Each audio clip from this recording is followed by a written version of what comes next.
How are you feeling? How long have you been here? 3 months, May 17th.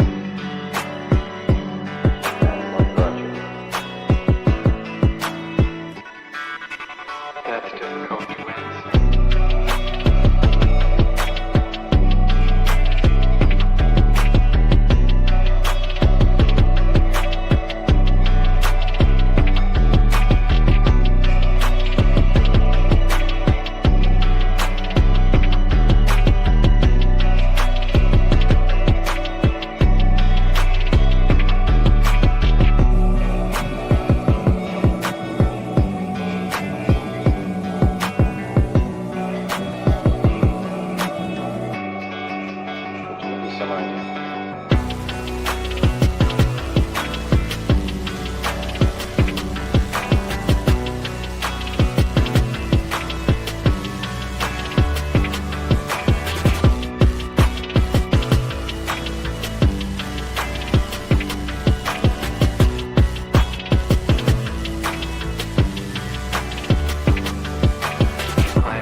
Eventually resulted in your being here in the hospital.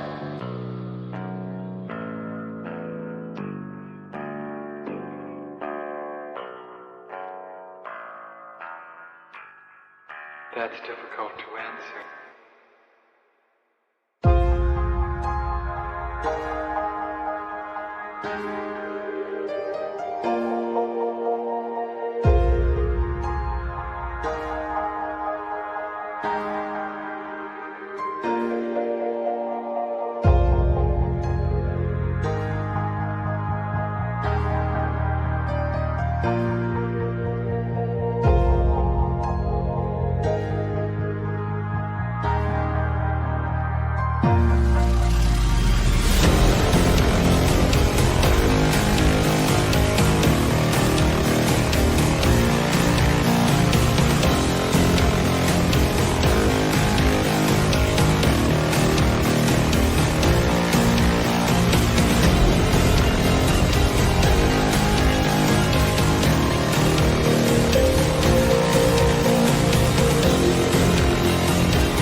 this the end?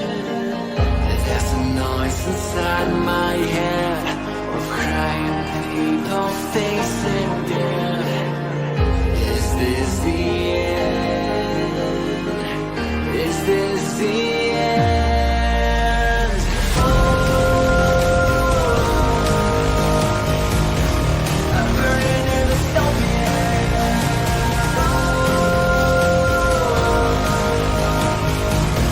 There's no place to hide.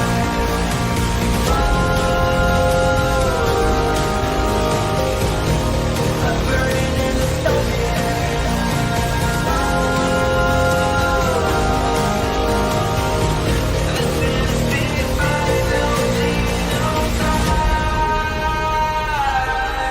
What have we done to the world?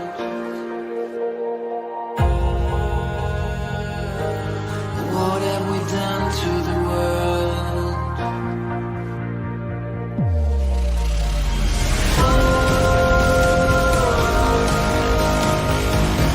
I'm burning in the stone.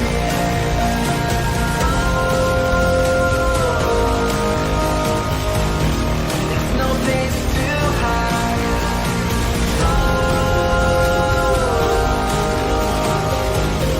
I'm burning in the stone.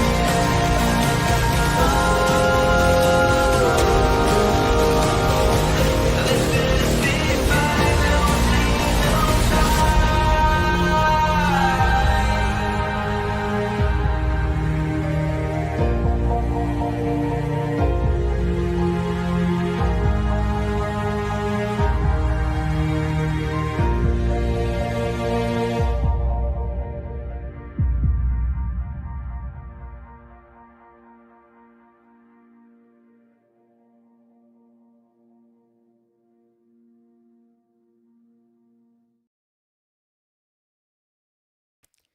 What up, everyone? Welcome to The Cult. This is a little show that I host Monday through Friday at 5 p.m. Eastern Time, where we talk about whatever I feel like talking about. The cult of the far left, the cult of the far right, or today, I've decided that I need some tea. I've decided that it's time for a light day. And the reason I've decided that is, listen, I had heard something about Candace Owens calling Brigette Macron a man.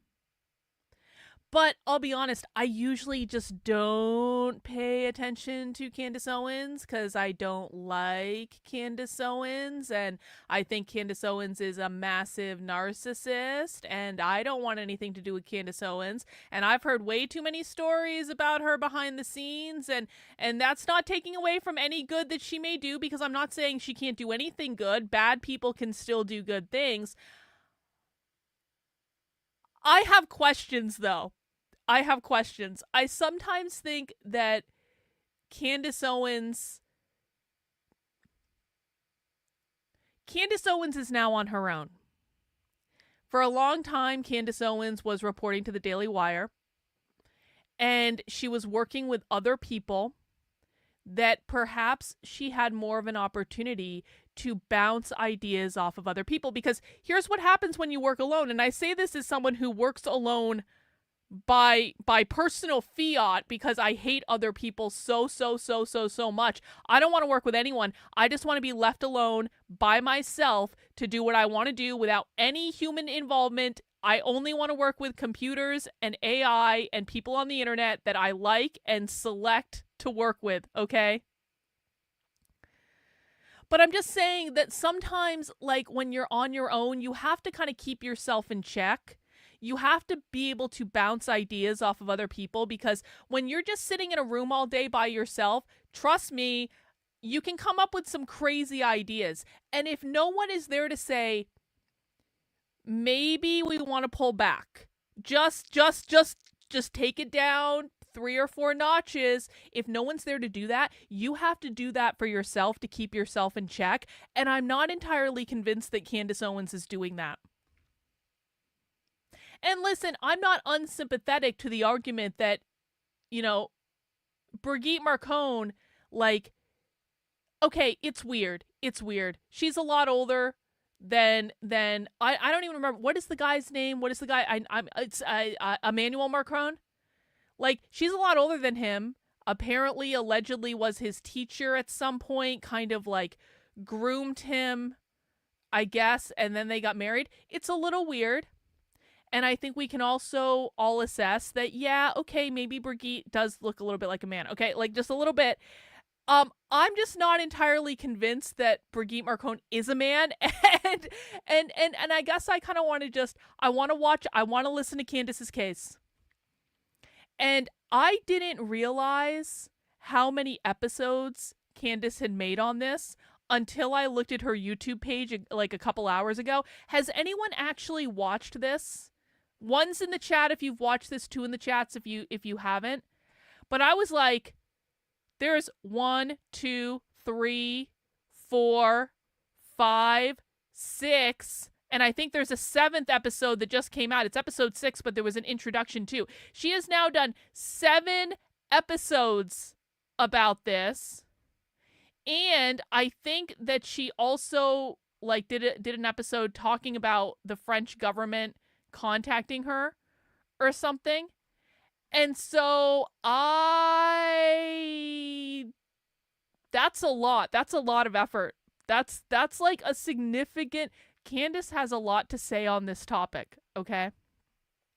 It looks like we've got a lot of 2s in the chats, a couple 1s. Some of you have watched some of it. I haven't watched any of it.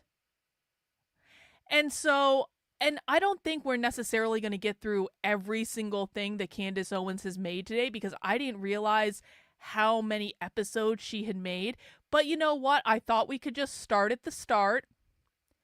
And I want to see what evidence she has. And I'm giving her a clean slate. Listen, just because I personally think that Candace Owens is a narcissist, that doesn't mean I can't judge her on face value of the evidence that she's presenting, just like I did when she made the Frankist argument.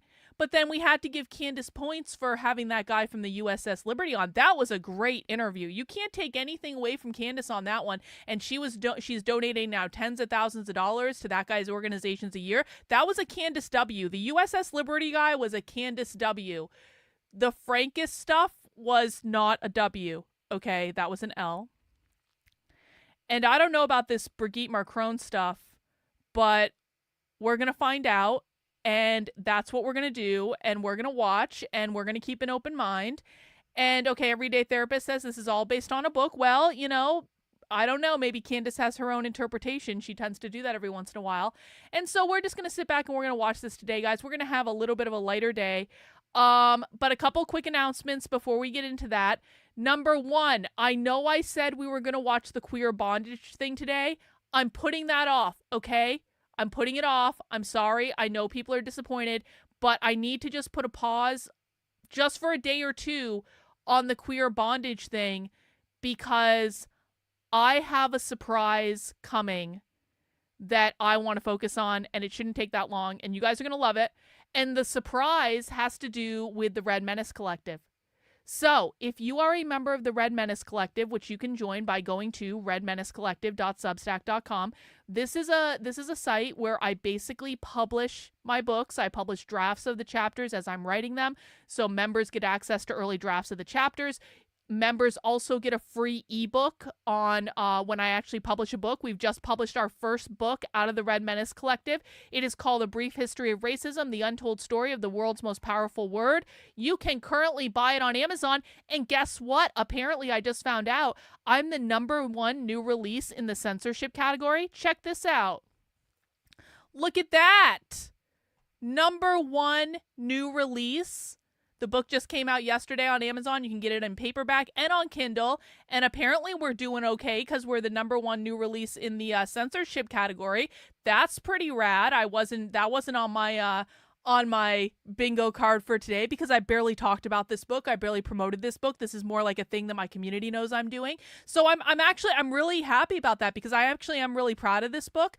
It was a fascinating book to write. It basically, for people who may not have heard of it before, I basically went back to the origin of the word racism, like who invented the term racism? What did it mean? And I tracked the evolution of the definition of the term racism all the way from like 1902 up to present day. And it was actually a really fascinating little project. And when I say a brief history, it's a short book. It's a very, very quick read. I intended it to be that way.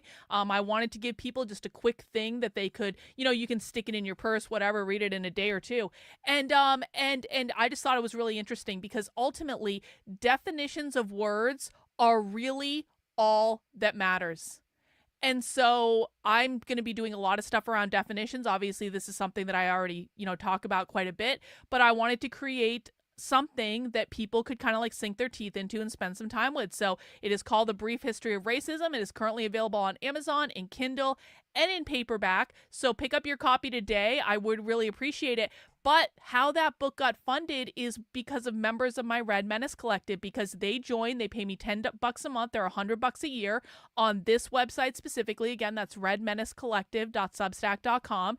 And they get access to draft chapters of the book as I'm writing it. They get access to a free digital copy of the book. So if you are a member of the website, you can actually just go to the website and download your PDF. You don't have to go through Amazon. If you want the paperback, you can. But if you just want a digital copy of the book, just head over to redmenacecollective.substack.com and the PDF is available to download and you can read it that way.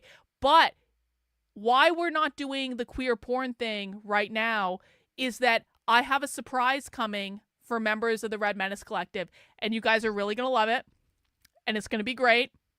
And I'm not going to give you any hints about what it is because it's a really good surprise, and I don't want anyone else stealing my fucking amazing idea that I had last night when I definitely wasn't high, but it's an amazing idea and I'm doing it really quickly, and you guys need to give me license to do this. You need to allow my creative process to kind of unfold, because I promise you the surprise that I'm working on, you are going to love it. It's going to be like one of the best things. Okay, maybe I'm building it up a little bit too much, but it's a really, really good surprise and you're really, really, really going to like it. And so we are going to be doing the queer rope thing this week. We are going to do it. It might be on Friday. It might be on Saturday. It might be on Sunday. We are going to do some of it this week, okay? Just not tonight. I said it was going to be tonight. I lied. I have been distracted by a surprise project that you guys are all going to love. All right, and I would really like to get it done by Saturday for Socialism Saturday, and so I just need a little bit more time, all right? But members of the Red Menace Collective are going to be the first to have access to it, so if you want to join that, head over to redmenacecollective.substack.com, sign up for $10 a month, $100 a year, get your free PDF download of A Brief History of Racism. You don't have to go to Amazon to buy it. You can, but you don't have to. It's available on the site for members, and you guys will be the first to get access to the surprise that's going to be coming. That's going to be awesome, and you're going to love it, okay? So that's going to be great. So that is coming up soon. Also, as a reminder, to celebrate the launch of the book over in the Unwoke Art store, which is at unwokeart.com, you can actually get the Red Menace Collective Signature Collection on sale now, 25% off through the rest of the month. We've got the Badass Plague Doctor, the Crow, the Penguin, which is the most popular design because of course it is, and the Ram, because I'm in Aries, I had to have a Ram. I got 4 signature collection designs, and you can get them on t-shirts, on hoodies, tank tops, sweatshirts, whatever. You can get posters, you can get stickers, you can get hats, you can even get shot glasses. I'm going to get a shot glass. I haven't gotten a shot glass yet, but I know people who have, and they say they're cool. So you can get all that stuff over in the Unwoke Art store. Everything with these 4 designs on it are 25% off for the rest of the month, and that is to celebrate the launch of the very first Red Menace Collective funded book. Did I get your package? Not yet, Trendlin. Not yet. Not yet, my dear. Let's see. What other announcements do I have? That's basically it.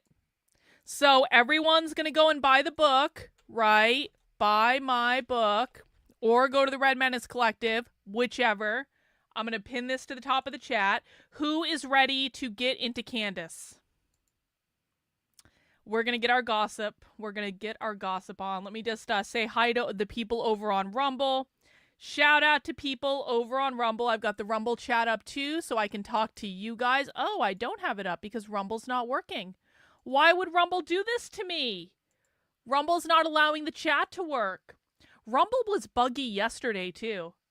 All right, well, Rumble people, I swear to God, I'm going to fix the chat so I can actually see you, but I do appreciate you guys being on Rumble as well.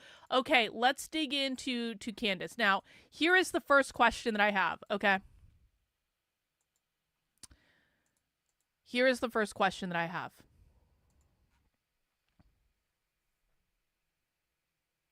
Should I eat a gummy before we start watching this? And when I say eat a gummy, obviously there's nothing in the gummy. The gummy is just, it's a candy. And I'm just like, you know, because sometimes, because I'm trying to do like, you know, I'm trying to be responsible. And there's nothing in the gummy. But if there were something in the gummy, it would be very fast acting. But there's nothing in the gummy. So 1 in the chat if I should eat the gummy before we watch this. 2 in the chat if I should not eat the gummy. Oh, Justin's like, you should eat 2 gummies.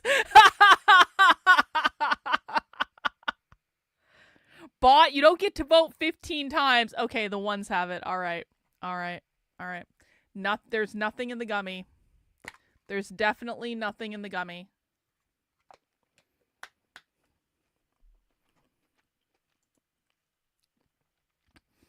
The gummies don't make me do the Southern accent. Obviously, they wouldn't. There's nothing in them. But beer makes me do the Southern accent. Beer does. Yeah, so we're not drinking today. By the way, I received my Trump Valentine's Day shirt a few days ago. It's been requested I don't wear them for a bit. I'll post pictures soon. Okay. Thanks, Vince. I appreciate it. What flavor was the gummy? Watermelon, Terry. Watermelon. And it was delicious. All right. Well, with that out of the way, let's start with the introduction. Let's just do it. Let's just do it. We're, you know. Well, you guys, it has been a lot leading up to this moment. You have no idea. Just an hour ago, our new website, CandaceOwens.com, which we launched in part so we could live stream just this sort of content, underwent a very aggressive DDoS attack from France. Just Seriously? last week, by the way, Seriously? the media tried to paint me adjacent to a school shooter. I'm not kidding. Almost this last-ditch pathetic DDoS attack on my character sent around the world. Candace got and of hacked. course, there is the legal threat that arrived to me from Elysee Palace. And I guess my question is, what is everybody so afraid of? It certainly cannot be a lie that has warranted this type of panic. Welcome at long last to an incredible series that we've put together for you, right? And as a reminder, guys, if you want to contribute to my streaming fund, please feel free to send in a super chat. $5 super chat, $10 super chat keeps me in business and providing entertaining content like this for you guys. And so if you feel like doing it, we have a $100 goal today. All right. Thank you. Right here on Candace.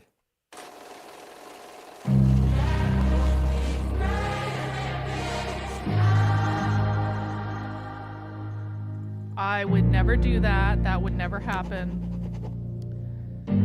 We only eat candy here. All right, you guys. So this candy. episode really is meant to be just an introduction to introduce really the English-speaking world to what has been going on in France, because really we have no idea. We have had no idea. So let's just start at a place that we can all agree on, okay? Receiving a legal letter from a sitting president of a foreign country is extraordinary. So extraordinary that it may have never happened before in human history, okay?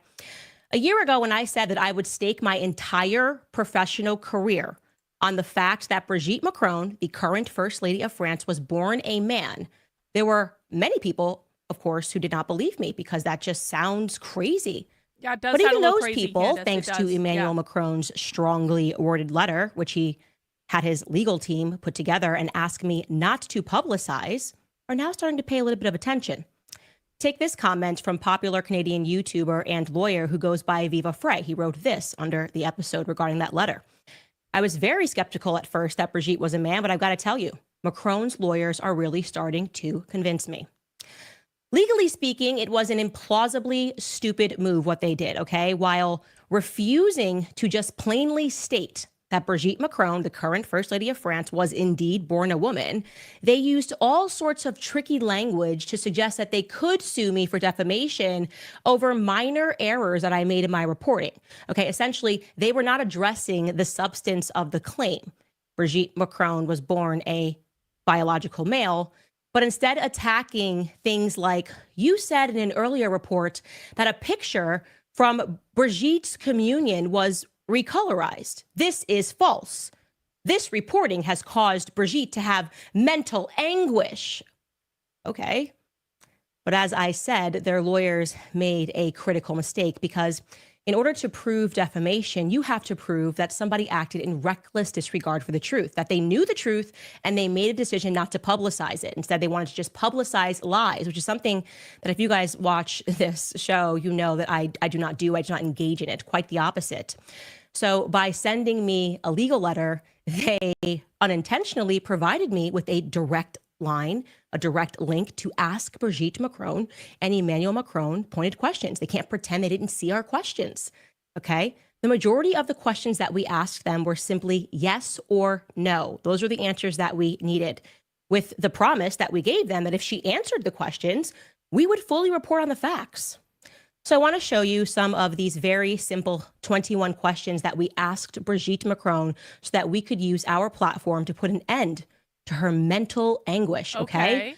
We asked, is the little girl pictured in the communion photograph, allegedly from 1963, the Brigitte Macron that is currently married to President Macron? Did Brigitte Macron ever use the name Veronique? Can you account for all of the children from the Amiens family photograph and their current whereabouts? Did Brigitte Macron physically give birth to 3 children? These are easy questions, guys. Is Brigitte Macron the same person pictured in the Ozier wedding photograph? Did Brigitte Macron ever have a relationship with Veronique Drew? Would you please provide photographs of Brigitte Macron in the 1970s?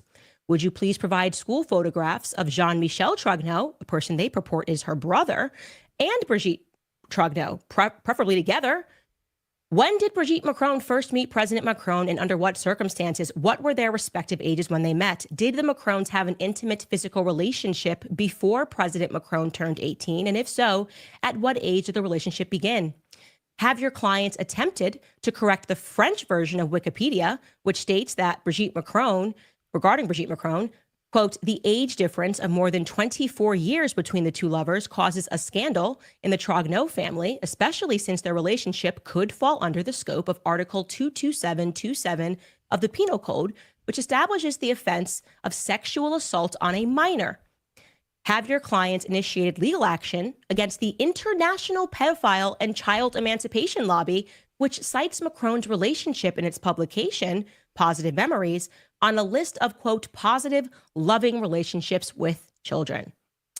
Like I said, these are pretty simple questions. If you are a person and you are going through mental anguish because people are talking about you being born a biological male, wouldn't you race to answer those questions? Yes, I would. Yeah. Well, Yep, apparently they simply were not anguished enough to hire. They were anguished enough to hire and pay an American legal firm in DC to send us a 100-page lettered threat, but they simply were not anguished enough or could not muster the energy pages? to answer 21 basic questions to put an end to the scandal. Wow. We received no response from them because we knew that we would not receive a response from them because, well, they're lying.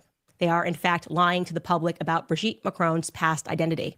And a court case would have given us the opportunity to prove it via subpoena power. America is not France. And the state of Tennessee sure as hell isn't Paris. So let me tell you why this story matters worldwide, okay? Because this is not just something that impacts Europe.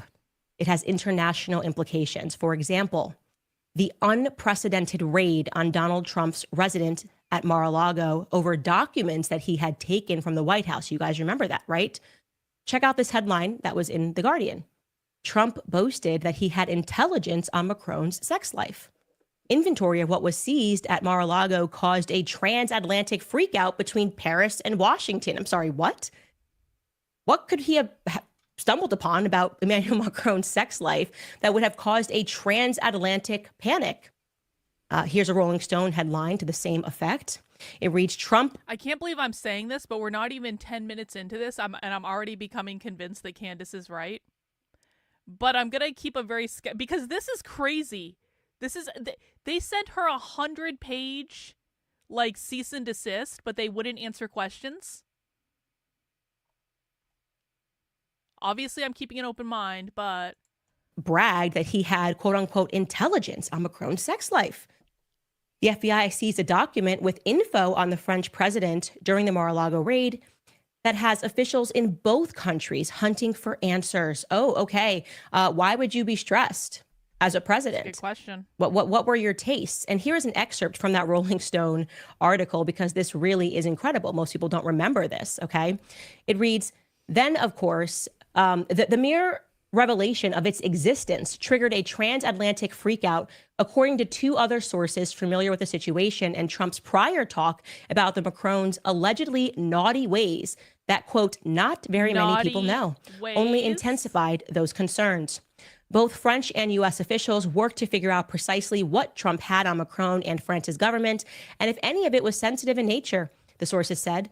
The officials in both nations wanted to know if this discovery signified some kind of a national security breach, or if it amounted to a frivolous but stolen keepsake. Oh, okay. You wouldn't be freaking out unless there was something to be freaking out about, and that Trump actually had some intelligence that could ruin things. True. Now I can remind you guys of the infamous Summer Olympics of 2024. Yeah, just last year, where the entire world watched as drag queens carried the Olympic torch. And see, now we're going off the rails. The drag queens at the Olympics has nothing to do with whether or not Brigitte Macron is a man, and this is where Candace starts to fuck up. Performed the opening ceremony. The Macrons, in my view, explicitly lied in their legal letter to me when they said that it was not mimicking the Last Supper. They said it was not satanic. It wasn't. Okay, here it is. No. This is wrong. I'm sorry. This is wrong. This was I don't remember exactly what this was, but this was inspired by a completely different painting. People were talking about this at the time. So this part is wrong. And so this is where Candace like loses it for me, because honestly, it's like I hate when people do this, because it's like you've got like a solid case. Like she's talking about this letter. Okay, I'm on board. She's talking about the fact that they wouldn't answer questions. Obviously, we have a long way to go. I'm going to keep an open mind. But like once you hit one lie, this is a lie. This Last Supper thing is a lie. This was conservative clickbait propaganda. Now, I'm not suggesting that I like drag queens in the Olympics. I'm not saying that. But we have to actually be honest about where these things come from. There's a completely different painting that inspired this, and that is a fact. And so the minute that you put one lie in amongst things that might be true is the minute I start to go, do I have to question every single fucking thing that Candace says? Because having this in here is not necessary. This is not necessary to the point that she's trying to make. So why is she even talking about it?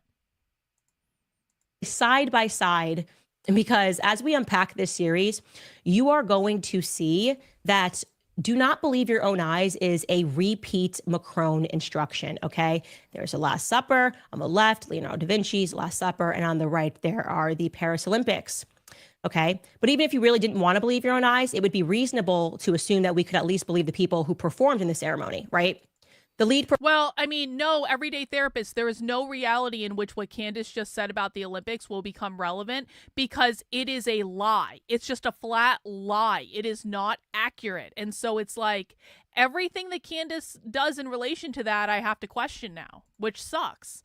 Yeah, that's thank you, Naruto. This is what it was actually based on, the Feast of Dionysus. These things matter, guys. So you don't know another painting like this? It's called the Feast of Dionysus. That is the name of the painting. Go Google it. Just because you don't know something doesn't mean that information doesn't exist. I hear this from conservatives all the time. They're like, I don't know anyone that would do that. Do you know everyone in the world? I just heard from a conservative yesterday. I don't know of any communist groups in Texas. Then later on the stream, we watched a video that explicitly had a communist group in Texas. So just because you don't know something, or you don't know someone, or you've never heard of a thing, or you don't have a piece of information, it doesn't mean that piece of information doesn't exist. And it doesn't mean that that means that you're allowed to make gross assumptions and lie to people about things that are not true. You have to do your own due diligence. Candace is irresponsible for perpetuating lies. I'm sorry. So that's going to like that. And it's like, again, this is something that really shouldn't matter, because this Olympic thing has nothing to do with what Candace is talking about. And yet it's drawing into question her entire credibility, because if she would lie about something so stupid that was resoundingly debunked when it happened, then what else is she lying about? Performer was a lesbian named Barbara Butch. And following the performance, here's what Barbara Butch posted on Instagram. She wrote, oh yes, the new gay testament, with an LGBTQ flag and a fist bump. And she tagged some other people in her community. Yeah, that would register to most people as satanic, an inversion of the New Testament. But after the backlash, and after the producers of the Olympics had already confessed to Page Six that it was supposed to be Leonardo da Vinci's Last Supper, no, they didn't. They attempted to backtrack and backpedal and officially claim it. Actually, it was a pagan feast that they were mimicking. It was, because what escaped the public at large was the fact that Thomas Jolly, that was the artistic director of the performance, was handpicked to put this ceremony on in the presence of none other than First Lady Brigette Macron, who went to see him back in 2022 at the premiere of his musical Starmania, which he produced. Emmanuel Macron, according to The Spectator at least, then personally ordered Jolly to outdo the London Olympics. So I want you guys to make no mistake, both he and his quote-unquote wife were both intimately involved with the ceremony. As we unpack the story of Brigitte and Emmanuel, you are going to notice some strange recurring themes. Just because they gave instructions to make the best Olympics ever doesn't mean they were actually involved in any of the decisions. And again, I'm not defending drag queens at the Olympics. I don't like drag queens at the Olympics. I thought that was a really obviously bad idea for many, many, many reasons. I'm just saying that reality and nuance matter. That scandals related to pedophilia and transgenderism, incest, and sexual perversion just keep accidentally following them wherever they go. Parking aside the fact that even if you believed that Brigitte Macron was a woman, and I'm telling you she isn't, well, and you won't believe evidence. that by the time that we're done with this series, you would have to accept that her love story with Emmanuel Macron is completely unpalatable, okay? Yeah, that's weird. It begins when she was a 39-year-old drama teacher at La Providence School, and she saw a 14-year-old boy, Emmanuel Macron, perform in a play, and that was it. That just completely swept her off her feet. Okay, apparently a love story for the ages. By the way, that was one of many first red flags for me. A 14-year-old boy and a 39-year-old woman. I'm sorry, this is not a thing. Okay, yeah, I'm 35. Do you know what a 14-year-old boy looks like? Boys don't even complete puberty until they're about 16 years old. That's very, very, very true. I definitely agree with that. Like if I look at like younger men now, I'm like not attracted to them at all in any way. And so like that's actually very true. There's nothing manly, nothing attractive. They look like children. That's what they look like. They look like children. Boys mature at a slower pace than girls mature. Even when you hear the stories of a woman and they call her a cougar, they don't go after 14-year-old boys. They like a young Brad Pitt from Troy looking guy in his early 20s, okay? Not a 14-year-old boy. So that registered to me as remarkably strange. I don't know, truly, even men in their early 20s look like children to me. It's so disappointing. But I mean, that's just, I guess, life here, right? Obviously, I'm 29, but even think of a cultural example of a woman who was in her mid-30s, about to turn 40, that found a 14-year-old boy attractive. You guys can help me find one, okay?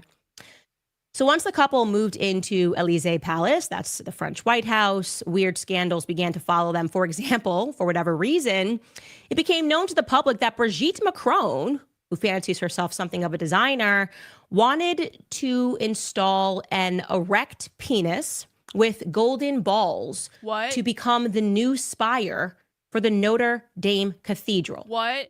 Yes, you heard me correct. Here is a headline in the Daily Mail to back that up. Brigette Macron backed Is that an real? erect phallus with golden balls as the new spire for the Notre Dame Cathedral, France's former culture minister claims. This is not a conspiracy. The former Minister of Culture was Roselyne Bachelot. She openly admitted that Brigette Macron adversed her modern designs in January of 2021. That's a theme. Brigitte likes freaky art. That's just what she's into. I like freaky art. I like surreal art. I like modern art.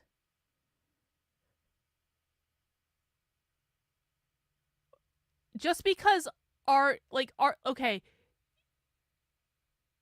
Most art doesn't have a penis in it. Like, the vast majority of, like, good freaky art does not have a penis in it. Not a golden penis. So, yeah, that's weird. I don't even know what to say about that. It's like when they That's moved weird. into the Elysee Palace, she got right to work redesigning things that had meaning to her. Art has meaning. Yeah, fine. Just but one example, there's a she lot of art without handpicked a penis. carpet from an artist known as Claude Levesque. Okay, this is a photo we're showing you right now of that hand-picked carpet. She really wanted to get involved, and that piece Okay, was known as so? Black Sun. Okay. Okay. Regarding Claude Levesque, people started pointing out that there were a lot of pedophile undertones in his work. How? A work of a man that through various commissions had sort of become this quasi-official artist of the French Republic.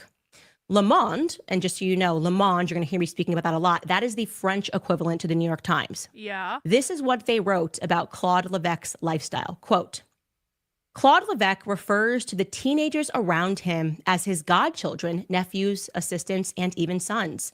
These cuddly toys and teddy bears that he carries around the world, that he takes out for meals, and that he displays in every nook and cranny of his two homes were, according to the artist in his interviews, quote, given to him by friends, memories that were too intimate to talk about. His obsession with the world of childhood is seen as an quote unquote artistic sublimation, the fantasy of someone who is far more at ease with children than with the world of adults. The visual artist describes his sexual tastes and his relationships with young boys as, quote, linked to libertarian thought and the punk movement. No! If you look closely, Oh no, we just got into the age of consent conversation. Disavow. allusions to these forbidden relationships are found throughout his works. Here, there would be a quotation from Michel Tournier's Le Roi de Aulnay, which is a book that is about a guy. It has a lot of pedophile overtones, just so you know. Over there, a reference to The Night of the Hunter with Robert Mitchum as a diabolical preacher stalking two innocent children, plus countless allusions to Visconti's cult film Death in Venice, where a beautiful teenager, Tadzio, is idolized by an aging man. Other allusions are more cryptic, such as this press clipping that appears in his book Holidays in France. And it alludes to Jackie Kaisermertz, a pedo-criminal school teacher who went on a rampage, this is a true story, in Nièvre, that's a French town, from 1970 to 1997 with more than 70 victims. He was eventually sentenced in 2001 to 18 years imprisonment. That's the kind of stuff that Claude Levesque likes to put into his work and into his books. Allusions to pedophilia. So you guys are going to be a little bit shocked right now to learn that Brigette Macron eventually had to remove his carpet from the office. You see, there's a picture of Macron sitting on top of his carpet, and they had to remove it in 2021 because the attraction to his artwork became a little bit embarrassing when multiple legal procedures began against Claude Levesque for statutory rape. That came to light in 2021. And ironically, in 2023, the artist Claude Levesque was indicted for the rape of minors when two brothers from that little town in Nièvre said that they were sexually assaulted when they were teenagers from him. But no doubt, guys, that's just another oopsie. It's probably just an oopsie from Brigitte and Emmanuel Macron, who knew that the artist who kept putting pedophilic stuff in his artwork was actually going to be charged for the rape of a minor, right? That's crazy. All right, Candace, that's weird. I should mention to you now, by the way, that Emmanuel Macron, who was at first inaugurated in May of 2017, had his presidential portrait done. Okay, that's it. And chose an interesting book to include in the background. A book by an author known as Andre Gide, a self-admitted pederast, okay? Now, a pederast, if you are not familiar with that term, according to Merriam-Webster, is a man who engages in sexual activity with a young boy, okay? If you're wondering, how does that differ from pedophilia? The answer is that pederasts are adult men, specifically, who are into only little boys specifically. So it doesn't include girls. Pedophiles can be into either as long as they are minors. I didn't know there was a distinction. So Andre Gide was a self-admitted pederast. He was into little boys. Which book did Emmanuel Macron select for his portrait? A book from Andre Gide entitled The Fruits of the Earth in English, okay? In French, it's Les Nourritures Terrestres. Forgive my terrible pronunciation there. That's weird. So that's him. That's the book that he chose. If you're wondering what it's about, the book is about how you should flee your family, how you should flee rules. Gide's work was autobiographical in content, all right? He was inspiring a younger generation of boys to flee tradition because he did that. He felt that he did that when, as an adult, he went to Algeria, which was then a French colony, to have sexual experiences with Muslim boys. So in 1894, when he was 24 or 25, he traveled to North Africa. Yeah. He met up with Oscar Wilde. That sounds kind of queer to me, as in fleeing normal, fleeing normativity. They're talking about the family. Yeah, this is all queer. And Oscar Wilde's homosexual lover, Lord Alfred Davis. These are elites, which to be clear, we're talking about elites. And then he came back to his country of France, and he felt that he had gone through a sexual awakening. He accepted his homosexuality, and he embraced his proclivities, saying no to the stifling conventions that told him that, no, you shouldn't have and be attracted to little boys, okay? Now, I'm actually familiar with Andre Gide because... No, don't disrespect Sallow like that. Sallow is way beyond where we're at right now. And if you don't know what Sallow is, don't Google that shit. You don't need to know. But Vince, come on, Vince. We're like notch 3. Sallow is notch 10, okay? Maybe it goes in that direction. I don't know, but I was forced to read his book, The Immoralist, at university. And yes, it is about traveling to Algeria, and which obviously is autobiographical in content. He admitted that he did this, traveling to Algeria, and it is about having sex with Muslim little boys. That's what the book was about, okay? Right. Now, in case you're thinking rationally, let's play both sides of this thing, right? Maybe Emmanuel Macron didn't know that the book was there. Maybe it was just some dumb assistant who grabbed it. Who knows why it would be in their Oval Office. His wife. But maybe it was just some assistant who grabbed it and put it there. Nope. You'd be wrong if you're thinking that, so stop thinking that, okay? Emmanuel Macron has never hidden his affection for Andre Gide. He has spoken about it multiple times, okay? He even once gave an interview to a literary critic, Jerome Garcin, and Macron said this. He said, and I quote, "Gide shows me the path that leads from the cerebral to overflowing sensuality." Okay. Now, you see, there was just one journalist that I could find that had the courage to aggressively call out the book choice of the president in his portrait. And that journalist's name is Helene Devique, okay? Here's what she said. I'm going to pull up her quotation here. She said, "Andre Gide? To say what? Clumsiness and error are inconceivable in a setting crafted to remain in the historic iconography of the country. Inevitably, someone in the presidential entourage, if not the head of state himself, has read Andre Gide's autobiography, Si le Grand n'est mort, where he tells the story of little Muhammad. He wrote, quote, how handsome he was, half naked under his rags, black and slender as a demon. The writer admires, quote, the slenderness of this child's body, the gracefulness of his bare legs peeking out from under his baggy pants. Oh my God. He describes how he sodomizes the child to his own exhaustion. 2 years later, he watches his friend Daniel sodomizing Muhammad, now a teenager. What message did the young and dashing president of the French Republic send with this photo posted on the walls now of school town halls? What should we understand? That pedo criminals can rest easy? How the fuck did this guy get elected president? Like, how did this happen? I mean, I'm French. I have half of my family comes from France, okay? I have a vested interest. Are the French just insane? Is this because that's never been my experience with the French. My family was conservative. Like, I don't know. Fantastic questions, Helene. What should we understand from the fact that Andre Gide is still taught, by the way, in American classrooms, and that he was awarded a post-mortem Nobel Prize in literature? I guess we should just understand, oopsie, right? Oopsie again for the Macron couple. Oopsie. This just keeps happening. Then there is the case of Olivier Duhamel, who is a former French member of the European Parliament, unbelievable power broker, tippity top, doesn't get much higher than this. He's at the tippity top of French circle of elitists and one of the first to get behind Emmanuel Macron. When you read stories about him, he's so powerful that at these elite clubs where you're required to wear a tie, he's the guy that can walk inside and doesn't have to pay attention to the dress code, okay?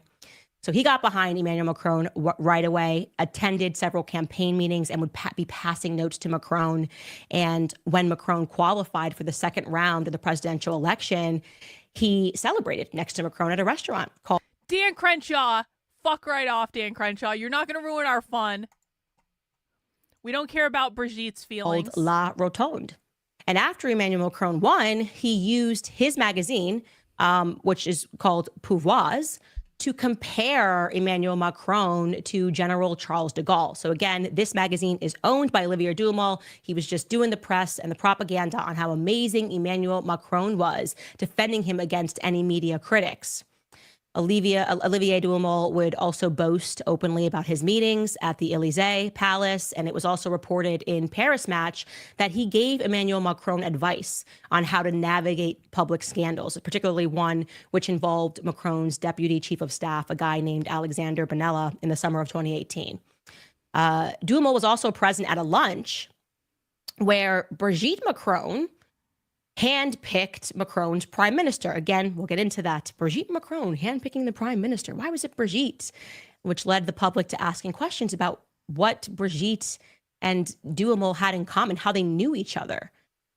So I have to imagine that for Emmanuel Macron, it really came as another oopsie for the couple when in January of 2021, Olivier Duhamel's stepdaughter, a woman named Camille Coucher, published a book and publicly accused him of having sexually abused her twin brother, Antoine Kushner, when he was 13 or 14 years old.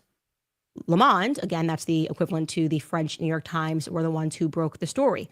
Now, according to Camille's book, which was entitled in English, The Big Family, La Famille Grande, the rapes took place at Olivier Duhamel's summer residences, one called Mas de Gonesse d'Or in Sonnery-sur-Mer, forgive me for this terrible French, where apparently generations of the Duhamel clan had entertained basically the cream of the crop of the French intelligentsia, whose morals were now being exposed publicly by her. One of the publications, Le Nouvel Obs, another publication, France, wrote, quote, "In the evenings, kids sometimes have to act out sex scenes in front of their parents." This is what was taking place at Duhamel's residences.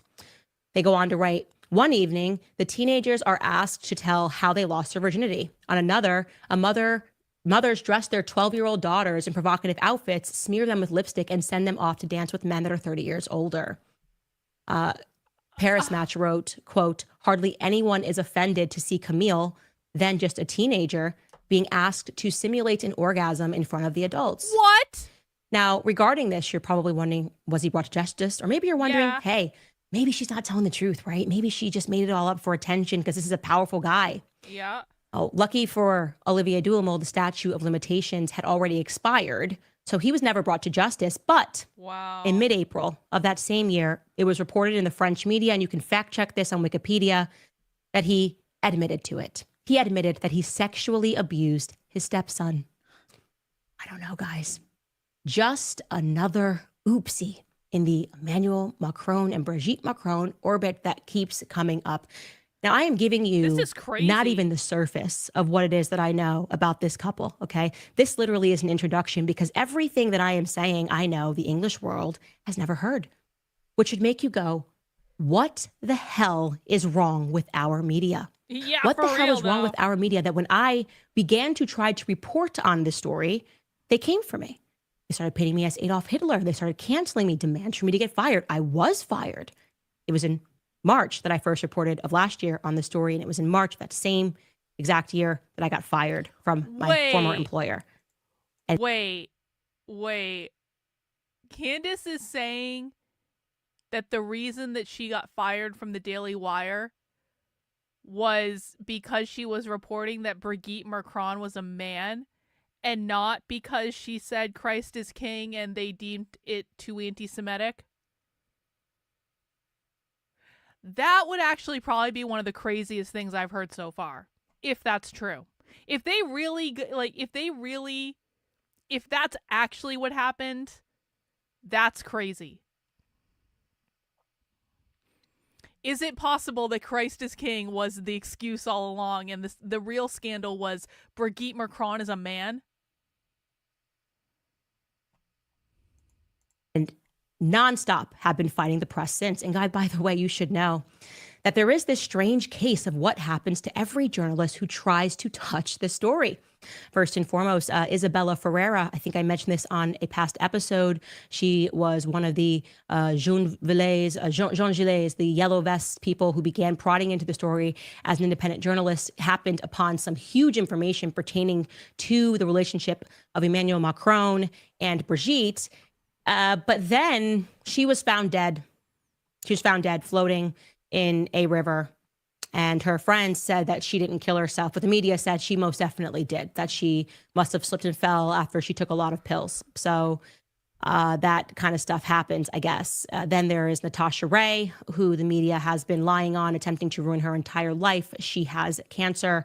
She was an independent journalist. This is the one that Brigitte Macron notoriously sued. And similarly to what they sent him a letter, was not over the substance of the claim that Brigitte Macron was born a biological male, but rather pertaining to errors of misspeak when she spoke to Amandine Roy, who was similarly sued for invasion of privacy.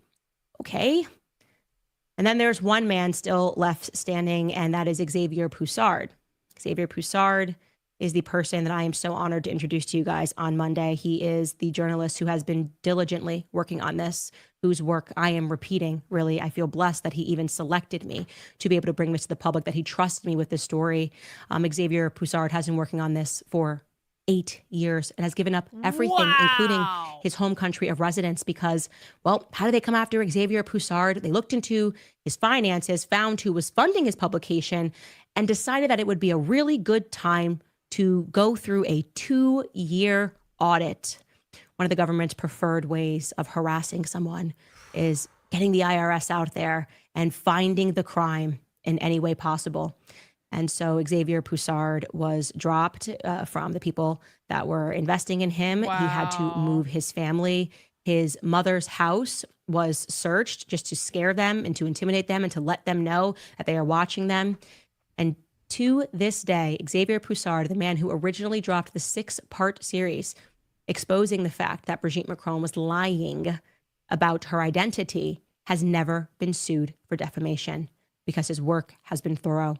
And he has now brought me up to date on his work, and I will be just as thorough in this assessment, you guys. Everyone is paying a consequence, and the purpose of them having sent me a letter was certainly not because they thought that I was suddenly going to drop this story, but maybe because they were trying to intimidate me to think that they would do those things, that they would come for me and they would come for defamation, because they are a part of an older world where these insidious people had the sort of power to really traumatize, to go after and to destroy people that hit at their real power. And make no mistake, Brigitte Macron and Emmanuel Macron come from a circle and a syndicate of real power, old money power. But it is a new world, okay? And I am telling you that if we do not have more courage across the world and all across the world, we're going through this awakening to stand up to these freaks, okay? To stand up to people who think that they can ordain to go through scandal after scandal after scandal of pedophilia, to not have to answer for their bizarre background and the things that they are into, to not even have to answer basic questions about their biological sex. If we do not have the courage to stand up to these people who put pederasts on their desks to laugh at us as they take their presidential portraits because they deem themselves to be the untouchables, what world will we be leaving for our children?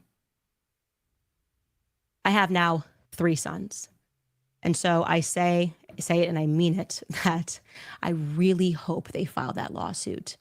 I really hope that Brigette Macron ordains himself so bold as to arrive into the great state of Tennessee with all of his perverted thoughts about little boys. I really hope so. I really hope that the bravery of Xavier Pussard and what I am willing to stand up to inspires everyone around the world to understand that something very dark and something very demonic is going on.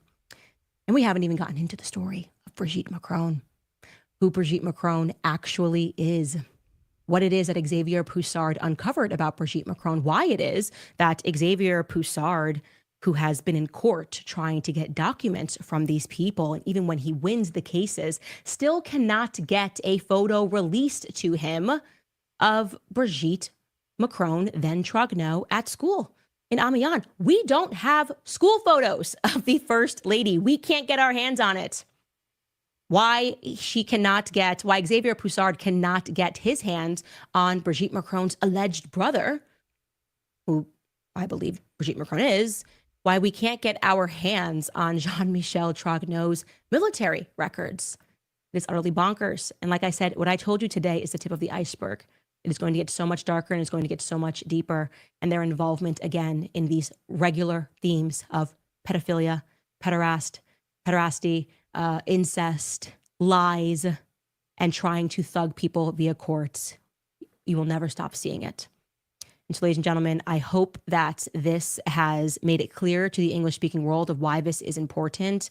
I am telling you that all across the world, we are beginning to wake up to this. And I certainly won't be the person that backs down from this fight. I think younger generations, we are ready for the old guard to step aside and to allow there to be true light in this world.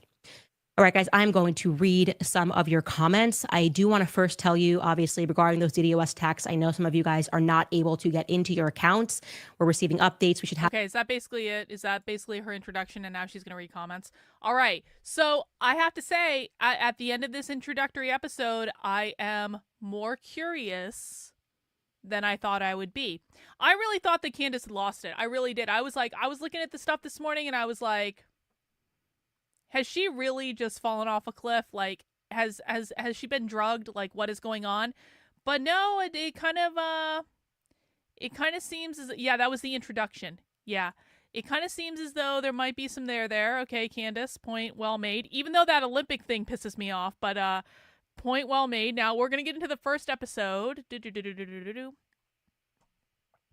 And as we do this, guys, I just want to remind you that I am funded by your All right, super guys, chats. so we delayed... And you know what?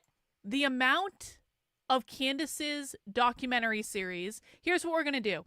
The amount of Candace's documentary series that we watch today will be directly related to the amount of super chats that come in, okay? So we're going to watch the first episode, and this is 50 minutes, but I think like $1 a minute is fair. So what needs to happen if you want to watch the next episode is we need to get up to at least halfway to our goal in super chats. I don't think I'm asking too much. It's a very nominal goal. So if 10 people pitch in $5, we'll already be there. And if we hit that goal, then we will move on to the episode after this. And we'll just keep going like that.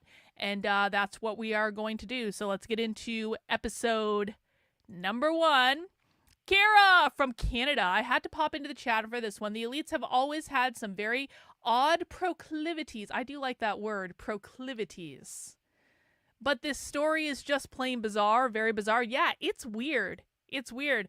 Vachel, Dan Crenshaw never pinches in. Never does. Always comes here, mooches my content, puts his opinions in my chat. Dan Crenshaw never chips in because that's just kind of the kind of guy that Dan Crenshaw is. All right, continuing.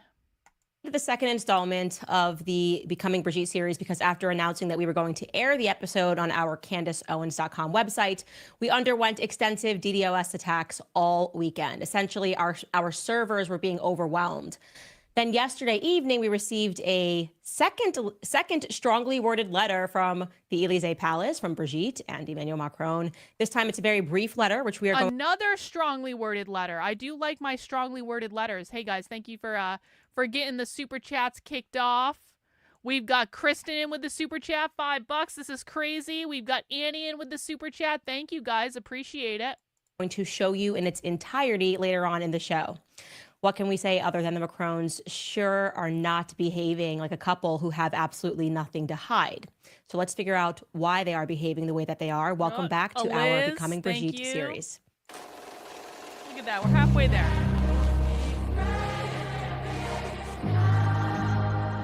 Thanks, Liz. Good to see you. Very somber music in. Hey, Christopher! So a lot of people were wondering with the first installment, the entry to this series, why are the French people allowing this to happen? How could they allow all of these things to happen? And you're probably wondering how on earth Brigitte and Emmanuel Macron have pulled this off, essentially this mass suppression of the press so that none of us were even aware of all of this weird stuff happening in their country.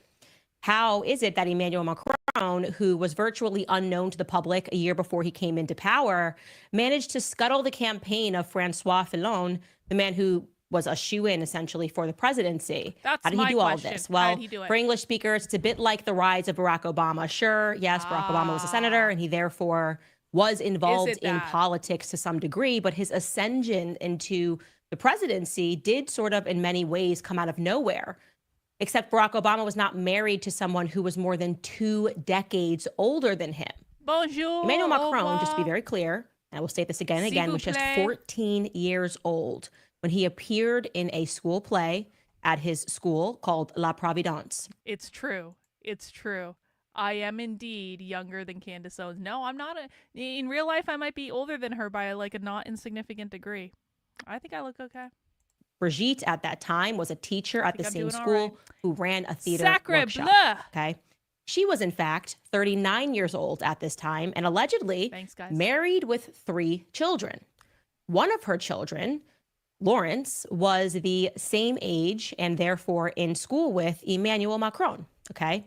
So the story goes that she saw him perform in a play and she was just swept away, eventually unwilling to resist her feelings for the much younger prince. So much so that she eventually divorced her husband. She broke up her family because of this.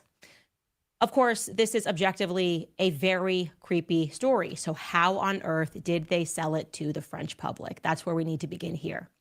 The answer, of course, as always, is through a very intense propaganda campaign that is filled with lies and severe intentional misrepresentations. As Xavier Pussard, that is the journalist that broke this incredible story, puts in his forthcoming book, he wrote this, quote, "To sell this improbable story, intense propaganda was deployed across all media, television, radio, and the internet. Books praising Brigitte and Emmanuel and glossy magazine covers saturated the public space. The aim was to subliminally instill in the minds a storytelling designed by the cream of the Parisian specialists of public image. This pulpy narrative told the story of Emmanuel Macron, a precocious and virtuoso student at Lycée La Providence in Amiens. The press compared him to Mozart, who won over his teacher Brigitte, a dynamic, beautiful, and charismatic woman," end quote. So yeah, they sold this as a story of triumph over conformity, right? This age-defying love, perhaps, as we now know, an early nod to the written works of Macron's favorite author, André Gide, who, as we mentioned in a previous episode, was a self-admitted pederast. He raped Muslim boys, and he wrote about this openly. And despite this, he would wind up, or at least his book would wind up, in Emmanuel Macron's first presidential portrait. Incredibly creepy.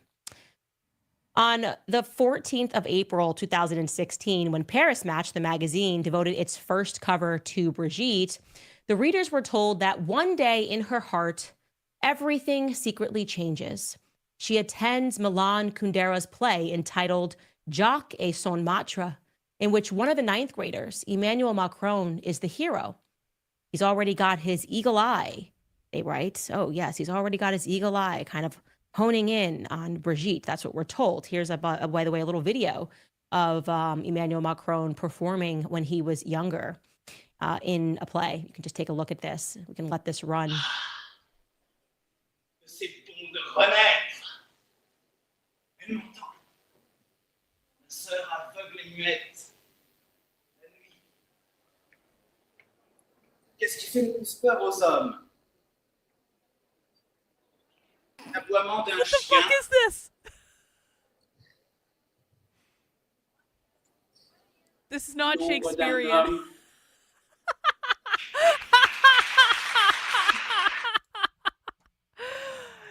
Janet says, whatever you think about Candace, she does provide receipts. It really gets interesting as you watch more episodes. Well, we'll see how many episodes we get through today. Thank you, Janet. Yeah, bravo. Wonderful, wonderful, irresistible for an almost 40-year-old woman who That's and had him join her crazy. theater workshop in the next school year. Now, Wait, that's crazy. Just like I just need to think about that for a second. So she's almost 40 years old, which I'm not going to say that's, I'm not going to say that I'm 43 or anything, but like, and she's watching that play with that young kid and she's like, oh, that's fucking crazy. That's crazy. I'm sorry. That's just not how women think. There is no universe in which I would watch that play and be like, damn. There's no universe that would happen. That's crazy. And like, I mean, I like skinny nerdy guys too. So it's like skinny nerdy guys are like my thing, but like I'm like not that young anymore. I mean, when I was that age, when I like if I was closer to that age, I could understand that. Cuz that looked like guys I dated when I was younger, but like now, no. There's no universe.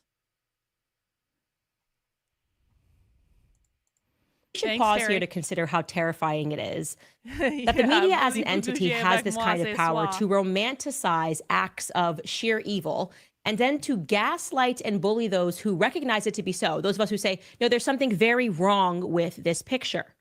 Anyways, no less than 60 newspaper covers were dedicated to Brigitte within a period of just 26 months. Paris Match alone thus far to date has dedicated 13 covers to Brigitte. Now, I would refer to that as sort of a psychological strategy of oversaturation, right? If you give the public so much information, whether it's true or false, it becomes immediately implausible to the average person that there might be something hidden, right? Because you're like, well, there's so much True. information. It becomes That's a sort really of good point. the media bystander effect. If so many people are covering the story, then the story must be covered. It's already covered. There's nothing left for us to learn. So I'm going to now tell you the official legend that was established about Brigette Macron in these early days by the media. It is as follows. First and foremost, they told the public that the age gap between them was that he was 17, an outright lie, and that Brigitte at the time was 36, still also too an young. outright lie. Still Now too let's young. go through the timeline of Brigitte's prior life, which Still too was young. asserted by this same media, okay? They tell us that in 1953, on April 13th, 1953, ironically, the same date that the MK Ultra program came into existence, Brigitte Trogneau, shit. maiden name Trogneau, was born in Amiens. She was the youngest daughter of a family of confectioners who prospered in northern France. Then they tell us that after a strict Catholic education with the Sacred Heart Sisters in 1974, when she was 21 years old, she married a man named Hang on. Music Can says Mary Kay Letourneau was 34 when she started her relationship with a 12-year-old boy. That bitch was crazy. That bitch was crazy. I'm sorry. She just was. Loaded Mango, thank you for the super chat. First time super chat. I watched you a lot on Socialism Saturday. Can't wait to hear your opinion about this. I've watched all 6 episodes and ready to rewatch. Well, we might be here all night. People are apparently very excited about this. So I appreciate that, guys. Thank you. We've already met the goal for the next episode, so we're working on the one after that. Andre Louise Ozier, becoming then Brigitte Ozier, married to a bank executive. Following in her husband's footsteps, Brigitte Ozier began a career as a press officer at the Chamber of Commerce in. We're gonna be here all fucking night. You know, I said earlier, I was like, I can't do the queer porn thing tonight because I have to go do something else tonight because I have a surprise that I'm working on. And now I'm never going to get a chance to work on my surprise because you guys are just going to keep me here all night. Thank you, Everyday Therapist. Very generous. I appreciate you as always. Thank you. Thank you. Oh, we've got Nick in here. Mon ami, say flip on. My friend, this is creepy. Yeah, this shit is creepy. All right. Well, I guess we're going to be here for a minute. I'm going to have to start doing math at some point. But I appreciate everyone who is chipping in so far. And, you know, please feel free to continue to send me money. I would appreciate it. You guys won't send me money for socialism, but you'll send me money to watch Candace Owens out the husband of the president of France. And then they went on to have 3 children. One, firstborn Sebastian in 1975, a son. Then they had Lawrence, a daughter. That's the one that was the same age as Emmanuel Macron and attended school with him.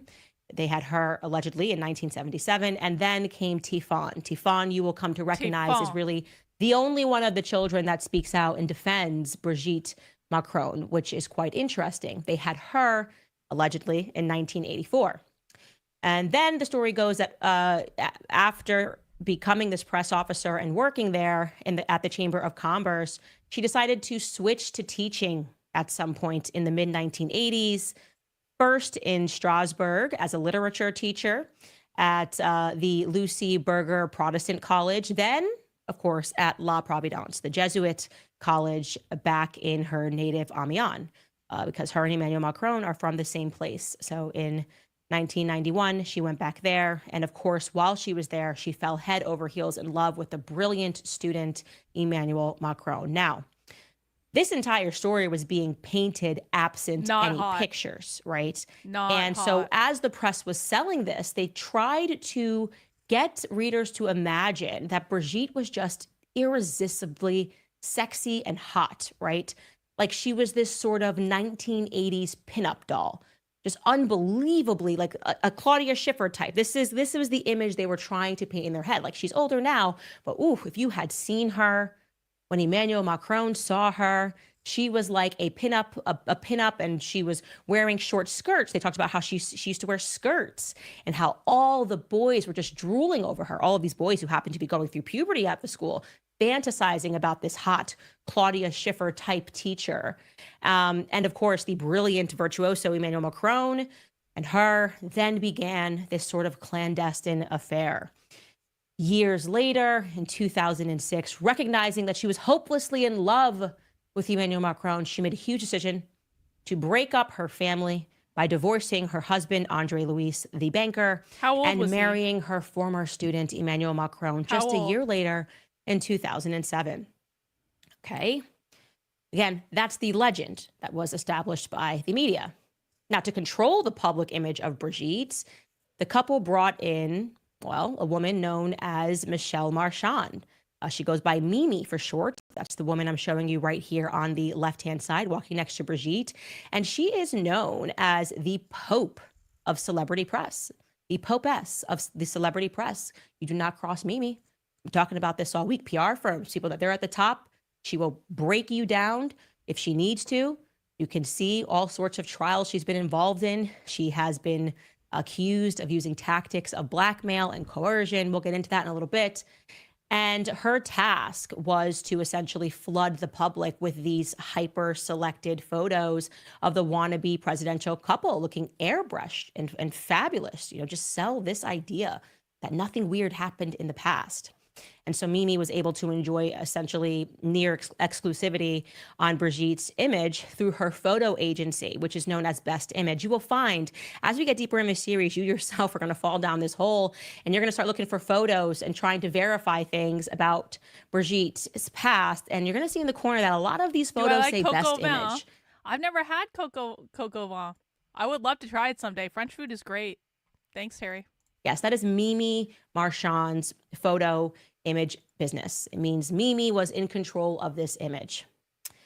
Now, as far as the conversations that were being had between Mimi and Brigitte, there was one person acting as an intermediary, and that person's name is Xavier Niel.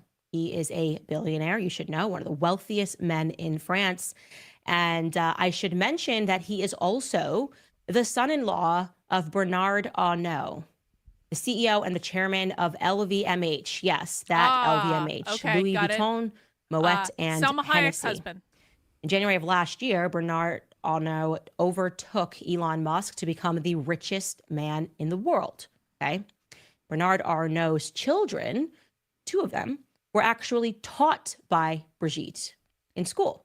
No shit. You should know, two of his children were taught by Brigitte in school. Later, Brigitte developed a close relationship with Arnault's eldest daughter, who she didn't teach, Delphine, who would go on to become Brigitte's clothing provider through, obviously, Louis Vuitton's artistic director and stylist, okay?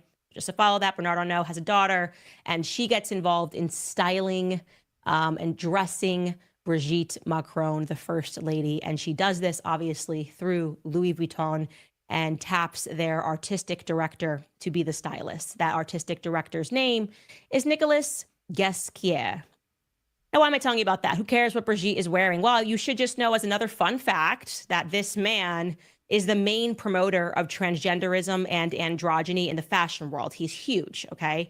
Not only has he been, directly according to Out Magazine, deliberately hiring trans models and choosing them to open for Louis Vuitton's fashion show, like when he picked a 23-year-old transgendered individual named Crow Kian to open for their 2018 show in which they premiered their spring-summer collection. But Ghesquiere also has taken it upon himself to launch the careers of a ton of transgender. I mean, the fashion world is the fashion world is the fashion world is the fashion world. And listen, this all, I've said this before, this is all queer. We know where this comes from. This is queer ideology. I don't necessarily buy into like Candace's ideas on queer ideology because I actually listen to queer Marxists and Candace doesn't. But like the fashion world does this shit all the time. So I'm not convinced that this guy is like the only person doing this, nor am I convinced that he's the biggest person doing this. That doesn't make sense to me, but we'll keep going. Starbright, yes, this is some crazy shit. Thank you. Models all throughout the fashion industry, like one person. You guys always have to remain skeptical, okay? Like you really should be questioning everything, and it's one of those things where sometimes people can forget to remain skeptical of things if they want the story to be true or they're entertained by the story, or Candace is giving a lot of good facts and then she slides in a nugget that maybe isn't so true. You want to believe it's true without looking into it, but you really need to get in the habit of like just fact checking everything. And you know, Candace is going to say some things that are true. Candace is going to say some things that are not true. And you need to just take it on a whole. Named Teddy Keane-Livon was thanked Nicolas profusely, who at the age of 23 became a household name after being discovered by Nicolas Ghesquiere. At the age of 21, he was discovered. By the age of 23, he was thanking him. And so this is just the person that's dressing Brigitte. I digress. So what? Okay, Brigitte's stylist specializes in transgenderism in the fashion world as a creative director for LVMH. Coincidence, you could say, right? Fine. Okay. The point here is also to demonstrate the kind of power that surrounds Brigitte, because when we consider how it might be plausible for a story this big to have been intentionally covered up by the mainstream media, yeah, well, it's kind of important to know who is the surrounding cast and how powerful these people could be. The other point is that Xavier Niel, going back to him, that's Bernard Arnault's son-in-law, who was the go-between between the wannabe presidential couple and Mimi Marchand, our Pope press lady. Xavier Niel and Mimi met through a shared lawyer because both of them have a bit of a checkered past, okay? Xavier in the 1980s helped develop a chat service that was dedicated to cyber sex, and it became incredibly lucrative for him. And then he became part owner of a chain of peep shows, and one of them was later found to be a front for a prostitution ring. And in 2004, he was arrested on charges of aggravated pimping. I should be clear here that those charges were later dismissed. But I do also here want to quote Xavier Pussard's book. He says this: a lot has been written about Xavier Niel, the father of the free box and the €2 cell phone subscription plan. Essentially, this is like, just to make it clear for English listeners, it's almost like Verizon bundle. This is how he became extraordinarily wealthy. Oh, okay. Today, he is a full member of the global hyperclass, connected to all the Silicon Valley big shots and propelled by Henry Kravis to the board of directors of the powerful American investment fund, KKR. However, the role of its storage service, DL Free, in hosting child pornography is still too little unknown. And Free has even been described by the Canadian Centre for Child Protective Services as the largest source of child sexual abuse images. Okay. Now, you can go down that line. You can look up what the Canadian Child Protection Project Arachnid is and why they started going after this, and that's Thanks, connections to Xavier Niel, but that's not what we're here to talk about.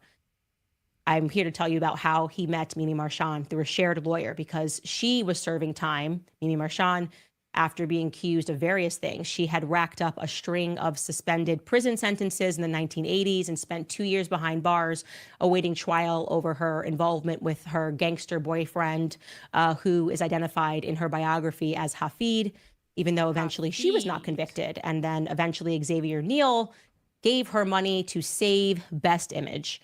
Then in 1998, she was handed another 3-year suspended sentence over another former boyfriend and a whole drug dealing operation. And through that, Xavier helped her out financially, of course, in 2024, when he saved her photo agency again, Best Image. And in turn, for him having saved Best Image or helped her out, I am sure that she looks after the images of him and his associates in the public. Okay. So just how central was this woman, Mimi, in creating this image of Brigitte to the public? Okay. This woman who is known to be a little bit of a gangster behind the scenes. Like I said, you can look into her yourself, Mimi Marchand. In fact, I think the New York Times just did a takedown piece of her and all of her involvement. Well, just over a year after Macron was inaugurated, the president of France, Mimi had this picture of herself taken in the presidential office, making a V for victory sign with her hands. Yeah, because they were indeed victorious in having fooled the public about Brigitte. That's what I would imagine that's all about. But then something really interesting happened, okay? Very interesting happened. Brigitte and Emmanuel, shortly after that photo was taken, made the decision to sort of carefully pull away from Mimi Marchand, their PR fixer woman, because she was involved in another scandal. And you guys, I'm telling you, it just seems to be a lot of oopsies around this couple. It's weird, okay? So Mimi also shares another friend with Brigitte. They have a mutual friend in a billionaire, and that is named Marc Ladry de la Charrière, okay? Marc is so close to Brigitte, to be very clear, so close to Brigitte Macron, and he enjoys being photographed out with Brigitte Macron, so close that they decided to attend the production of a show together, a show called Starmania. And you're going, wow, why do I remember Candace talking about Starmania on the last episode? Oh, because that was the show that they attended together that was produced by Thomas Joly, where Brigitte then handpicked Thomas Joly to do the Olympics. So Marc Ladry was with her, okay, at that premiere when they were like, this is the right guy to throw on these Olympics, which, the Olympic show, which had obviously transgendered individuals, we had drag queens that were strutting. There was a lot going on. Okay, I need to be fair to Candace. And I just want people to be noting my intellectual honesty, because I don't like backtracking. But just because, here is what I'm thinking right now. Just because Candace was completely wrong that the Olympics were based on the Last Supper instead of the Dionysus thing, it might not actually matter. because what might matter is it was a little bit fucking perverse. I still don't like the getting of the details wrong, because the getting of the easy details wrong tells me that, like, I should be sniffing out for other things that were wrong. But ultimately, if the point is this was a sexually perverse person that was in proximity to very powerful people, if that's what she's trying to make, I think she can make that without necessarily being right about which of those paintings inspired the Olympics. But again, it's just a stupid thing. She should have gotten it right. No need to lie. That offends my Christian senses, and I would call it satanic. Anyways, you're probably wondering why Mimi's mutual friend with Brigitte caused a problem for the presidential couple, in which suddenly they said, we've got to back away from Mimi. Well, Mark, that guy Mark Ladrie, another billionaire, happens to have a really troubled son named Jeremy. And shortly after Mimi took that picture in the presidential office, it was revealed that Mimi did her friend Mark a solid by keeping Jeremy's name and his face out of the press, because she runs the press. Like, she's like a press gangster, so to speak. Jeremy, his son, was the former manager of a children's entertainment company who was twice convicted, once in 2008 and once in 2015. And you're never going to guess what it was for. Pedophilia? Child pornography cases. Yeah. And then again, beyond this time, and recently in 2004 and 24, the mother of his children summoned police to their place in Marrakesh out of fear after she went through his computer. And they had very young children. The ages at that time were 3 and 1, I believe, after discovering even more images on his computers. Oh, Investigators collected nice? 4,000 images of children on his computer, naked children that were being raped. Can we just talk about for a second, like, whenever they catch these people with all of this child porn stuff on their computers, like, it's never just that they have 1 or 2 images. It's that they have 4,000 images. Like, I mean, not that 1 or 2 images, like, obviously having 1 image is 1 image too many. I'm not, but it's just like, it's just like these people just, like, this becomes their that's fucking crazy. It's just, oh God, that's how I have questions that I don't want to ask because I don't actually want to know the answers to them. And I feel like I might get in trouble just for asking the questions. Like, who the fuck has time to find 4,000 fucking images of anything? Like, but I guess if you are that level of mentally ill, oh, gross. For that, he has, by the way, gotten another slap on the wrist. What I was able to determine online, and again, obviously French is not my first language, is that he's been sentenced to just 8 months for that, and that sentence has been suspended, meaning it won't happen until down the line. That's the last I could find on it. I'm happy to correct that if that information is wrong. So that's 3 child pornography convictions for Mark. And Mimi helped cover up the one in 2015. And so anyways, covering up Jeremy's tracks and that conviction was a bad look for the newly presidential couple. And so they began to pull away from her. But Mimi's kind of one of these people, like we were talking about yesterday, these PR agents that you just don't cross, okay? And she didn't like that. She didn't like that people were starting to say that she was on the outs, that she was no longer allowed into Elysee Palace.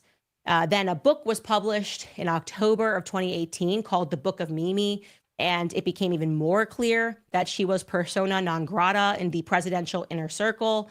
And she was no longer invited to attend the Thursday meetings at the Elysee. And so what does a PR person do when they feel burned? They drop a bomb in the press. And it looks like she indeed dropped a bomb, an explosion in the press about Brigette Macron in the magazine called Closer, okay? Brigitte had somehow been spotted at the entrance to the American hospital in Paris, reportedly for undergoing cosmetic surgery under general anesthesia. And the First Lady was furious about this publication, okay? She publicly condemned Closer magazine for her favorite invasion of privacy, okay? Understandable if you're at the hospital getting some work done. Her reaction, though, seemed like an overreaction, especially to journalist Xavier Pussard. It just struck him as odd because a year earlier, another magazine called The Express had similarly outed her for going under the knife with a doctor named Dr. Sydney Ohana, and yet she didn't care. She didn't face any, that doctor and the Express did not face any public condemnation. Brigitte was not mad at them. So Xavier's going, what particularly about this publication and Closer made her freak out, made her go so far as to set for the first time a precedent in which the First Lady came out and publicly condemned the press? So he began poring over that article in Closer, trying to understand, what did I miss? What did I miss? What's in here that set her off? And he found it. You see, while Closer had not named the surgeon, they didn't at all name the surgeon who worked on Brigitte, they did this sort of petty thing where they left a massive, undeniable clue as to who the surgeon was. In the magazine, they described the surgeon as a, quote, eminent and media-savvy plastic surgeon who would keenly quote Victor Hugo, his favorite expression, woman's flesh, ideal clay. Well, there was only one surgeon who had been featured in the press with that quotation just a year earlier in Paris Match, and his name was Dr. Patrick Buey. He's a plastic surgeon at the American Hospital in Paris, who in that Paris Match feature, which was entitled Operation Young Again, replied to a question that he was asked, and he said, woman's flesh, ideal clay. Now, why was this a bombshell enclosure, or rather a threat that was made, a shot that was fired, if you will, to Brigette Macron? Because in France, Patrick Buey is known most eminently for one thing: feminization surgery. He is the king of transgendered feminization surgery. What? To soften the face features. If you are a man trying to become a woman, he will soften your face features with feminization surgery. And if there was any question that was remaining in anyone's minds as to whether or not he was indeed being used by Brigette Macron, they needed to just wait until 2023, because here's a picture of them together. Yeah. Years later, in 2023, Emmanuel Macron decided to award Dr. Patrick Buey with the French Legion of Honor, a high distinction in the French Republic. Imagine the medal, it's the Medal of Freedom in America. He's being awarded that. We're going to pause there because that is a lot of information for you to digest, information for you to unpack, and information for you to research. Again, we are at the very tip of the... Wow. When we started this journey, I wasn't expecting this stream to be this traumatizing. Not as traumatizing as queer porn, but still... Yeah, I think that's actually a really good point. I was not expecting this stream to be this traumatizing either. It's a good thing I ate that gummy with nothing in it before we started. Iceberg when it comes to this couple and the connections and the power that they have and how they were able to execute this farce in the public. What we will show you in the next episode is how the storyline begins falling apart. And we can bring up that timeline again, how this perfectly curated idea of Brigitte's background, absent any pictures, people started to go, wait a second, something's not right here. And it sort of begins with just a couple of pictures that are released of Brigette Macron in those years when she was allegedly a pinup doll. And she didn't look anything like a pinup doll. And she wasn't wearing short skirts. She was wearing baggy suits. What? And no, it didn't seem like someone in which teenagers would be falling over themselves. No. Here she is right here. There she is in her teaching days. That's the hot pinup Claudia Schiffer-esque. And people began to go, wait a second. Are we just being sold a bunch of lies? And the answer, of course, is going to be yes. But I want to first get into showing you the letter that we received yesterday from Brigette Macron and Emmanuel Macron. But first, I am, before we read that letter in its entirety, going to throw it to one of our sponsors, Good Ranchers, who has stood by us from the very beginning. I absolutely love Good Ranchers. No advertising. No advertising. You can support my show. Wait, 25 free from $25. Wait. No antibiotics ever. No added hormones and no seed oils. Actually, you know what? Candace, you get $25 off and you get free meat by using Candace's name. You know what? Of all of the ad reads that I've seen lately and skipped over, I have to say, like, that's like a lot of free shit. Also check out the exclusive Candace Owens box with my hand-picked selections. There's a box for her? Support my show, and you can directly support American ranchers. How do I get a meat sponsor for my show? I've been eating a lot of steak lately. How do I get a meat sponsor for my show? by going to goodranchers.com/Candace to shop today. And right now, Good Ranchers is running their New Year, New Meat promotion, so you and your family can easily get the quality that you deserve. Subscribe to any of their boxes and get free ground beef, chicken breasts, or salmon in every order for a year. Plus, you'll get $25 off when you use my code Candace at checkout. That's high quality, clean protein in every order, delivered to your door for free for an entire year. So visit Good. I have never actually thought this much about like actually doing one of these, like going to this website and using Candace's code and buying stuff. GoodRanchers.com today, and don't forget to use my code Candace, and you'll claim your free meat and $25 Your free off. meat. All right, guys. So Claim your free meat. I bet Candace never thought that those words would come out of her mouth in her life. Claim your... Okay. All right. All right. Yep, the ad did get me. It's true. I'm going to be thinking about that all night. letter, crazy. We are really just, I don't even know what to say here. I don't know what to say. So obviously, for those of you who have not checked out the past episodes, you should. We will, here on YouTube, we will put them all together so that you can see it as a series of everything that's happened with Emmanuel Macron and Brigitte Macron. They sent us a letter, and essentially in that letter, they did not address the substance of the claim that Brigitte Macron was a woman, but began to pick apart at other things that we had said and said, this could be defamation because of this could be defamation because of that. We responded to them and basically said, look, we're not in the business of lying. I believe, Candace believes that Brigitte Macron was born a biological male. We're not doing this for funsies, obviously, okay? And we're going to give you an opportunity to answer Thanks, Dawn. these questions, yes or no. Very simple questions. We went over it in the first episode. Questions like, did the First Lady Brigitte Macron give birth to 3 children? Yes or no? You know, was she born a biological male? Who was the person in this photo? Et cetera, et cetera.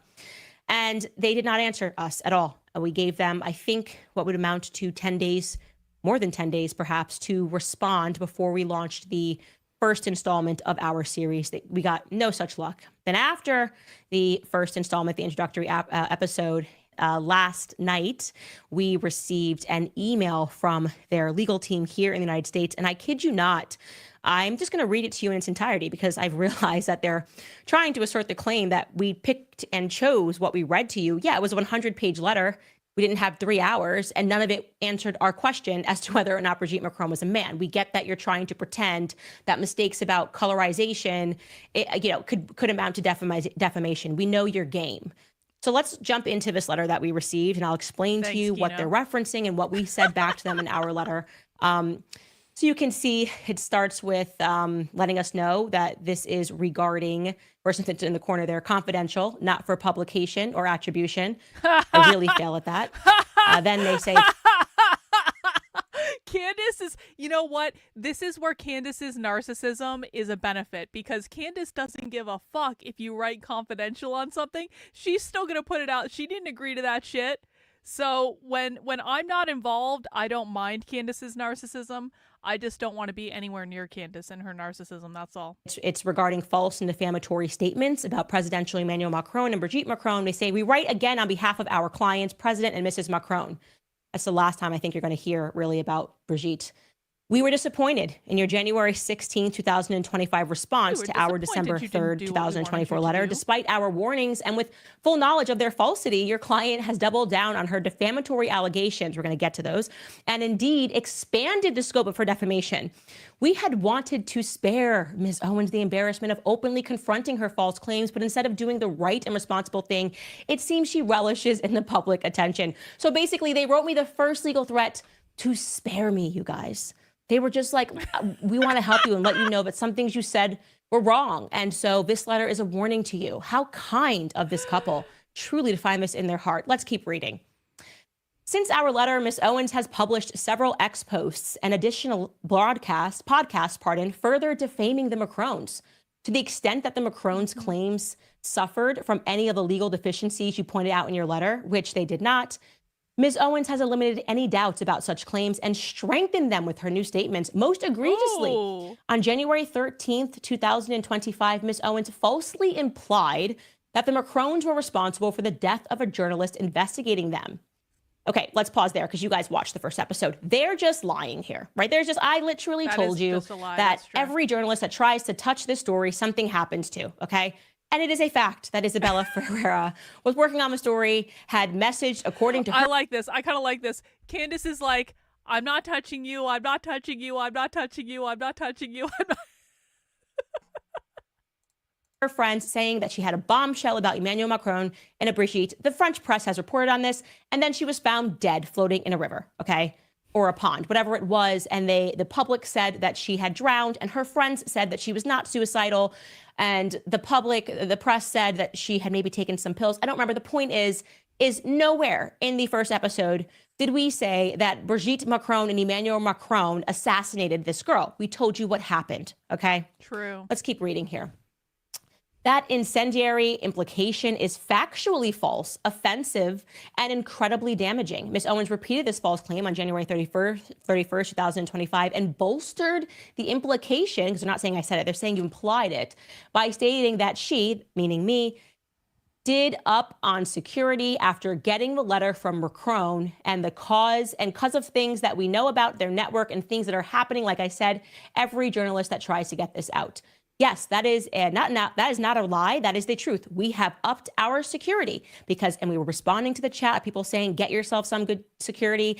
And of course, when you have people walking around your property and you have young children and you understand the extent of the stakes that are in this, getting and upping on your security, that is my right. Okay. You don't get to tell me that I can't tell the public the truth about that. Let's keep reading to see what they're upset about. In another outright lie, Ms. Owens has repeatedly stated that the Macrons admitted Mrs. Macron statutorily raped President Macron in our December 3rd letter. That is a complete fabrication, as no such admission was made within our December 3rd letter or anywhere else. No, to the contrary, we showed exactly what you said, where you admitted that Emmanuel Macron was 15 and you admitted that Brigitte was 39. And we said to the public, that is therefore an admission that it is statutory rape, because the laws at that time stated that there could be no consent if the adult had authority over the child. Mm-hmm. And given the fact that that was a teacher and Emmanuel Macron was 15 years old and not of the age of consent, that would constitute statutory rape. So we didn't say that you wrote that this is statutory rape. We said that you admitted to it, whether knowingly or not, by saying what I believe to be the first time asserting in writing that their ages were 39 and 15. And to be clear, we are asserting that their ages were actually, in fact, 39 and 14, because 14 years old undeniably was the age in which Emmanuel Macron participated in that play. Let's keep reading. Your client's recklessness in making these false and damaging assertions is staggering. It goes on. You spend most of your letter. Does anyone else feel like they're watching a movie right now? I feel like I'm watching like a Netflix, like Lifetime movie special sort of thing, where it's like, it's not a great movie, but it's a Lifetime. We're watching a Lifetime movie, but this is real. And this isn't even one of those Lifetime movies that's like based on a true story sort of Lifetime movie. This is actually just real life. We're discussing actual malice, but the well-documented evidence of actual malice here is overwhelming, and your client has only added to that record with her public statements after receiving our letter. As we laid out in our December 3rd, 2024 letter, Ms. Owens relies on facially unreliable sources to perpetuate an inherently improbable conspiracy theory, despite the evidence refuting its truth. Ms. Owens claims she's a journalist, but repeatedly disregards journalistic standards in her reporting. She also continues to profit from these lies. I'm blocking out a business name, and even recently stated that she would start reselling the Man of the Year t-shirt, mocking Mrs. Macron. And just as Ms. Owens claims that she does not have to credit the Macrons, a court similarly will not be obligated to credit her claims in the face of overwhelming evidence disproving them. So they're saying literally a lot of nothing here other than it's an improbable conspiracy theory. All they have to do is write, Brigitte Macron was born a biological female. We are telling you that is a fact. They won't do that. Brigitte Macron gave birth to 3 children. Their names are Lawrence, Sebastian, and Tifon. We are asserting that as a fact. Please correct the record. In our letter to them, we said, we are happy to correct the record. We are happy to tell the truth. We even offered to fly to France to conduct the interview so that Brigitte could respond on record herself. We said anytime, any dates. You let us know from here until, I think we gave them until March something. Wow. We will get on a plane, we will fly to you because we don't want to lie about this. And we're asking you to answer these and if you don't want me to come and you don't want to invite me in the Elysee Palace, then please just answer these 21 questions so that we can include it in our reporting. They are declining to do so and instead saying it's an improbable conspiracy theory. That's it. That's what they're saying. Okay, let's keep going because the letter's almost over. This is all it says. Since receiving our letter, Ms. Owens has supplied us with even more evidence. Okay, sorry, actually, we just went over that. Oh, no, that's right. Since receiving our letter, Ms. Owens has supplied us with even more evidence of her reckless disregard of the truth, actual malice, and intent to further injure the Macrons. Ms. Owens was— Yeah, I don't know who needs to hear this, but Candace should definitely not go to France. I think that would be a really bad idea. Received overwhelming written notice of the evidence contradicting her claims in our December 3rd, 2024 letter, and yet she continues to double down and expand her lies. She has refused to retract any of the defamatory claims outlined in our letter. Ms. Owens also quoted from portions of our letter, but refused to present her audience with much of the substantive evidence refuting her claims. All of this is blatantly obvious attempt to further defame and injure the Macrons and hide the truth from the audience she has repeatedly lied to about these issues. So essentially what they are saying is, we sent you a 100-page letter and we went over everything that could potentially be defamatory. Like I said to you, ignoring the substance. Is Brigitte a man? Yes or no? A biological male? Yes or no? Was she born a biological male? Yes or no? And starting to nitpick colorizations of photos. And they're actually going to list the two things again, so I don't need to be redundant here. They're going to list parts of a letter that were in their initial letter that we did not present to the public, which is why we're showing you this entire letter, because it's ridiculous. You're going to see exactly their pattern of not addressing the substance and always going to nitpick things that they say are defamatory. So let's keep going with this letter. It goes, Miss Owens mistakenly believes that her false statements about the Macrons are protected by her freedom of speech and religion, or at least thinks that it will be useful to her— We are in America. cause to throw those terms around. Defamation is not entitled to First Amendment protection because, quote, there is no constitutional value in false statements of fact. And then they list a lawsuit, some jurisprudence there. Thus, Ms. Owens cannot publish— here it comes, guys— an accusation that she knows has no evidence behind it as a fact to fit her desired storyline and then cloak herself in the First Amendment. A defamation claim premised, in part, here we go, on Miss Owens's false claims that the Macrons are involved with a satanic cult does not implicate any religious belief where no such group even exists. So they're saying here, and this I did— guilty as charged. They did a whole segment in their first letter about me speaking about satanic and cults, implying that they were in a satanic cult. And they're saying that that is defamation. To talk about Satan, talk about satanic cults is a form of defamation. And they're asking me to correct the record. And I'm saying I'm not doing that because as a Christian, okay, I know that satanic cults do actually exist. And for them to allege that I said that they couldn't exist, that they don't exist, is completely insane and a violation of my right to practice my religion. So I'm going to hold the line on that. I'm going to go hold the line, which I did tell you guys, on speaking about my viewpoint and the viewpoint shared by many. Okay, now it's getting a little off the rails. Candace didn't need to do a whole rant on whether or not satanic cults exist. That the Olympic ceremony was satanic. That is even the main participants, Barbara Bush. The Olympic ceremony was not satanic, it was queer. Okay, the lesbian who was at the center of that laughed about the New Testament in her Instagram story and then pulled it down. That's what queer people You do. don't get the right to tell me that you're going to sue me for defamation because I'm talking about Satanism in a context that makes you uncomfortable since you handpicked Thomas Jolly to put on this performance. My answer is no. So let's keep reading your letter and get to the other points that you feel that I've taken away, okay? Likewise, the remaining false claims made by Ms. Owens are not based on her religious beliefs just because she uses religious rhetoric to gain followers. Yeah, that's what I'm doing every mass. Every Sunday, I'm just trying to gain followers. Your equally ridiculous explanation to excuse Ms. Owens's false statement from legal liability, that the statements are supposedly rhetorical hyperbole, also fail. So on this next portion, my lawyer wrote back to them because they said another defamatory claim was me saying Emmanuel Macron was a psycho. And they're alleging that that is defamation. Again, none of this is about the substance of the claim that Brigitte's a man, but we're going to give you what their response to is that. First, If Ms. Owens sincerely believes that what she says, which she repeatedly claims the statements are not rhetorical hyperbole, statements that consist of rhetorical hyperbole, a vigorous epithet, or loose figurative or hyperbolic language are protected because they cannot reasonably be interpreted as stating actual facts about an individual. Ms. Owens cannot simultaneously take the position that she believes the truth of her defamatory assertions and that those statements are exaggerations that no reasonable person would take seriously as statements of purported fact.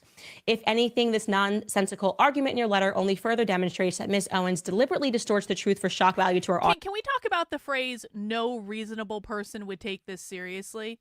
Like, I really don't think that should be our evidentiary standard because, like, no one even knows what's going on anymore. No one has any idea what's going on. We are a world that is made up of just like tribes and cults, and that's it. And people listen to the people who are in their tribe or their cult. They don't listen to the people who are not in their tribe or cult. And so the entire world is just basically made up of people who have a certain perspective, but no one actually really knows what's going on because there's no good information out there in which is like educating the masses, right? So I don't actually want to be held up to the standard of a reasonable person because reasonable people, like normies, they don't know shit. They don't know shit. In fact, it would be rather scary for me if I had to be held to that standard of like, you know, think about it. Like people who are watching this sort of stuff, we're not normal, right? We're at like the tip of the spear of a lot of information. We know what's going on. We pay attention to primary sources. Like my community at least looks at a lot of different perspectives and things like that. We know what's going on. Now think about the relatives that you have to hang around with at Thanksgiving or Christmas. Or the 4th of July at a barbecue or a family reunion. And I'm not saying people don't love their relatives. Of course, people love their family. They love their relatives, whatever. But when you take a person that is like one of us and you put that person in a group of normies, is it just me? Do you want to like stab your eyes with a fork or something to be able to leave that thing? Because it's like, it's the weirdest thing of all. It's like being transported into an alternate universe where people have a completely different view of the world and they don't know anything. That's your reasonable person. That is your normal fucking person. They don't know shit. So this should not be our evidentiary standard is all I'm saying. Audience, a further admission of her malice and financial incentive to defame the Macrons. Moreover, the context of her statements flatly disproves any notion that Ms. Owens was not seriously maintaining an assertion of actual fact. To the contrary, Ms. Owens repeatedly asserts that she is providing facts and recently noted a trove of evidence of her false claims. Ms. Owens stated this clearly and eliminated any doubt that she was engaging in rhetorical hyperbole when she claimed on January 10th, 2024, that she is exposing what she deems to be the truth.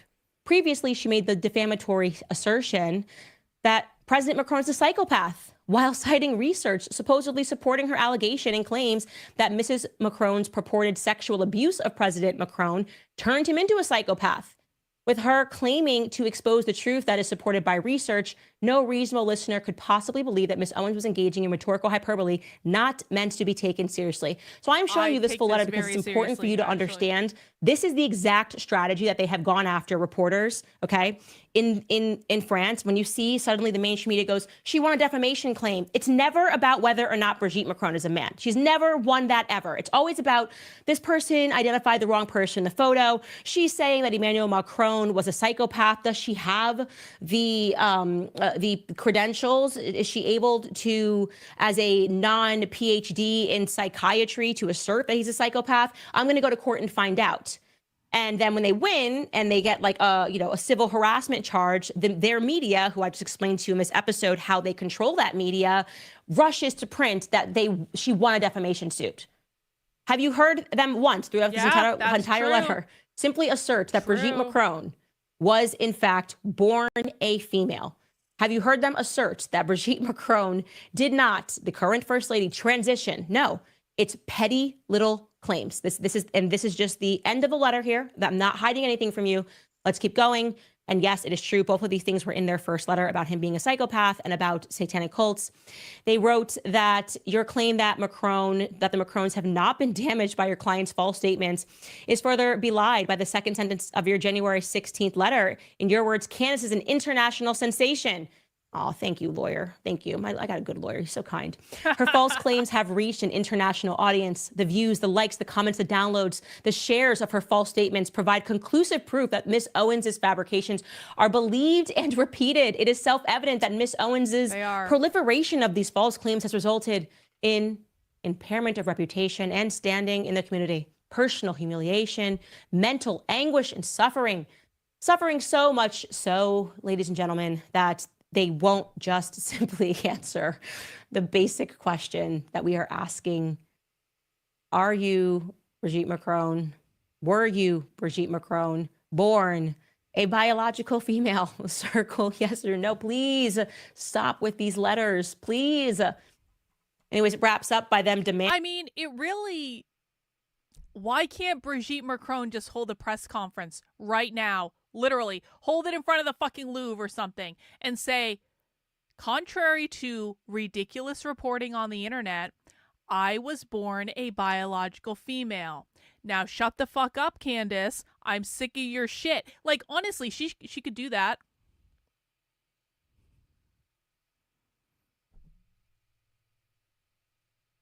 So why isn't she?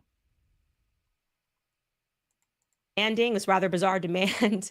Lastly, your letter did not acknowledge our legal hold demand. For your convenience to repeat it here till these issues are resolved. Please ensure that your principals and all of your sources are preserving and retaining emails and text messages, audio, visual recordings. Yeah, okay, dummy, it's all here on YouTube, okay? Like, oh, what do you think we're hiding? We've already asserted what we think. I've said it 1,000 times. I believe Brigette Macron was born a biological male, okay? And then transitioned into a female. That is my belief. I don't know how many times I can say it. What do you think you're going to find in my messages? Like, what's your smoking gun here? You got it. You got it, dude. We're acknowledging it publicly. We will keep all of our YouTube files. Hey, we will keep all the video Candace. files. We'll keep our text messages, our logs, our tweets. Okay? Our tweets. So you can show that I meant what I said, and then you can explain why it is that you can't just answer the questions. Again, this is just an intimidation tactic. They obviously have not answered any of our questions to put an end to this, which completely removes them from this claim that they're being so mentally anguished, but they can't just simply assert the truth. True. Dancing around things that nobody cares about. Nobody cares. She called Emmanuel Macron a psycho. That hurts. But he didn't care, obviously, when the Algerian press referred to him as a homosexual psychopath. They weren't sued. It's coming after Candace. No, a lot of people have asserted that Emmanuel Macron is a psychopath and have not been sued. But he wants us to know he's really serious. He's coming to Tennessee. I think, do it. Stop wasting your time with these letters. Go, file the lawsuit, okay? The entire world wants to know the answer to the question. And I believe I already know the answer to the question. Like I said, we are peeling back the layers of this onion very slowly, helping people to understand who is in your circle, how we were able to pull this off, how you were able to gaslight the entire world, which you're doing right now, okay? Because this is what you do. We're going to reveal your legal strategy of not addressing the elephant in the room as you complain about things around it. Oh gosh, well, she said psycho. She said, oh, he's a psycho. How could she say that? He's so hurt. He's anguished. You're pathetic, Emmanuel. Okay, you're absolutely pathetic.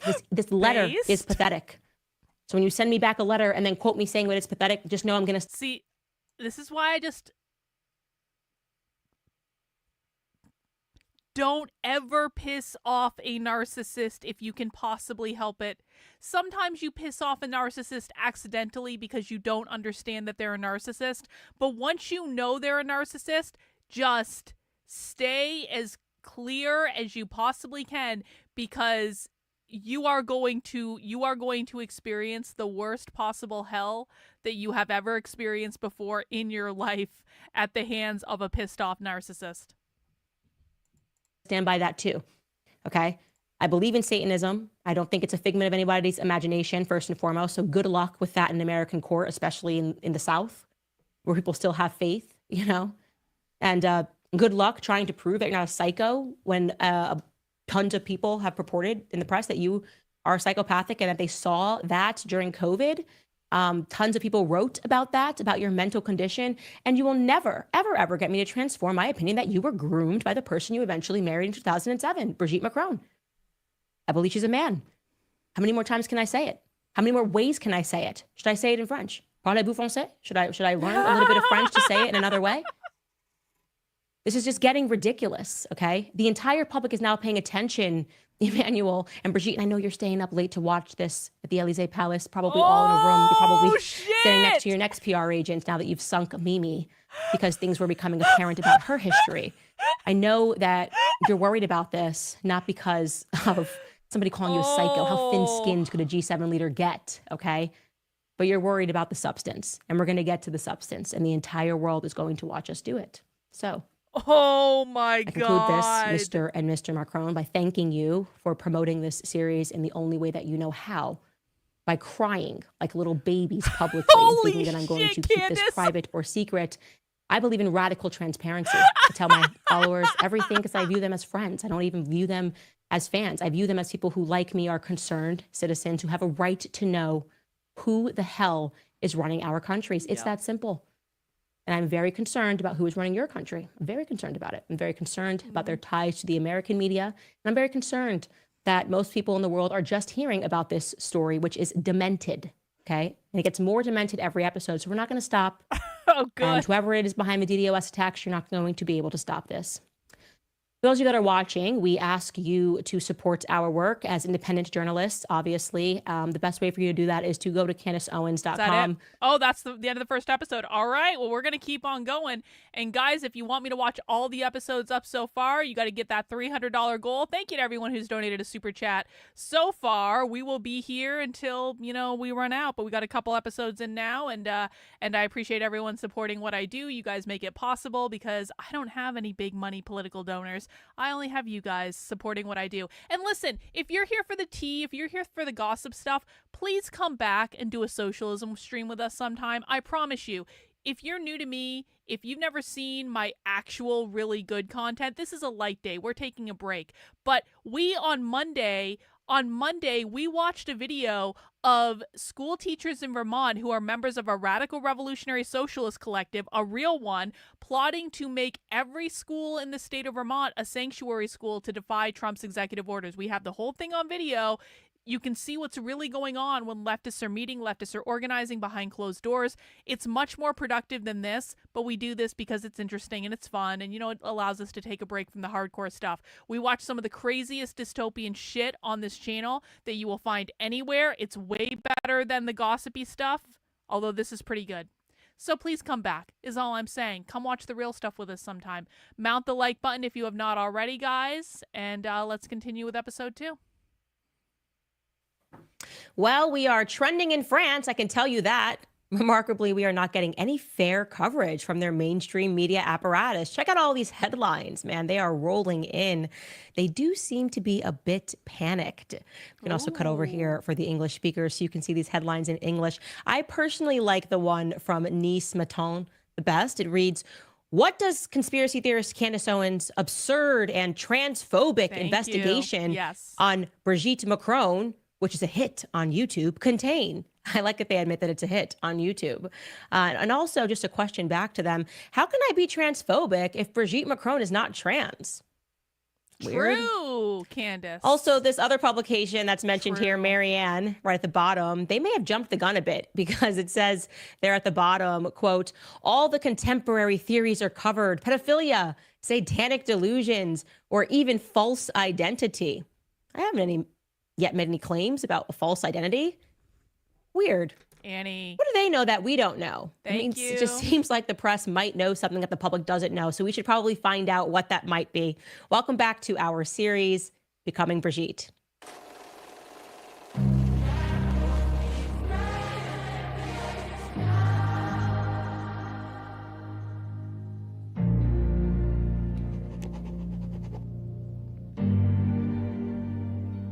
All right, guys, I have a fun one for you today. We're taking a break from the very dark world of Brigitte. We did not even cover all of the pedophile stories, but we're just going to take a brief break from that.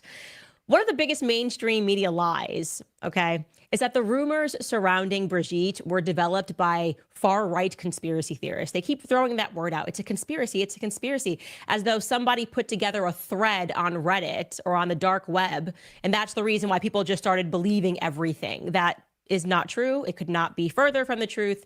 So I'm going to recap for you what actually went down in France. It's important to know this. The press, as we mentioned yesterday, intentionally spun a tale of an irresistibly hot and bold Brigitte Macron. You know what Candace should do?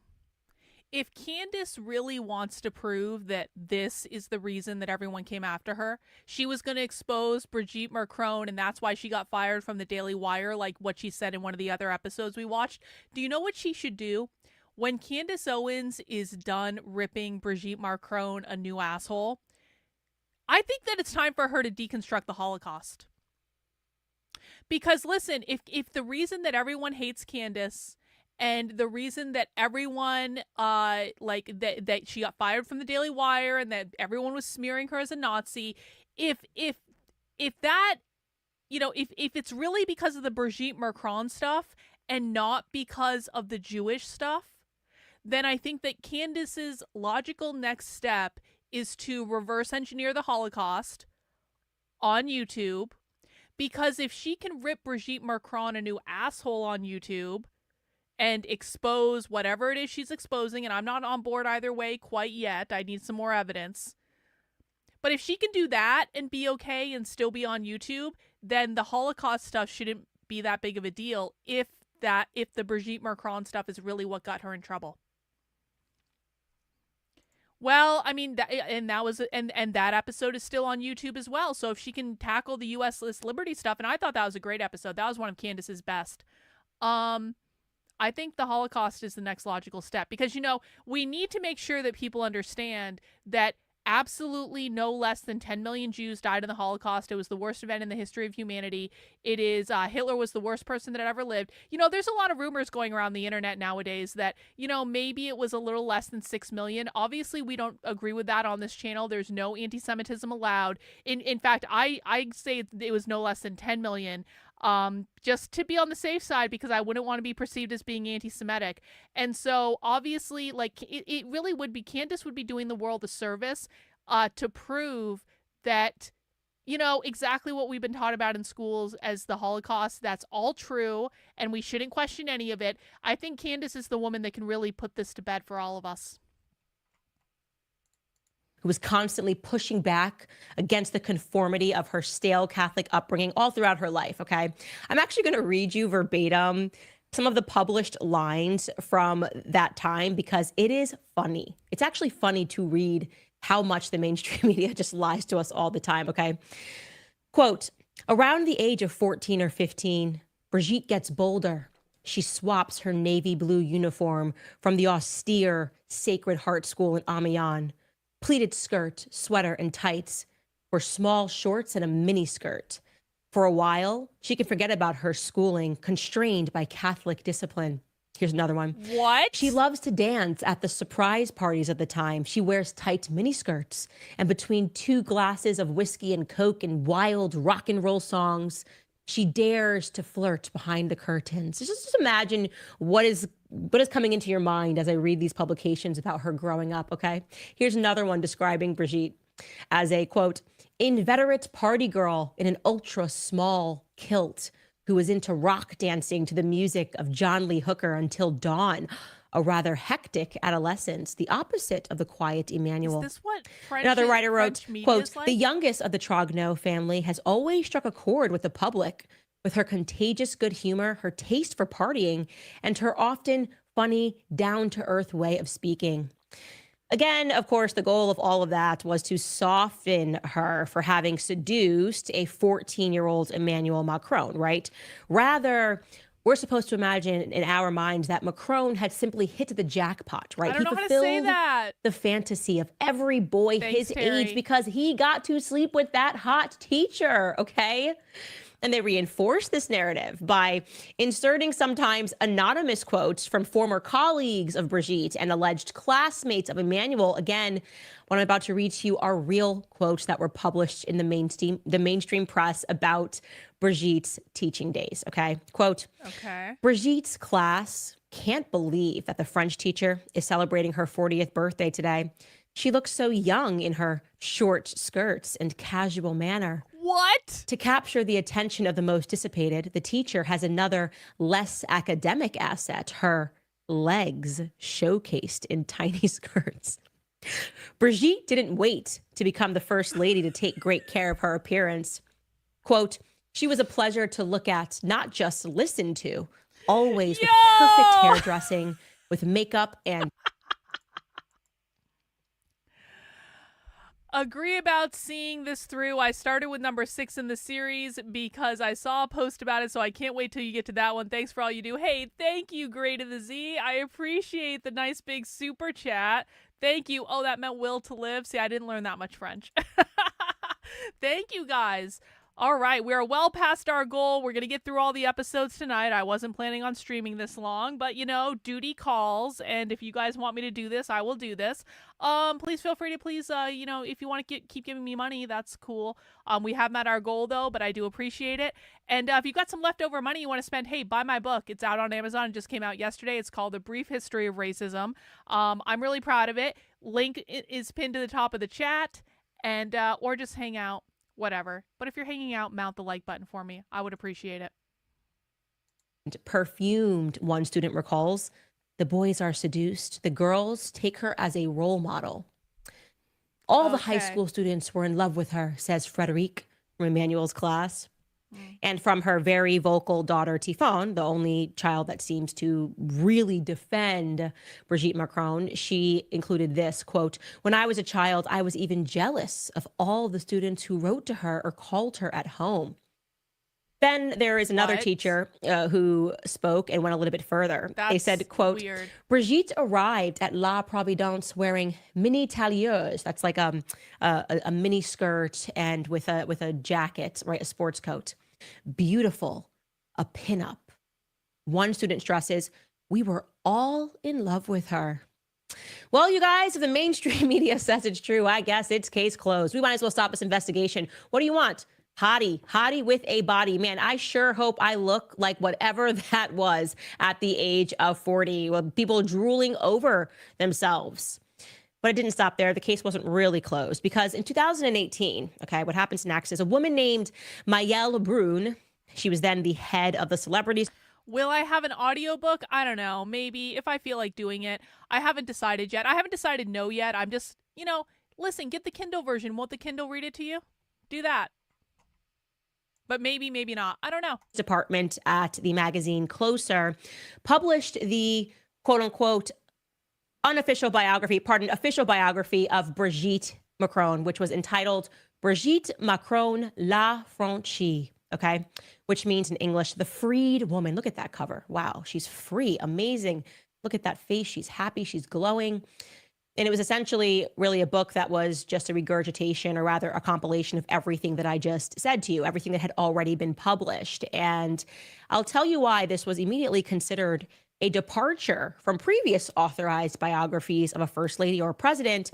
And that's because there was absolutely no pictures provided of Brigitte Macron as a child, and there were no pictures provided of her as a young mother. How odd. In fact, the earliest picture, in this authorized biography was from 1993, when Brigitte was already teaching by that time at the Providence School. So here it is. This is the earliest photo that they included.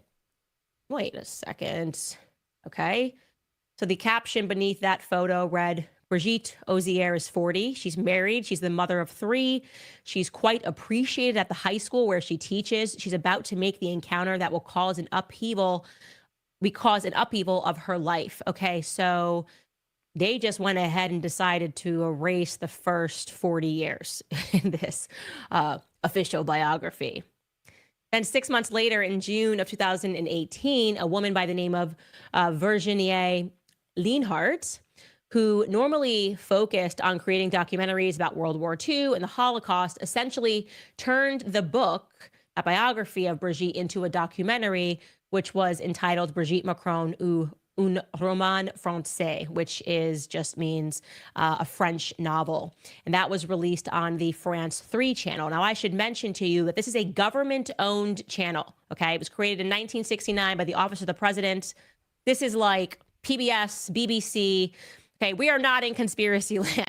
This is a reputable woman, Virginie Lienhardt, who makes documentaries. And of course, documentaries are supposed to include a ton of photos. Think about whatever you were watching when you were coming up. For me, maybe Britney Spears, Christina Aguilera documentaries, just filled with photos when you are watching this and you're seeing their siblings and you're seeing them at Disney World and you're seeing them, doing whatever was normal for the time that they were growing up. A Michael Jackson documentary, right? Tons of photos and siblings. And by the way, I want to be clear, Virginie Linhart did have tons of photos. Just, almost all of them, again, from Brigitte's teaching days, beginning in 1986 in Strasbourg and ending in Paris in 2015. So I'm going to show you the photos that were in this documentary. Okay. First, just showing you this collage, actually, of all of the photos. There you have it. And Mark, I don't know if you need to take me out of that so they can see the full thing. Wait, okay. What's going on here? Because I was reliably informed that Brigitte Ozier was a hot, sexy pinup girl with irresistible legs who wore miniskirts, the kind of woman that the boys just couldn't look away from. I don't know, fellas, should I check the chat here? Are you guys, is it getting nasty in the chat? Because I'm not seeing it. I am just not seeing that teacher. Also, where are the miniskirts? Actually, she seems strangely to be wearing a scarf in a lot of these authorized photos. Why was she always covering her neck? Shit. That's kind of weird. Yeah, that's weird. Here, I'll give you guys some close-ups of that. Maybe you guys are not thinking she's hot. There it is, guys, fellas. Honestly, the guy to the left of her is better looking, in my opinion. True. I don't know what's happening here. I agree. More photos, maybe this one, guys. Guys are making some not nice faces here in the chat. Okay, we'll keep going. Maybe there's going to be some sexy pinup girl. Where's the next one? Ah, there it is. Turtleneck. Nope, there it is not. Skylar, are you only these are the ones from the documentary? Maybe my producer made a mistake. Wait, what? Okay, I don't know. I don't know where the pinup girl is. I'm sorry, guys. I feel like I've let you down. Anyways, Virginie Linhart, the documentary maker, like I said, is well respected. So surely she must have tried to get many more photos before Brigitte's teaching years. If she's not a fraud, then that would have been the first thing she would have tried to do. Interestingly enough, she spoke out regarding just how difficult it was for her to make the documentary. She said, and I quote, "It's difficult to investigate Brigette Macron, much more than I imagined, on the substance, on the form, on everything. As soon as I started making contacts, I was summoned by Pierre-Olivier Costa, Brigitte's chief of staff, and Tristan Bromet, Brigitte's other chief of staff. It was almost like a police interrogation. What do I want to show? Who will I be interviewing? I made a list of people that I wanted to meet, but I could not apply that list. The interviewees, apart from her former students, all had the authorization of the Élysée Palace and were very careful about what they said. There is a thick wall of silence. The level of control and checking is, well, quite astounding. My documentary is a 90-minute, very personal portrait. For it, I needed photographs of young Brigitte Macron, small children, that would show an itinerary, not those approved by Best Image Agency. What won't be released is anything to do with her former life. It's a total blackout." End quote. Oh, Best Image Agency. Now, didn't we just go over that yesterday? That's Mimi's agency that was authorizing the photos that were allowed to go out. So apparently, Mimi's agency authorized the photos that could go out for this documentary as well. Now, Virginie Linhart did, however, receive 2 photos from Brigitte's alleged childhood. One, the public was told, was from Brigitte, then Trogneau, would have been her last name, her first communion. I'm going to show you that photo. Here it is. And another photo, now infamous photo, of the entire Trogneau family, allegedly taken about a year after Brigitte's birth, okay? That is the full Trogneau family photo, which we will come back to. So now really all that was missing from that photo of her communion until the school photos, which appear in 1986, was 23 years of Brigitte's life, the most crucial years of her life. You know, like, I don't know, her being a teenager, her getting married at 21, her allegedly having 3 babies, her getting married to a banker named Andre. That is a good question. Where are the wedding pictures? Louise Ozier, who was her husband of 32 years. Like, I don't know. Do people not take photos of them and their husbands in France? I don't know.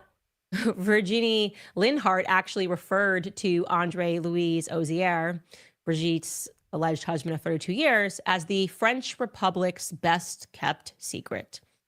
And certainly, you guys, it appeared that way. Because at the time that the documentary was released, there was only one photo that was available of her ex-husband that had even made its way onto Wikipedia as her ex-husband. There it is, Andre Louise Ozier. And you can see it has his date of birth, and it has his date of death, and it has the dates that they were married from 1974 to 2006. All of that is correct, except for the photo itself. Yeah, could you pull that up again? That photo, it turned out, was not actually Andre Louise Ozier, because a former student who had gone on to become a politician, his name is Francois Ruffin, also went to Providence School, and he came out and said, "That's not Andre Louise Ozier. That's Mr. Hugo, a teacher at the school. Oopsies." Whatever.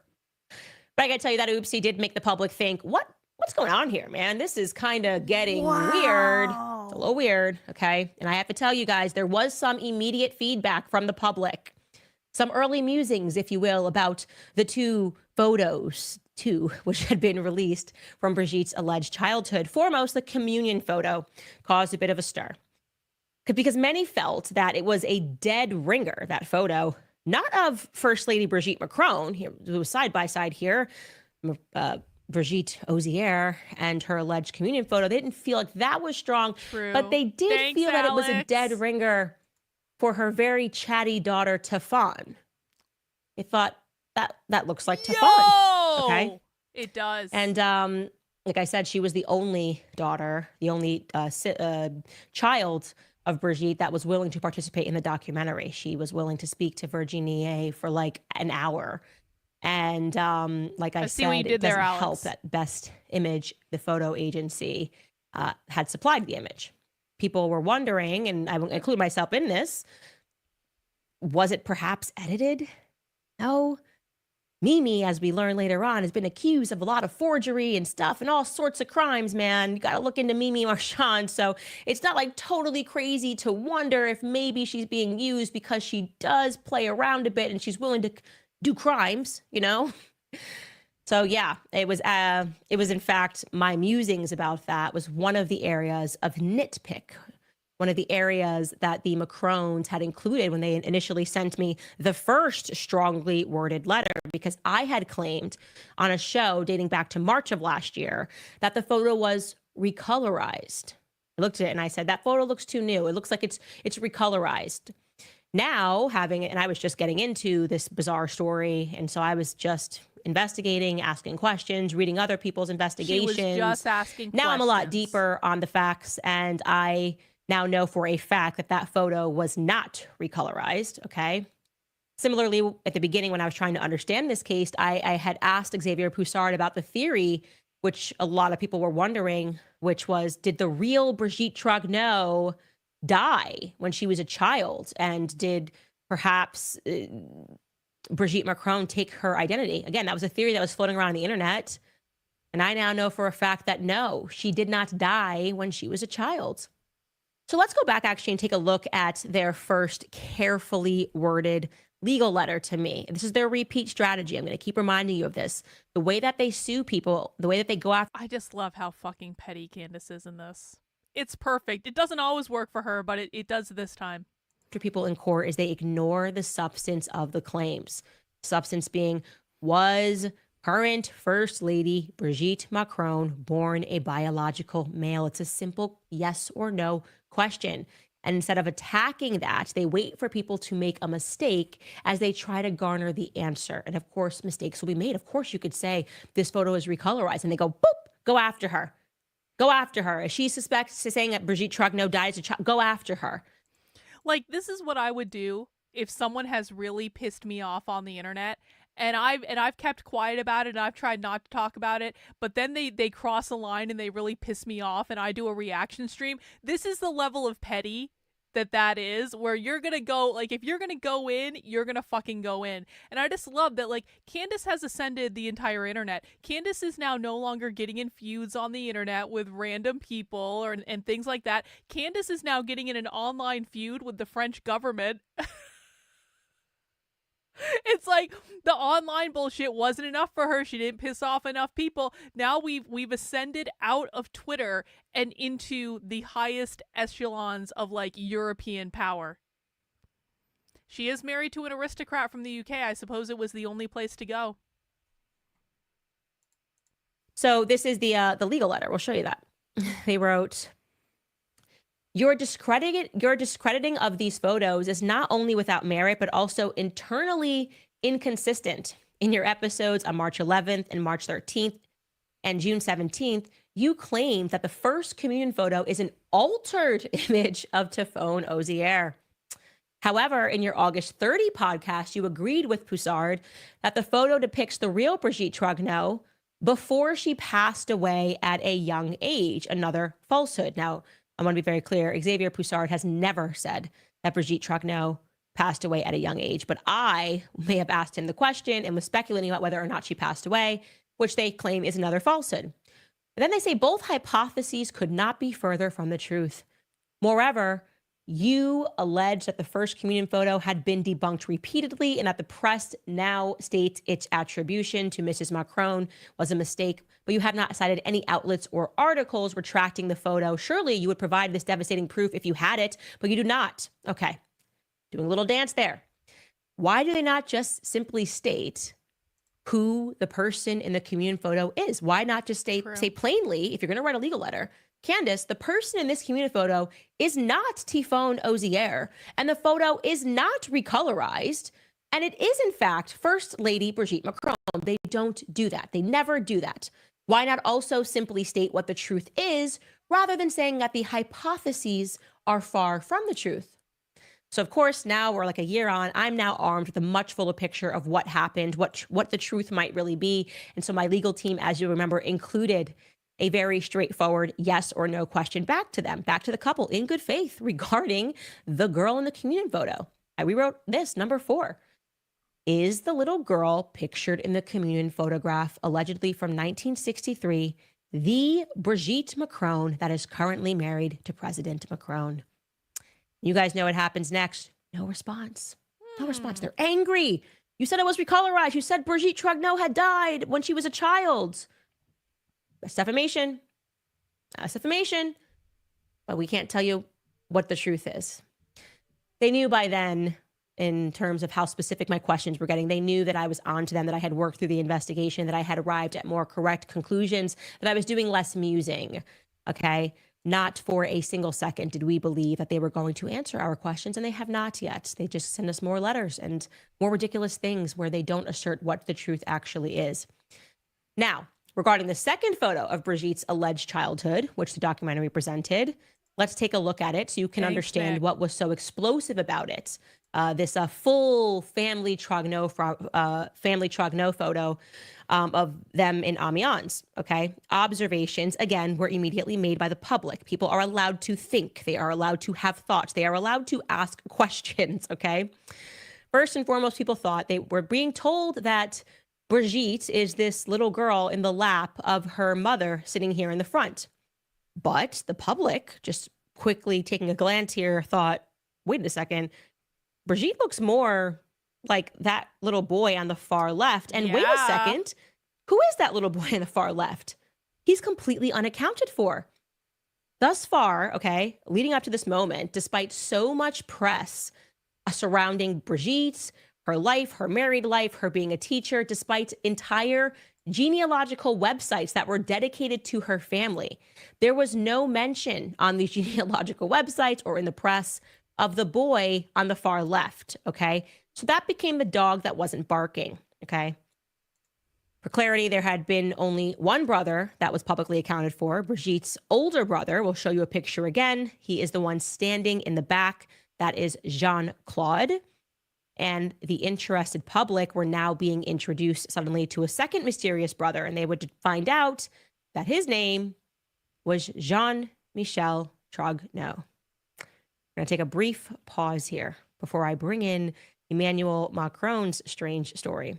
First, just to throw it to one of our amazing sponsors, Preborn, because if you want to hear some great news, the abortion pill reversal treatment, which provides women with a second opportunity to choose, is bringing babies back to life.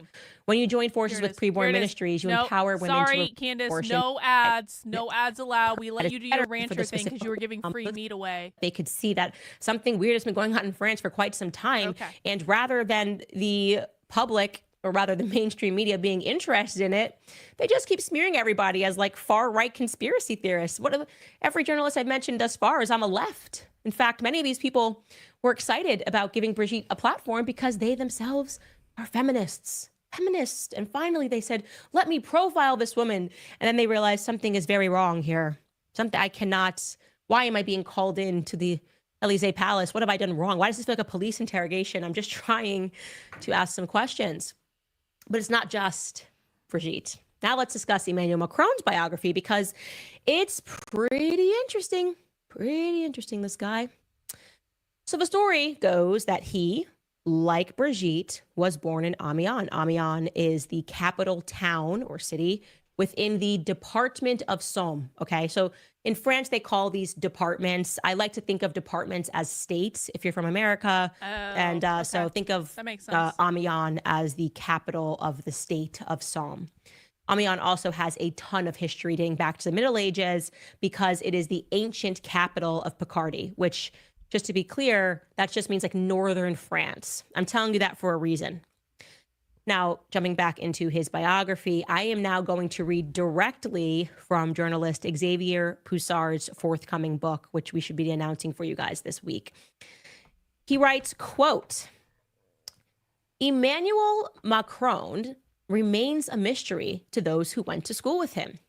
His former classmates describe him as, quote, the only one we didn't know anything about, neither where he spent his vacations nor what his parents did for a living. They describe him as a loner, not much socialized, not gathering others around. Is this like some MK Ultra Manchurian candidate thing? Is that what we're talking? Is that what Candace is leading up to? Is this an actual like Manchurian candidate?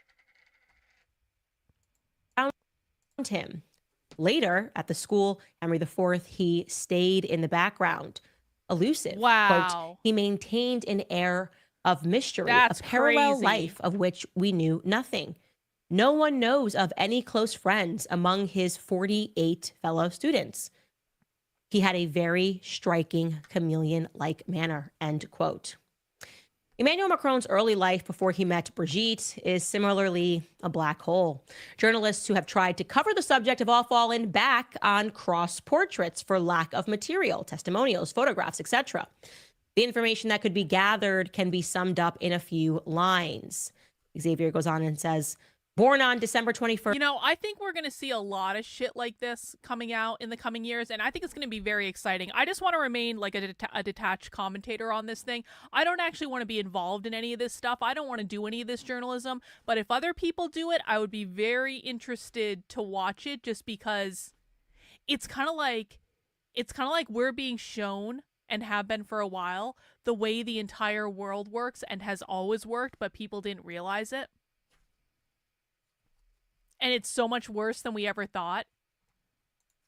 First, 1977 in Amiens, Emmanuel Macron spent his childhood on Rue Gautier de Rumilly, a street in Henryville, which is the upscale district of Amiens, in a house that was bought in 1982 by his parents. Jean-Michel Macron, a neuropsychiatrist at Amiens University Hospital from a Picard family. And Francois Nogue, that would be his mother, a pediatrician who became an expert for Social Security. I'm just going to pause before I jump into Xavier's script here. So you get the picture, okay?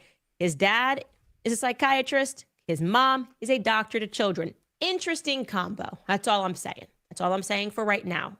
But I'm going to say a lot more.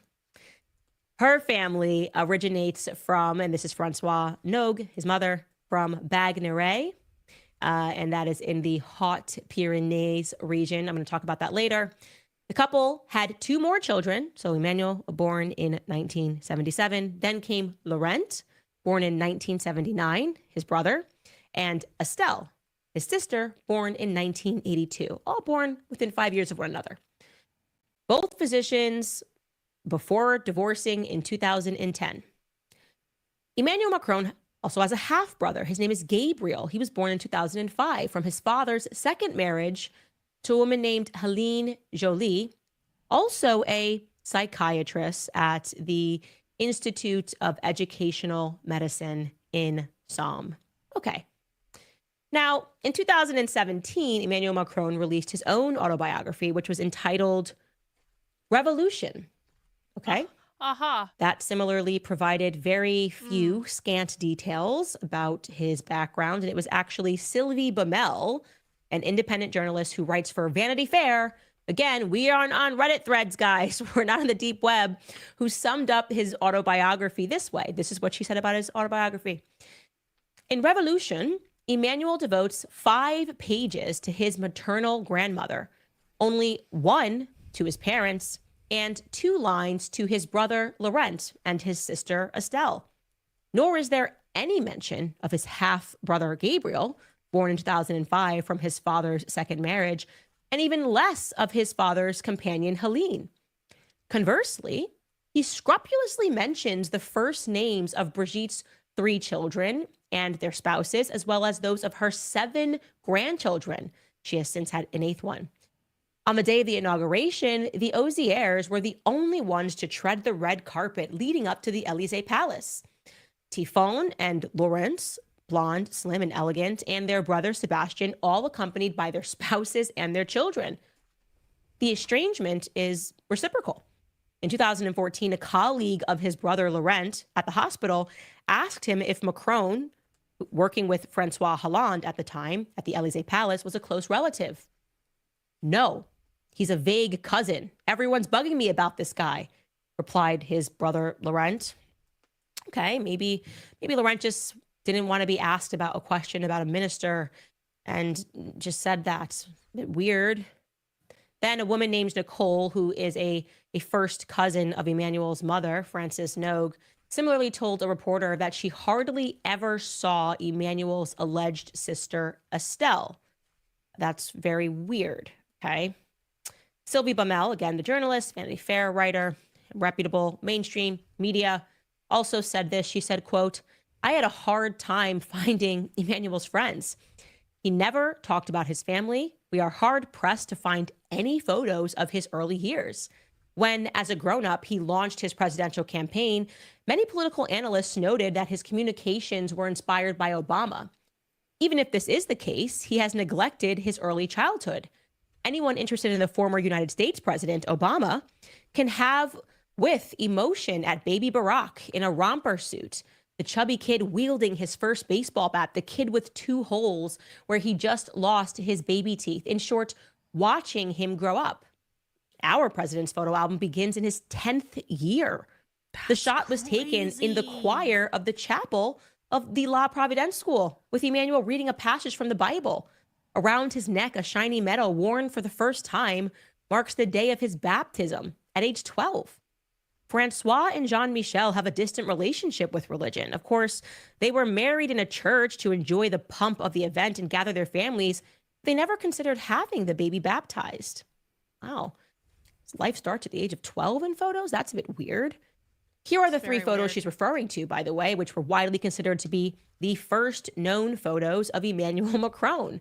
One that she's describing from his baptism, one from his 7th grade year at Providence, and the third, which is another one from his studies. It's almost like he grew up in the Providence school with Brigitte, right? Uh-oh, it's going to be a quote, and I'm going to get a letter from Emmanuel. You said he grew up in the school. That didn't happen. We're suing you for defamation. Oddly, however, I should mention that when Xavier Pussard kept digging, he did find that there were some uncredited and seemingly unauthorized photos that appeared in, you guessed it, Paris Match, one of Mimi Marchand's favorite publications, in May of 2017, when we know Mimi Marchand, the PR killer, so to speak, figuratively, was running the comms for them. So in May of 2017, these photos appeared, and I'm going to show you those. Okay, so we're seeing a kid. It tells us in the captions that this is Emmanuel Macron when he was 3 years old. By the way, if you guys are French and watching this, if somebody could identify those sneakers, that would be amazing. Later on in the comments, I'll get a close-up of that for you guys. I'm just curious as to what sneaker brand that is. It says he's reading Sylvester and Tweety. Got this crazy blonde hair, and that one in the bottom right is supposed to be him at his father's office of medicine. And you'll notice that, again, these young photos, he's got all of these siblings. There's no photos of him with his siblings. And who authorized these photos? They're literally not credited in that magazine issue of where these photos came from. And they are never again included in any biography, whether it's autobiography, whether it's an authorized biography or an unauthorized biography. We don't get to see those photos again. Okay. So to recap, the Macron side of the family is supposed to have deep roots in Amiens. Okay, they're supposed to be Picardy. Yet when another journalist, a gay journalist named Hervé Alga-Laranda, and why I'm telling you he's gay and openly gay is not to call him out, but because don't forget a big piece of what the media says is that everybody's LGBTQ phobic. That's the reason why anybody is even saying anything about her. Well, this guy certainly is not, okay? Hervé Alga-Laranda made what is likely the greatest effort to look into Emmanuel Macron's upbringing in his investigative book, which in English is Two Young French Women, okay? And he similarly found some really odd things. Foremost, the former mayor of Amiens, a man's name Guy de Robian, I'm showing you him right there, who was close with the Trogneux family because Amiens is close-knit, and therefore in no way was trying to shade them or harm them in any way, said this about Emmanuel Macron. He said, Macron is not Amiennois. He is Touquetois, meaning he's not like from the town of Amiens. He's like from Le Touquet, which is, Le Touquet is a seaside town in France. What did he mean by that? What do you mean he's a Touquetian? Is he suggesting that Macron was not from Amiens at all? Because that would be weird. Why wouldn't a city mayor in which the president of France was born in want to take full credit for his birth? Like, yes, Emmanuel Macron is from here. Maybe he just meant that he spent more of his time or the most of his time outside of the city. I don't know what he meant by this, but he said it, at least according to that book. Surely they would want to claim him, right? But people even called into question Macron's interest in his own birthplace of Amiens, because from that very same book, we find out that Emmanuel Macron, quote, skipped the commemoration while he was in office of the centenary of the Battle of Amiens on August 8th, 2018. The Amiens-born Macron was conspicuously absent, while Theresa May, then the Prime Minister of the United Kingdom, and Prince William, one of Queen Elizabeth's grandsons, were present. The English had stood shoulder to shoulder with the French in the battle of World War I. Okay, I really don't want to get up right now, but I really need to pee. And so I'm going to run to the bathroom as quickly as I possibly can, and I'm just going to breeze my hands under the water, and I'm going to let this play while I'm gone so you guys are entertained, but please let me know if I miss anything, okay? I'll be right back. The start of the Allies' victorious offensive, Emmanuel Macron did not attend the celebration, even though his family's birthplace, Auffy, it's another city, was on the front line of another famous battle, the Battle of Somme. And the castle housed a field hospital, even though he knows full well, as he has mentioned in several speeches, that Picardy still bears the scars of the wars against Germany. Okay, maybe he was busy that day. Let's not get too crazy. Also, I should mention that before Emmanuel had entered the political scene in 2012, he had considered running for municipal office, but never in the Picardy region, only in Pas-de-Calais, which is further north. That's the same Pas-de-Calais that Brigitte worked within as a press secretary. Maybe that's why. Maybe they were already in the midst of their affair. I'm not sure. And then it's just about to get outright embarrassing, okay? When you consider the massive blunder that gets made by President Emmanuel Macron in regards to the other side of his family roots, the Nogue, right? His mom's side. Francois Nogue is his mom. From Soise Nogue is his mom. Remember, her family traces back to the town of Haute. That is a region of Pyrenees, okay? Think of the Pyrenees Mountains. Basically, they border Spain and France. So there's a lot of different spoken languages, a few different spoken languages in that region historically. So Macron, in his presidential capacity, goes to visit Andorra in 2018, and he presents himself as a child of the Pyrenees. Okay, and this exchange happens between him and a Corsican national official. His name was Xavier Luciani, and it was captured. This exchange was captured by a journalist from Express magazine, because when presidents travel, they have like. Did I miss something? Did I miss something big? Candace seems to be alluding right now that I missed something big. Can you say incorrect things about socialism while I'm gone? No. No incorrect things about socialism at all. Okay, do I really need to rewind? No. Okay. Let's just keep going. It's fine. Let me know what I missed. The pool of journalists that travel with them, and they're recording and they're listening to the conversations. And he's speaking to this Andorran guy, and the journalist writes that Macron said this, quote, "I had great grandparents who were Begordin, and they only spoke Pyrenean. Their sole aim in life was that my grandmother would attend a state school to learn French. Think about it," end quote. So he's opening up here. Now, we know he was close with his grandmother. He wrote the most about his grandmother in his book, The Republic. And he's saying that his grandmother, the sole aim of her parents was for his grandmother to stop speaking Pyrenean and to go to a school and learn French, go to a state school and learn French. And he goes, think about it. Think about how amazing. Now he's the president of France. And that was all his great grandparents wanted for his beloved grandmother. And you know what? That politician did think about it, probably not for very long, because it turns out that Pyrenean is not and has never been a language. What? It's just amazing. They made up a language? That is just amazing. No, it's never been a language. They didn't know what the heck he was talking about. They're like, what are you talking about? Pyrenean. What is that? That's not a thing.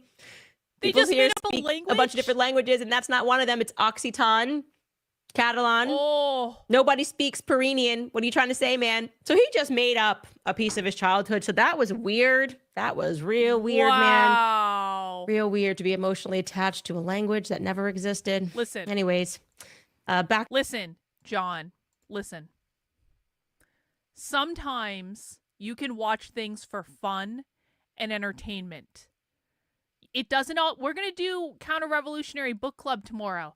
Counter-Revolutionary Book Club will be deeply serious. We will enjoy it, but it will be serious business. Okay. Sometimes nothing. It doesn't always need to be serious. To the journalist Hervé Alga-Lorando, he tried desperately thereafter to speak to anyone in the Macron family, but they were as thick as thieves, okay? He got shot down. Then there was an official in Bigoret who gave him an idea, okay? And the idea that came across his mind was, you know what, I should actually, I want to learn about Emmanuel Macron's history, I should speak to Brigitte. Weird, right? The reason why this idea popped into his mind was that that official told him that when Emmanuel Macron had visited Bagnoret, okay, another city, out of civility, he was making conversation, and he asked Emmanuel Macron about his sister Estelle because she lived nearby. And he says that apparently Emmanuel Macron turned to Brigitte to know what to answer. That's weird. He turned to his wife to know what to answer about his sister. I don't know about how you guys are feeling right now, but I'm starting to get a little icky feeling. It's all starting to feel a bit, I don't know, incestuous to me, you know? Like, why is she know so much, and why is he like more into her family? I don't know. It's very weird, right? We should probably pause there, but for fun, I am going to tease you with this photo, 2 photos. And I want you guys to know this is real. This is not made up, okay? Because next episode, we're going to get into Jean-Michel Tragneau, the sibling that has now suddenly appeared. For the first time, the public is being made aware of him. And Jean-Michel Tragneau allegedly has a son. Okay. Allegedly, this guy, whoever he is, Jean-Michel Tragneau, who seems to be missing, has a son named Jean-Jacques, who is not missing. Jean-Jacques is not missing. And I'm going to just give you a side-by-side of Jean-Jacques and Emmanuel Macron. What? Okay. And here's another one of Jean-Jacques and Emmanuel Macron. Now, these two are not related. Okay. The one on the left is allegedly Brigitte, who claims she is not Jean-Michel Trogneau. That's allegedly Brigitte's nephew. That is Jean-Michel Trogneau's son. This is not the Macron side of the family, okay? This is Brigitte. This is the Trogneau side of the family. And that's her husband. And it is just amazing. It is just amazing. But ladies and gentlemen, do not believe your own eyes. Do not believe.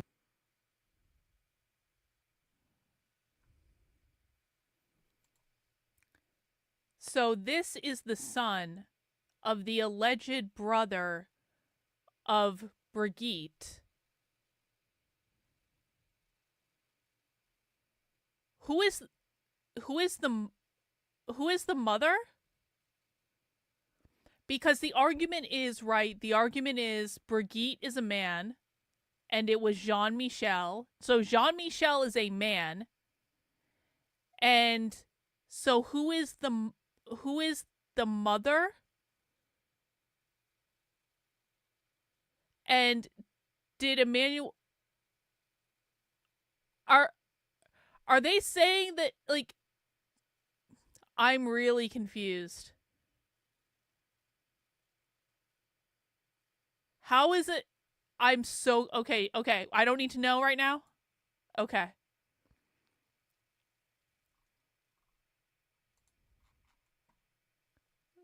Well, they can't have a baby like that, though.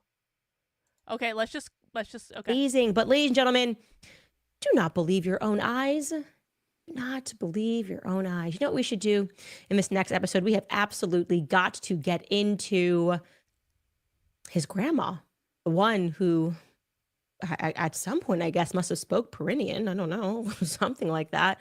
Because then things are going to start to get really interesting. And then we're going to learn a bit more about his mom, his dad, the psychiatrist, and some things that he kind of left out about them, and what kind of work were these psychiatrists and pediatricians involved in?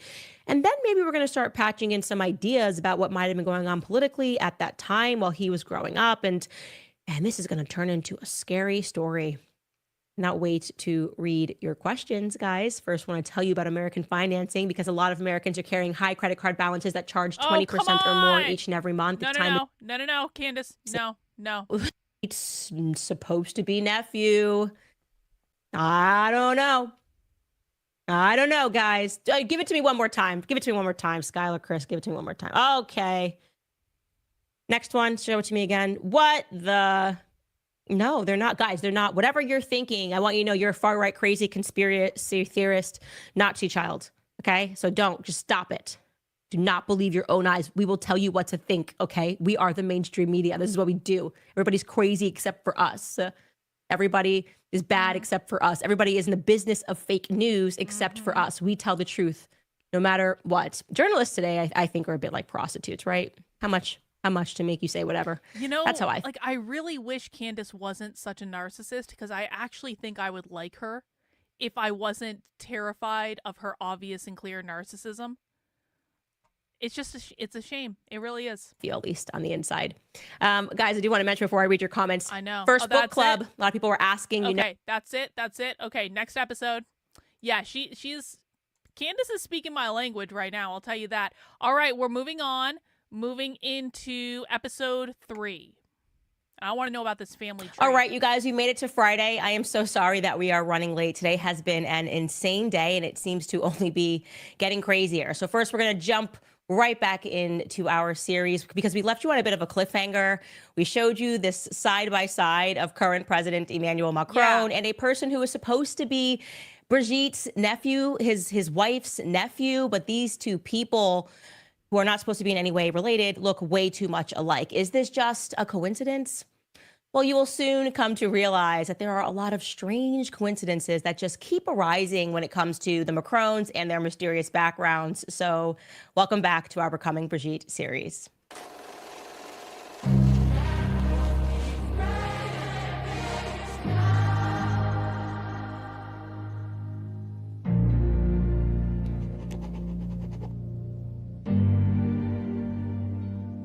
Okay, so to briefly recap, Last episode, we learned that Emmanuel Macron's classmates described him as a bit of a mystery. No one knew what he was up to outside of school. He kept to himself. He wasn't a part of any cliques. Nobody knew anything about his parents or what they did for a living. Okay.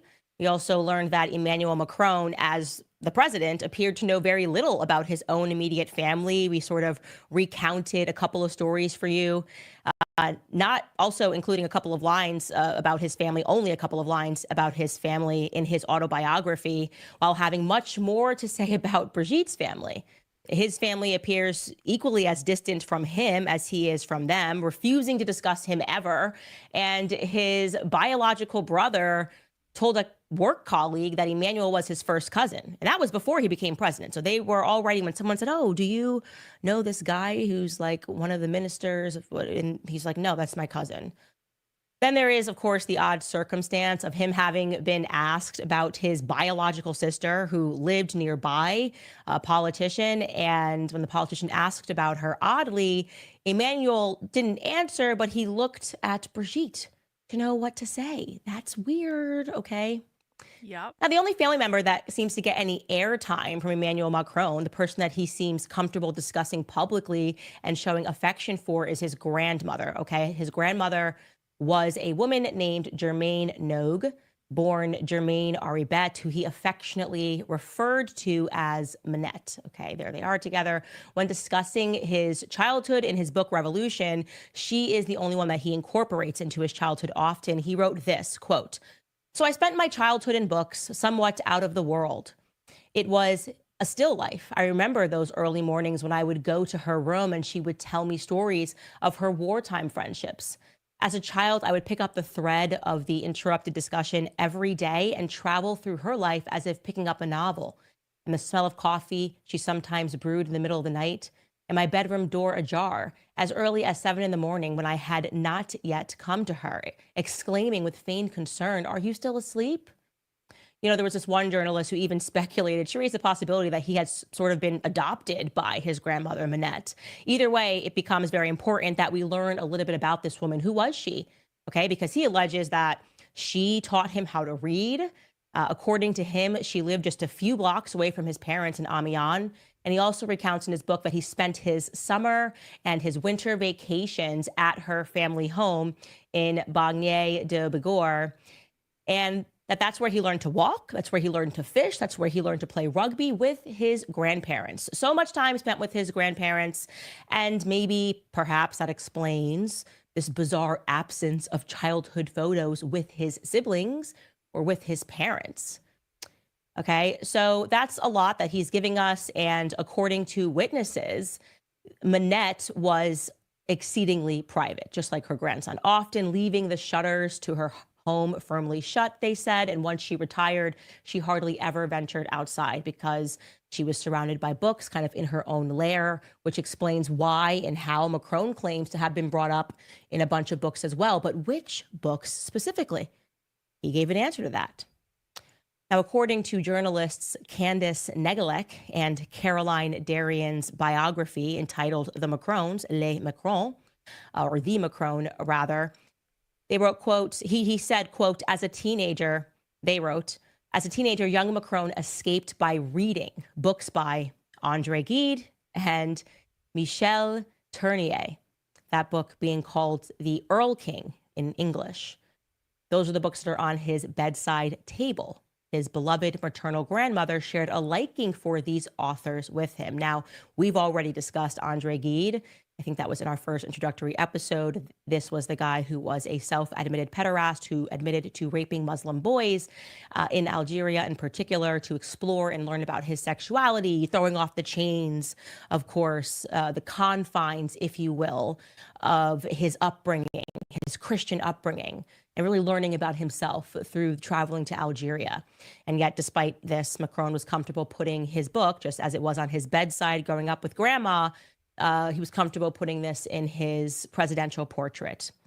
The other author we haven't discussed that he mentioned to these journalists, that author is Michel Tournier, apparently another favorite.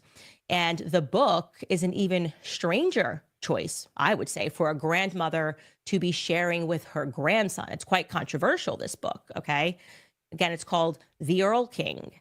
The Earl King being a mythological creature that chases after children. And in this book, passages are, well, I'll give you a passage. I'll just read it to you. Quote, children's buttocks are alive, quivering, always alert, sometimes sunken, and seconds later What? smiling and naively optimistic, as expressive as faces. Now, I don't know if my grandparents were doing it wrong, but they gave me the Bible. We talked about Bible passages. We weren't being given books that speak about a children's buttocks. Like, if that's just completely absurd. In that book, the book's protagonist discusses children that are advanced for their age, right? And this is a quote from that book.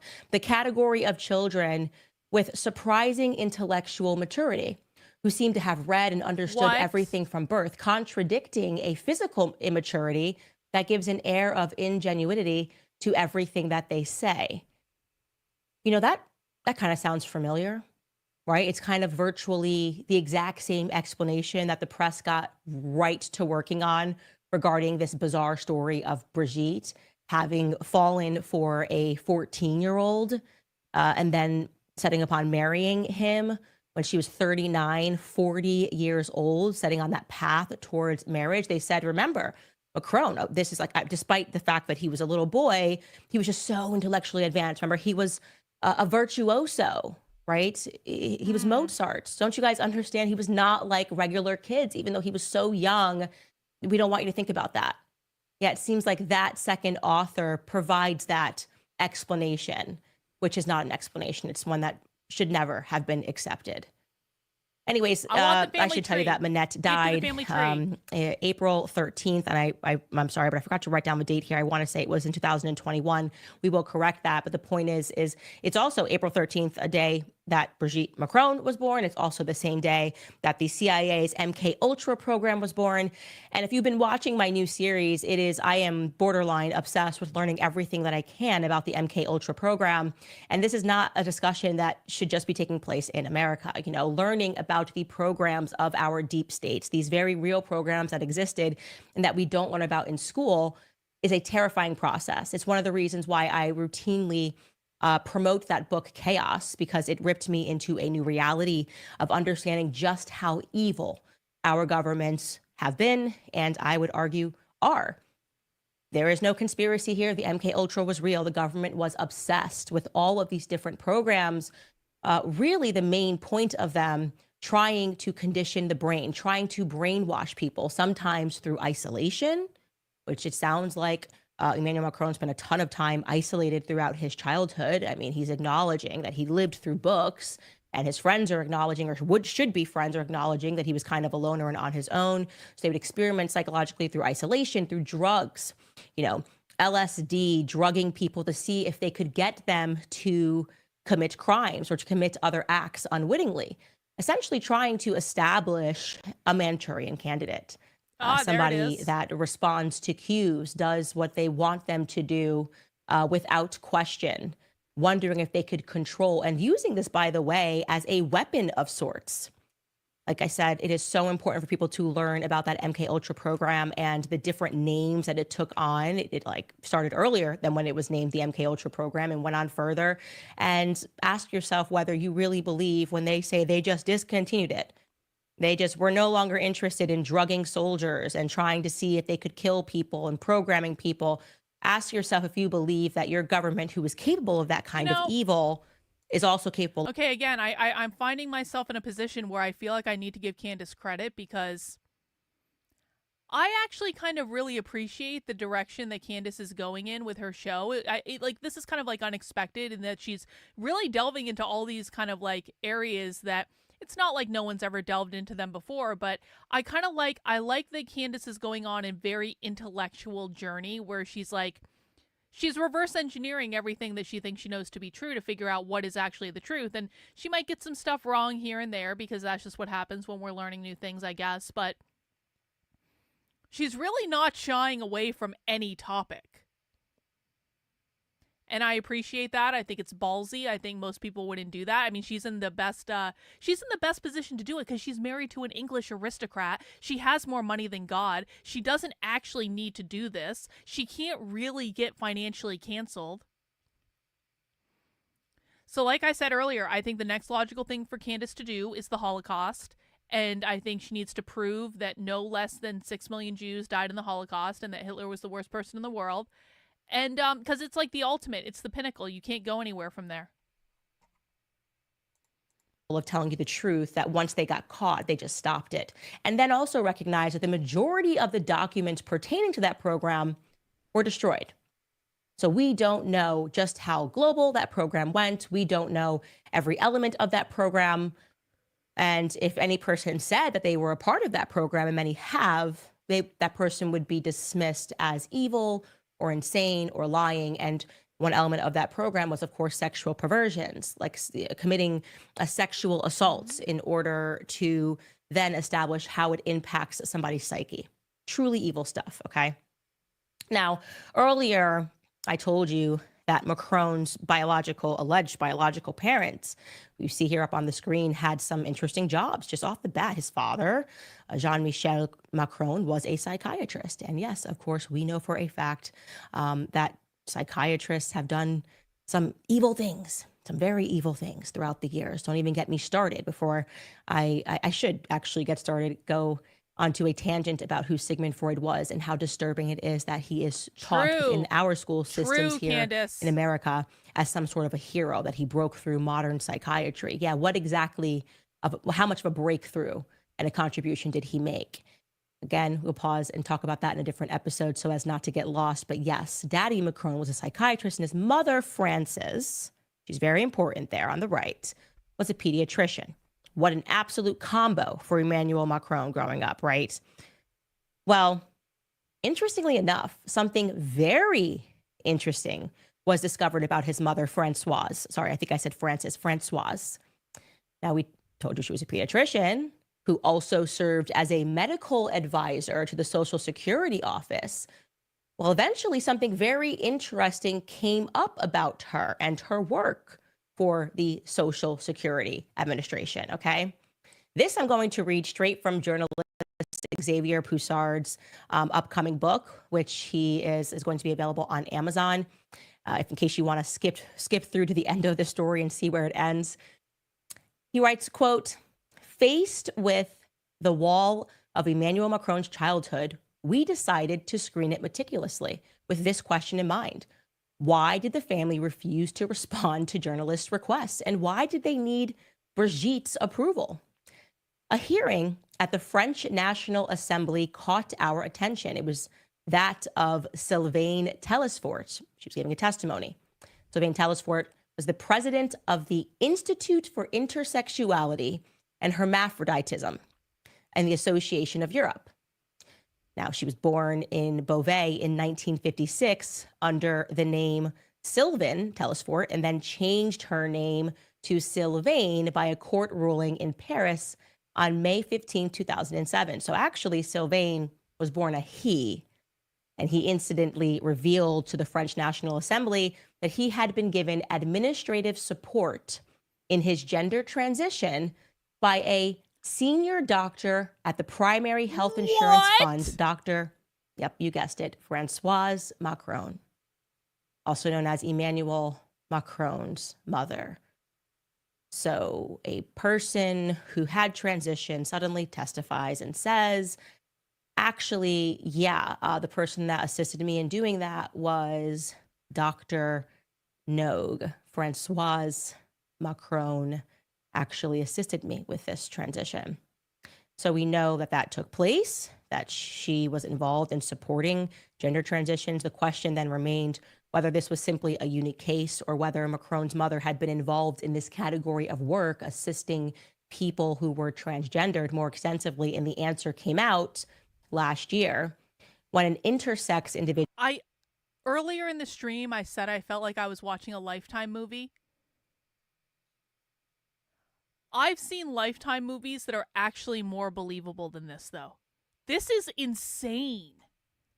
Goes by the name Alexandra, described how she had benefited from, quote, waivers granted by the National Referral Advisor, Dr. Françoise Macron Nogue, who, it must be said, is the mother of the current president. She has done a tremendous amount of work following all kinds of generations of people like me, granting subsidies so that we can have access to the best specialists, so that we can take our time, and so that in everyday life, we are not on the margins. If people were rejected by their families, she would find them a small room and they would receive a disability pension for the duration of the trip. In short, it was very, very well organized. I don't understand why people despise this protocol, end quote. In the second interview, she explained that Françoise Nogue was concerned with a particular pathology known as primary congenital pseudo-hermaphroditism. But you know, you guys, I'm sure all of that is just a coincidence. All of it. I mean, anyone who does not understand how these things just keep happening in the world is just a crazy conspiracy theorist, right? Just a crazy conspiracy theorist. I mean, yeah, okay, I get it. We've got some questions about the gender of his wife, why her past doesn't seem to be coming together. We have some questions, sure, yes, about his past. His dad is a psychiatrist. His mother does some specialty work assisting people in their transitions, and they kept this quiet when they got married. And sure, when they became the president and the first lady, they just had all of these either transgendered or proud pedophilic type things keep popping up. But I'm sure all of this is a coincidence, guys. The books, everything, it's just one big coincidence. Let's pause there because there's going to be a few more coincidences that are going to happen. So I can throw it to one of our sponsors, which is Goldco, because president. No advertising. Now you no. do not over to the problem story of Brigitte, because there just seems to be a lot of coincidences going on here. So we had mentioned already a journalist by the name of Sylvie Baumel, right? She's that left-leaning journalist who has bylines in Vanity Fair. Like I said, this stuff was not coming from conspiracy theorists. This is such a lie that is told to the English-speaking world. She is the one who has dedicated the most time into trying to get into the past of Brigitte, to learn about the past of Brigitte. And she just kept coming up against a wall. And again, to remind you, these journalists were like, yay, powerful woman taking charge at the Élysée Palace. I want to learn more about her so I can promote her to the world. You know, who doesn't love a strong character, especially if you're a feminist like these writers were? So she begins working on the second biography about Brigitte, entitled He Had Just Turned 17. Actually a funny title. It's an untrue title. And Sylvie Baumel actually disputes it in this very book. She lands upon a different answer in her last chapter. She writes that Emmanuel Macron had actually only just turned 15. She probably went with a different title because they would have panicked at the Élysée Palace if she went with he just turned 15, right? They probably would have been. I kind of like the title. I think the title calls out the contradiction of the conclusion. Doing some terrifying things. Maybe they would have just called her into the office for a talk. Well, throughout this second investigation leading up to the publication of this book, she poured through all of these public interviews given by Brigitte and just kept coming across these little mistakes that Brigitte would make about how old she was during certain things. And so there is this very famous judge in America known as Judge Judy. And Judge Judy says something. She repeats that if you lie, you have to have a good memory, right? Mm-hmm. If you don't lie, you don't have to have a good memory because it's just true. So you don't have to be like, oh, what did I tell this person? What did I say? And make all these little errors. So one mistake that Brigitte made in this long biographical interview that she gave to Elle magazine was regarding her older sister, her late sister, Mary Vaughan, who had died in a car accident. And now when Brigitte gave this interview, she said that it was, sort of this traumatic thing that was ingrained in her mind, that she was 8 years old at the time of her sister's death, and that she carried her sister around with her every single day of her life. She also stated that her niece died a year later at the age of 6. So Xavier Pussard was very troubled by this. First and foremost, right away, Sylvie Baumel was able to determine that actually, no, she wasn't 6 when her sister died. She was 8. Now, that's just a 2-year difference. But I feel that by the time you're 8, if something that big happens in your life, you don't really mess up the date by 2 years. Like it would just be a very raw memory, but maybe it was just a mistake. But regarding that second person that she says died, the niece that allegedly died a year later, so this would be back-to-back big deaths in the family, he was just going, I don't see that anywhere. And he thought that that was strange because there had been so much written about Brigitte's nieces, and yet there was no mention of one who had died anywhere. So he got right to work researching it. And finally, at long last, he was able to confirm by visiting a family plot that Brigitte's family had, that there was a niece named Sylvie who had passed away following a surgery in 1996. Okay, great. Phew. But that was nearly 6 years after her sister Mary Vaughn had died. Not 1 year, but 6. Now that's a huge difference. So what was going on? Anyways, Sylvie Baumel's main focus on this second book was really trying to learn more about Brigitte's first husband, Andre Louis Ozier, right? That's the banker that she had married when she was 21 years old, the guy who had his wife rather dramatically stolen from him by a teenager, virtuoso Mozart type guy.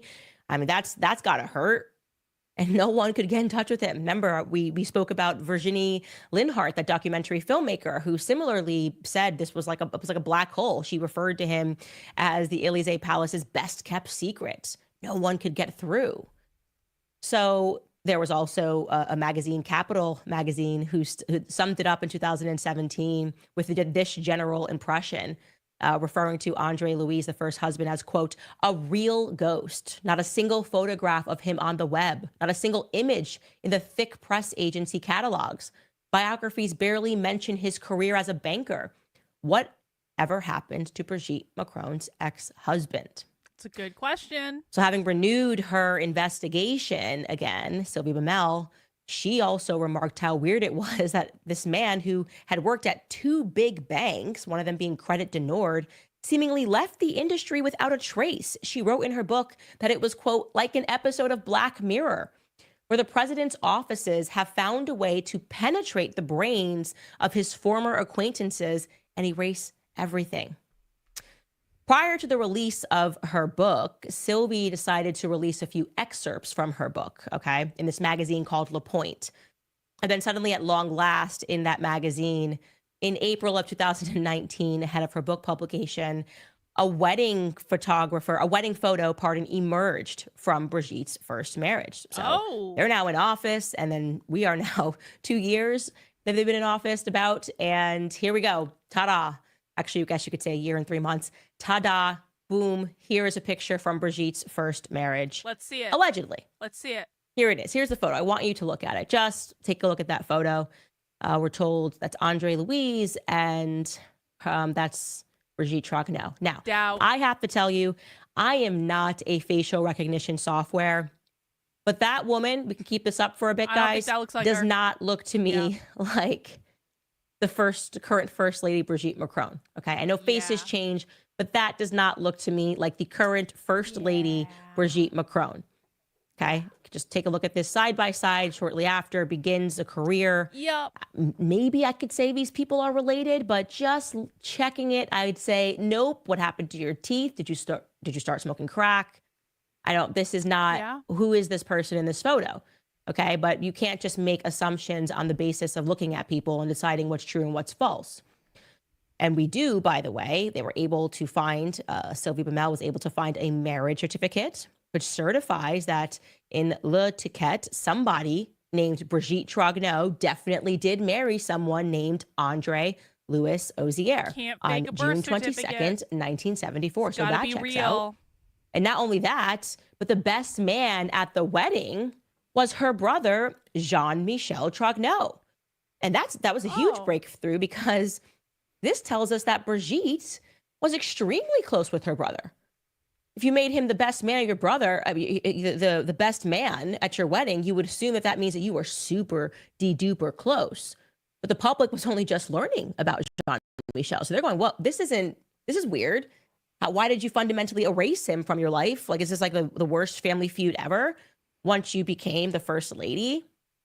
Yeah, that seems a bit strange.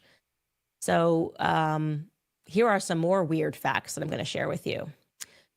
In our legal letter, we specifically asked Brigette Macron, well ahead of today's publication, to confirm to us in writing that she, the current First Lady of France, is in fact the woman that is pictured in this photo.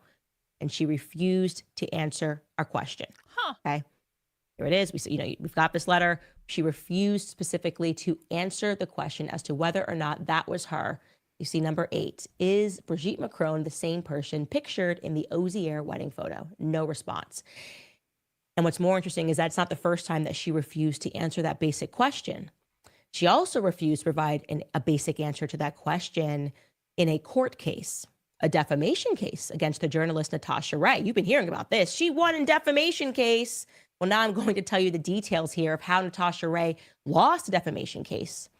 Not to her claim that Brigette Macron was a man or lived as a man before transitioning, if you will, to Brigette Macron, but rather by getting details wrong, okay?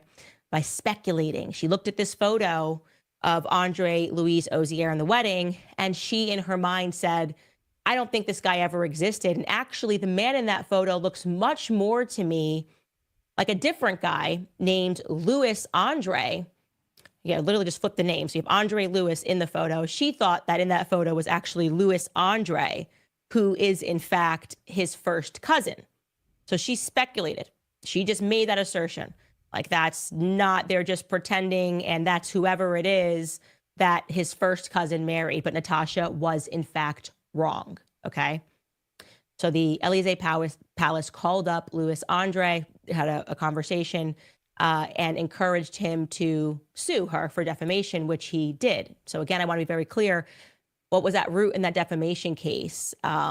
It was not whether or not Brigette Macron was born a male. And I also want to be clear here that that defamation case would not have taken place were it not for the intervention of the Élysée Palace, promising that they would join in on a lawsuit, even though they never did. Now, how do we know they did that? Because another journalist, another left-leaning journalist, feminist, named Emmanuelle Anizon, who similarly wrote a book about Brigette Macron, wanting to debunk all of the rumors about whether or not Brigette was born a man. She was the only journalist who actually penetrated through to the Ozier family. She actually spent time with that misidentified cousin, Louis Andre. And he told her how it all went down, and she recorded it in her book. The story goes that the cousin, John Louise, had a wife named Catherine Adoy, and convinced of her theory that he was actually the man in the photo. She contacted his wife. Natasha Ray contacts his wife, Catherine, on WhatsApp, and she sends a message at 3 a.m. in the morning. She's like on to the story. She knows something weird, and she goes with her instincts rather than the facts. And she writes to this woman, I know everything, absolutely everything, for you, for John Lewis, for Jean-Michel. And I guess for her, this was like a journalistic strategy of not really knowing everything, knowing something was wrong, but hoping that if you pretended that you knew everything, that person might be forthcoming. But Catherine wasn't forthcoming. She instantly showed it to her husband and was like, what is going on? And so her husband contacted Lawrence Ozier, just reminding you that's Brigitte's alleged firstborn daughter, who also happens to be his cardiologist. And Lawrence says, you got to call Brigitte. You got to call mom, because she's thinking about filing a complaint too. This is harassment. So he does. The cousin calls up Brigitte, and here is what he tells the journalist happened next in his own words.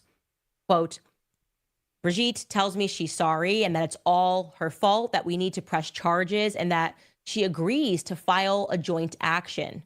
I hear Emmanuel Macron's voice in the background asking him to hurry up because they must leave. Before hanging up, she promises to send me a copy of her family record book, which she didn't. I also asked her to certify in writing, which she did, pardon.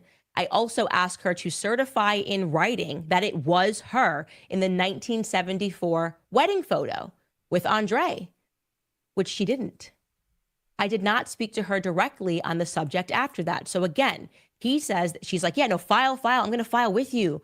Do this. And he's like, well, could you send me just like in writing? Because, obviously this will be proof.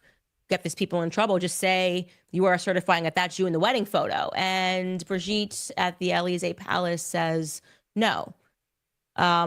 or goes cold. Afterwards, he makes good on his side of the deal. He files a complaint against Natasha Ray. He sends documents to Brigitte's lawyers. Brigitte then calls him back and says, you know what? Actually, the palace is recommending that we file our actions separately. Here's what John Louise says happens next. Quote, she told me that the Elysee preferred to launch 2 separate actions. She was walking out on me, it clearly meant. It clearly meant if you want to continue, you're on your own. Get a lawyer of your own. We had already filed a complaint. There was no turning back, so we went ahead on our own. Since then, when I tried to call Brigitte back, I don't get through to her, but to her secretary, who has become unreachable. So long story short, the first lady played him, right? She got him all fired up and said, we're going to file with you, blah, blah, blah. He's like, okay, can you certify that? And nope, they were manipulated. And then they were betrayed by the presidential couple. And the journalist recounts that you can definitely tell that he's a bit stung, that the Oziers felt a bit stung by that. Very strange. Again, such an easy thing to certify. But what she really wanted, Brigitte, was for him to go through the defamation, for him to win the defamation, because he actually was not the man pictured in that wedding photo. And then for her and her husband to be able to publicize the newspapers, we won a defamation trial against the crazy journalist who said that Brigitte was born a man. Oh, that's crazy. But she's right. But that's crazy.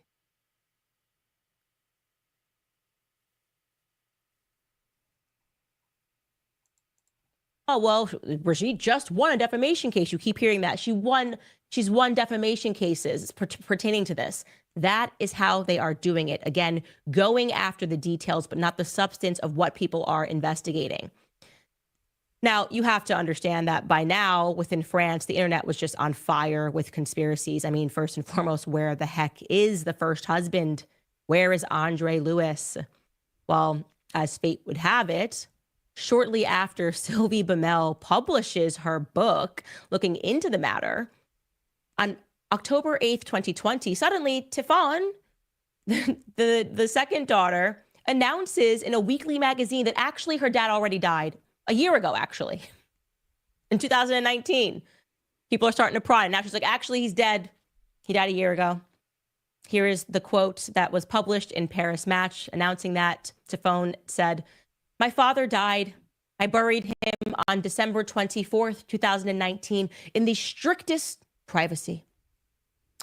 How convenient. How convenient, right? That, like, I don't know, the first lady's first husband, who everybody's starting to look into, just drops dead right at the moment where people realize something's going on here. I would say it's remarkably convenient for the Macron family. Also, by the way, this is kind of weird, but Tiffany announcing her dad's death in that Paris Match magazine, which we know Paris Match is controlled to some degree by Mimi Marchand. Listen, I'm not saying that is an awful freeze frame for Candace, and I don't apologize. I'm not saying I want this to happen. I wouldn't want this to happen to anyone. But, like, is Candace Owens flying a little bit too close to the sun?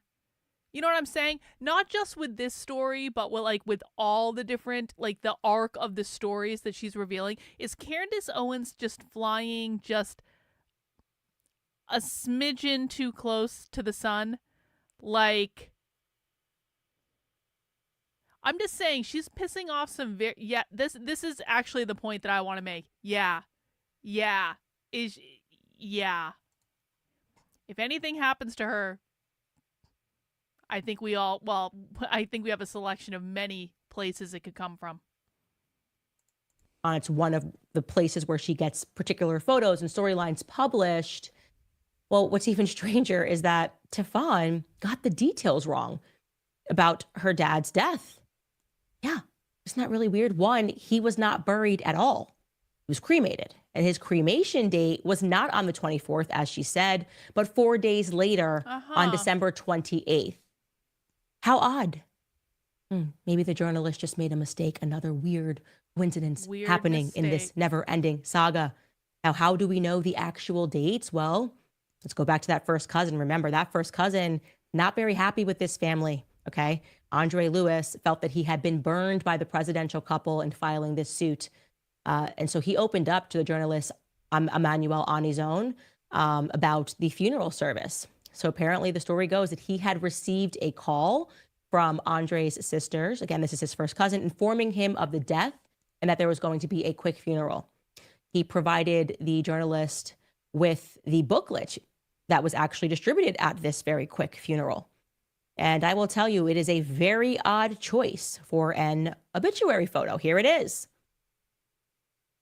Here you go. Andre Ozier, the ceremony taking place, which Stephane got the date wrong by accident, I'm sure, December 28th, 2019. I mean, who would announce this, by the way, a year after? It's just crazy.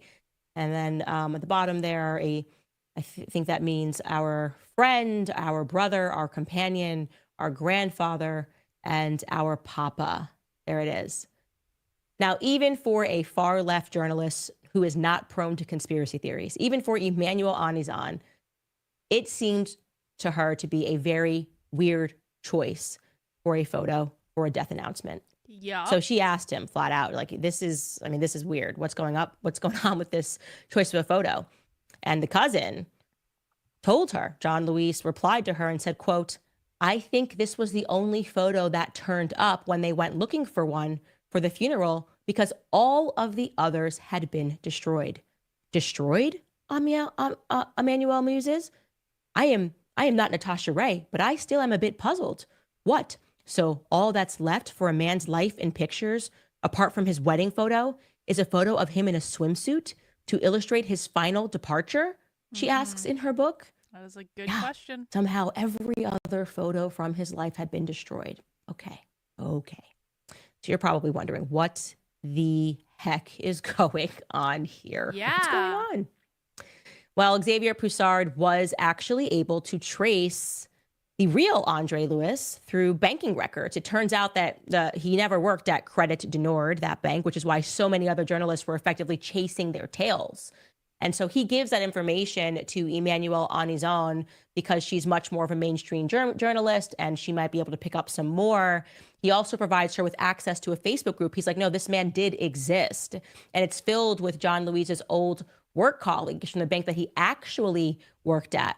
And he's helping her to assuage her suspicions and doubts that this man plausibly maybe never even existed.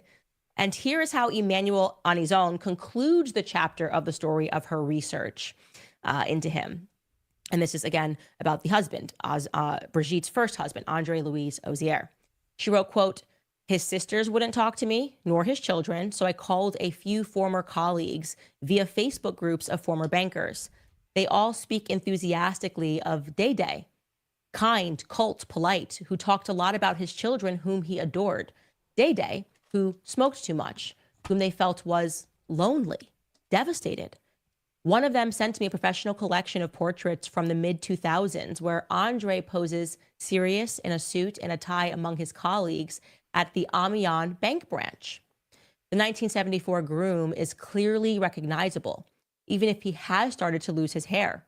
These colleagues kept in touch with each other after retirement, but not him, who cut all ties with them too. Andre Ozier has disappeared from the radar's scope. For my part, I tried to contact members of the Ozier family, but no one wanted to reply. Susan Spray, John Luis Ozier's first wife, even hurriedly hung up the phone on me when I told her I was interested in Brigette Macron. Ah, yes, no, thank you. No, thank you, sir. Ooh la la, no, goodbye. Click.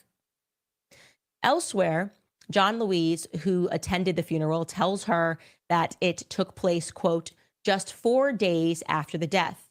No information had leaked to the newspapers. The Élysée Palace wanted it to happen quickly, and it seems that Emmanuel Macron was personally involved in making sure that it did.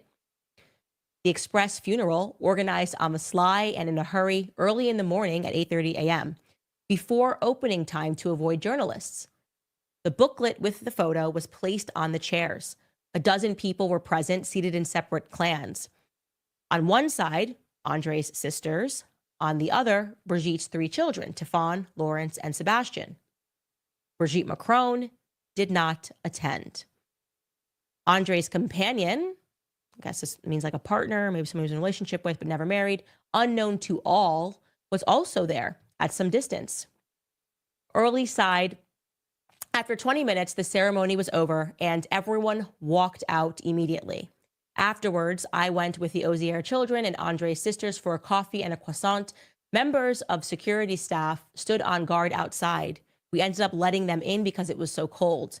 The atmosphere was heavy and everyone left quickly afterwards. Okay. Quite the funeral, very quick. Why is the Élysée Palace involved? Also, guys, isn't it kind of weird that Brigitte would not, out of some basic respect, go attend the funeral of a man that she was married to for 32 years? So the Élysée Palace got involved to keep it hush-hush, but they didn't attend the funeral? Does that even sound right? The father to your children? That's weird. Also, and this is incredible, according to the first cousin, John Lewis, at the funeral, he spoke to Andre's partner, who told him that he had found tickets to Africa in Andre's jacket pocket, plus a large amount of money in it. He said, quote, he had emptied his accounts, organized his departure on the sly. He dreamed so much of going to Africa again. Okay. All right, guys, what are we to make of that? All right. It is very weird for someone's lover, companion, partner, whatever you want to call it, to say that. What really happened to Andre Lewis, who was cremated very quickly, even though his daughter says he was buried? Wait, also, the partner was a he?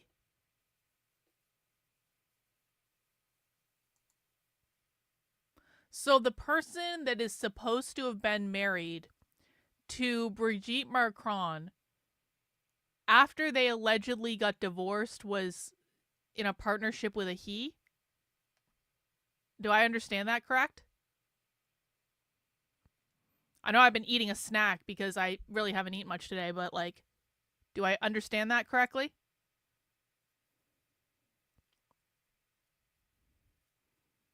All right, I'm just going to assume I do then. Fine. What accidentally says she was buried? Sometimes you mix that up. What really happened to Andre Lewis? What drove him to become a recluse all of a sudden, not associating with his former bank friends from the 70s? How did all of those photos of him suddenly get destroyed? He's only left with one of him. He's got two photos. Here's me in the wedding, and here's me on a beach in my trunks. And these are the only photos available of my life. Doesn't that seem like a systematic destruction? I can't think of any circumstance where that would be the case, that photos would just all be gone, as if you would keep every photo of yourself in your childhood in one house. Did he actually die? Did he escape with the assistance of the Élysée Palace? Did he try to escape, but the Élysée Palace intervened? Imaginations can certainly run wild right now, right? But we can't confirm anything, obviously. What I can tell you is that, oddly enough, another journalist named Sophie Descartes reported in a 2022 issue of Paris Match, which was published, that Andre Lewis ended his days in a psychiatric clinic with a guard at his door, supervised by Alexander Benalla. He's a very controversial figure. The Élysées' notorious and controversial security chief of staff, who ended up in a huge scandal known as the Benalla scandal. Okay. Why would that journalist say that? I can tell you that that information was instantly denied the same day on Twitter by Tefon. But despite the family being extremely litigious in nature, always going after people for defamation, the Macrons never did sue that journalist who said that for defamation. I think that's a perfect place for us to pause, because that's a lot of information and a lot of pieces that you have to put together. Where's the family tree? I'll tell you very quickly about American financing. Okay, we're not doing... Is there any more of this, or is she just talking to her chat after this? Make him a sales to code. This discount modern feminist movement had nothing to do with feminism, had nothing to do with the chapter on Taylor Swift's... She's talking about her book. And so I'm grateful for God's timing on this. And honestly, I feel like if it... All right, I think she's moving on to other things. Let's move on to the next video. I still want the family tree. Okay, so that's episode 3. So we're going into episode 4.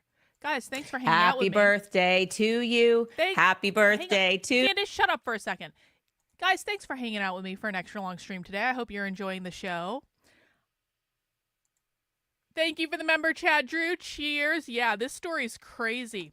Guys, if you have not yet, please be so kind as to mount the like button for me. If you don't feel like mounting the like button, you can high five it. You can put your arm around it. You can give the like button a kiss on the cheek. You can give it a slap on the ass. You can do whatever you want to the like button within reason. It consents to everything. Just don't smash it. We're not fucking teenagers here. We can be a little bit more advanced than that. No, there's not an all-nighter. There's only a couple more episodes, so it's not an all-nighter at all. But we're going to keep going. You. Yes, you guys, guess what? Today is Jean-Michel Trogneu's birthday. Oh, good. In other words, happy Family tree day. birthday, Brigitte Macron, to First Lady Brigitte Macron. So excited to get into this, to bring to audiences who exactly is Jean-Michel Trogneux, where he is. It's time to start that part of this series. So welcome back to our series, Becoming Brigitte.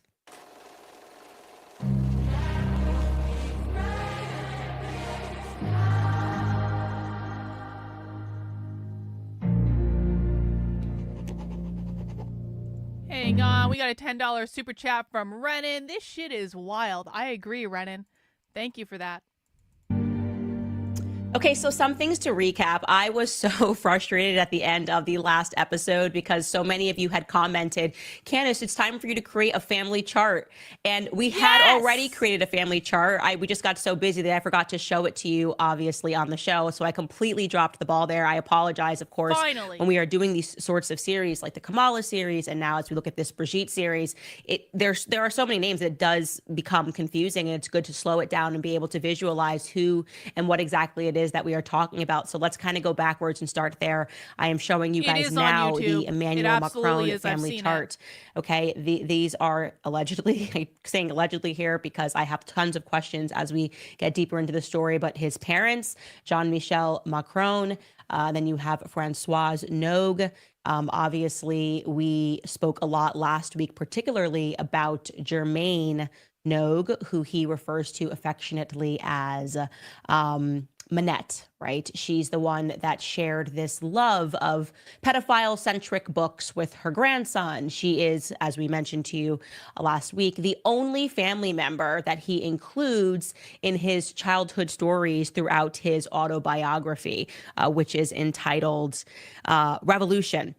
So wanted to get over that, wanted to speak about Revolution, understanding that that is actually the Macron chart. And then, of course, like I said, his mother, what we described on last week's episode, or a couple of days ago, the episode was that Dr. Frances Nogue, his mother, when she was first introduced to the world, she was introduced as a pediatrician who helped out in some capacity the Social Security office. And then we had this huge bombshell in the last episode where we learned, just kidding, by Social Security work, we forgot to include the fact that she helps transgendered and intersex people secure new identities. I mean, that was a major, major, major tidbit. I mean, that really, it's explosive. And it's important for you to remember that as we go along, because that means that Macron's immediate family was involved in helping people, okay, who had gender issues to become someone else. In other words, they were facilitating the issuing of real government IDs, which allowed people to legally shed themselves of their former identities and their true biological sex. We have to wake up to the fact that that is the reality of the world that we live in today. Okay, guys, we'll deal with the episode 6 stuff when we get there. I'm just going to be honest with you guys. I plan for like 6 episodes maximum. So if there are more episodes on Candace's website, we're going to have to do a part 2 of this or something, because I'll watch a couple more, okay, is all I'm saying. So what is that? What are the implications of that? Let's just pause there. What are the implications of if I decide, okay, I'm Candace Owens. Nope, I feel like actually I was born a man. And so I'm going to change my name. I'm going to change my name to Jean-Michel Trogneux. Okay. And then someone comes out and they say, like, you know, Candace Owens is this person. Can I then sue them for defamation for saying that I'm Candace Owens if I've legally changed my name to Jean-Michel? Sam, I already explicitly said, no, we're not doing it tonight. We are going to do it this week, but it's not going to be tonight. Trogneux? Does that become the basis of a defamation suit if you are able to shed your identity? I want you to think about that as we keep going throughout this series. It's very important to remember this, that his mother was dealing with this capacity in the Social Security office. I should also add here that thereafter, shockingly, in a very rare interview, his mother gave to a journalist named Gail Chakaloff. She was writing a biography about the Macron couple. Biography was entitled Just the Two of Us. And she spoke with his mother, and his mother said something very strange. She said, and I quote, and it's in this book, "For me, Brigitte is not a daughter-in-law." Excuse me? What does that mean? Brigitte is married to your son. She's been married to your son for a very long time. She fell in love with your son when your son was 14 years old. What do you mean, to me, she is not a daughter-in-law? What is the implication of that? What else could she be? What else could the first lady be to you? So we'll just leave that there. Okay, now let's take a look at Brigitte Macron's family chart. Okay, we've got some other important things to remember. So you have Brigitte, who allegedly was married for 32 years to this guy, Andre Louis Ozier. Okay. And they allegedly had 3 children, Lawrence Ozier, Sebastian Ozier, and Tifon Ozier. Now, it's important to remember, which we touched upon last episode, that the First Lady just routinely sort of gets things wrong in her interviews, right? Like she gets the date wrong from when her sister, Mary Vaughn, died. She had got the date very wrong from when her alleged niece died. And we're starting to think of this as more of a strategy than anything else. Like, it's not just forgetting dates, it's because you're trying to confuse the public. And a big indication of that was Tifon, okay, her daughter, getting both the date and the manner of her father's burial wrong in Paris Match magazine, weekly magazine. How is that possible? Remember, we talked about this. We can bring up that chart again. Very weird mystery regarding this Andre Louis Ozier character. How weird it was, we cannot emphasize enough. We learn from his first cousin, okay? He had a first cousin named John Louis Ozier, and that's where it got really confusing for some people. There is a first cousin, and that first cousin then described that essentially he had sued the journalists for misidentifying him in the wedding photo.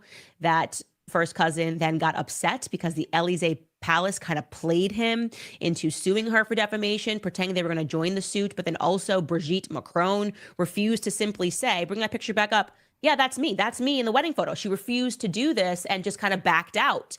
And so he wasn't happy with this. He was not happy. He felt used by the Élysée Palace. He opened up to a journalist and tells us some really strange things about his cousin's burial, about his cousin's funeral, about his cousin's cremation. Mainly, the strangest thing being that the Élysée Palace was involved, okay? They wanted to see to it that this funeral was executed like a thief in the night. They did not want the public to learn about this.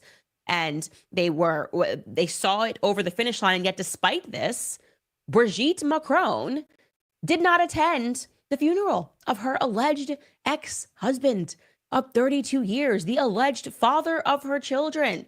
We want to make sure he's buried, okay? But we are not going to show up. Neither me or the president are going to show up. And then Tifon is going to just make up a massive mistake in Paris Match and say, I buried my father on December 24th. And then we learn, no, he was actually cremated on December 28th. And it was a year prior. And this is the photo you use because everything was destroyed.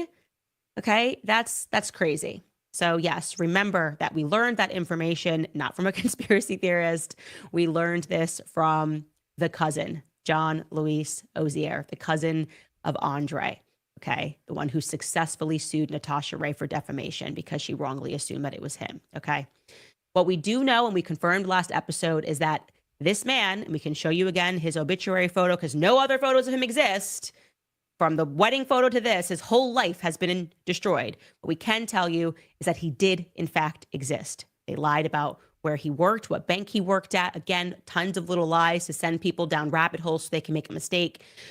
But what we can't tell you is what exactly happened to him. We cannot ascertain what happened to him based on the testimony of his first cousin, because it depends on whether or not you believe his partner, the woman who was at his funeral, who claimed that she found tickets to Africa in his pocket, that he had emptied all of his bank accounts. And if you potentially, or you could say, or if you believe the journalist from Paris Match, who then wrote that Andre actually spent the last days of his life in a psychiatric ward being guarded by none other than Alexander Benalla.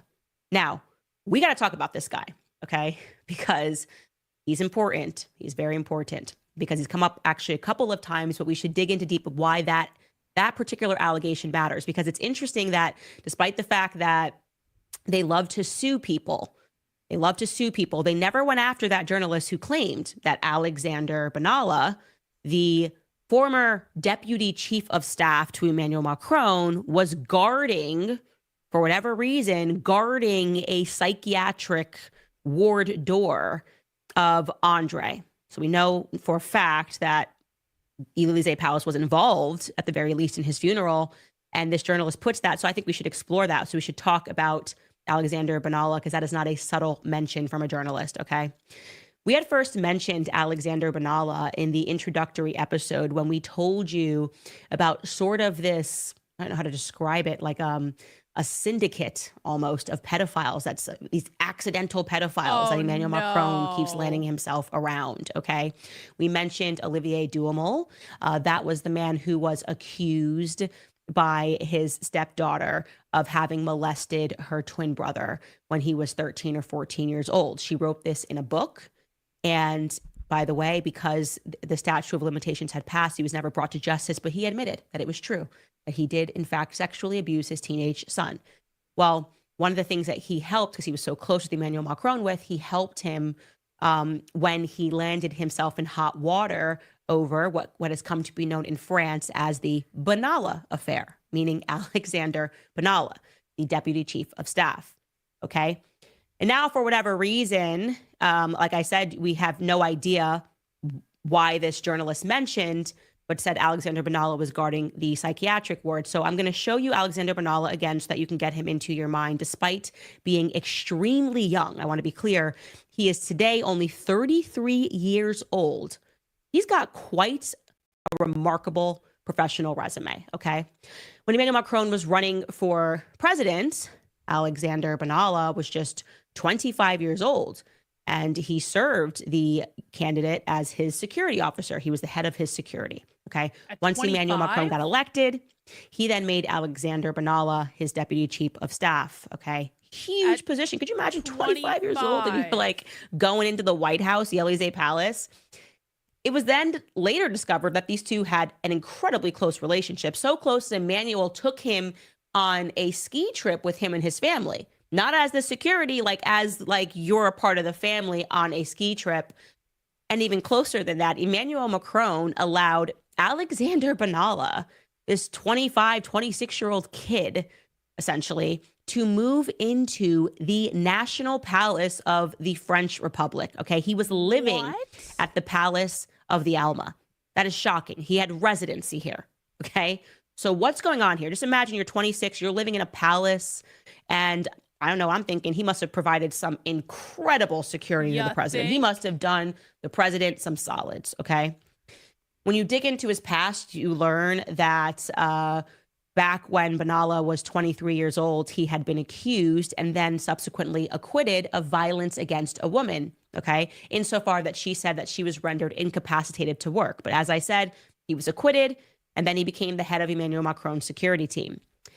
Then, when Emmanuel Macron was president, a massive scandal broke, which came to be known, obviously, as the Benalla affair in 2018, when his deputy chief of staff was actually caught on camera, dressed as a police officer, beating protesters in the street of Paris. What? I'm not kidding. Okay.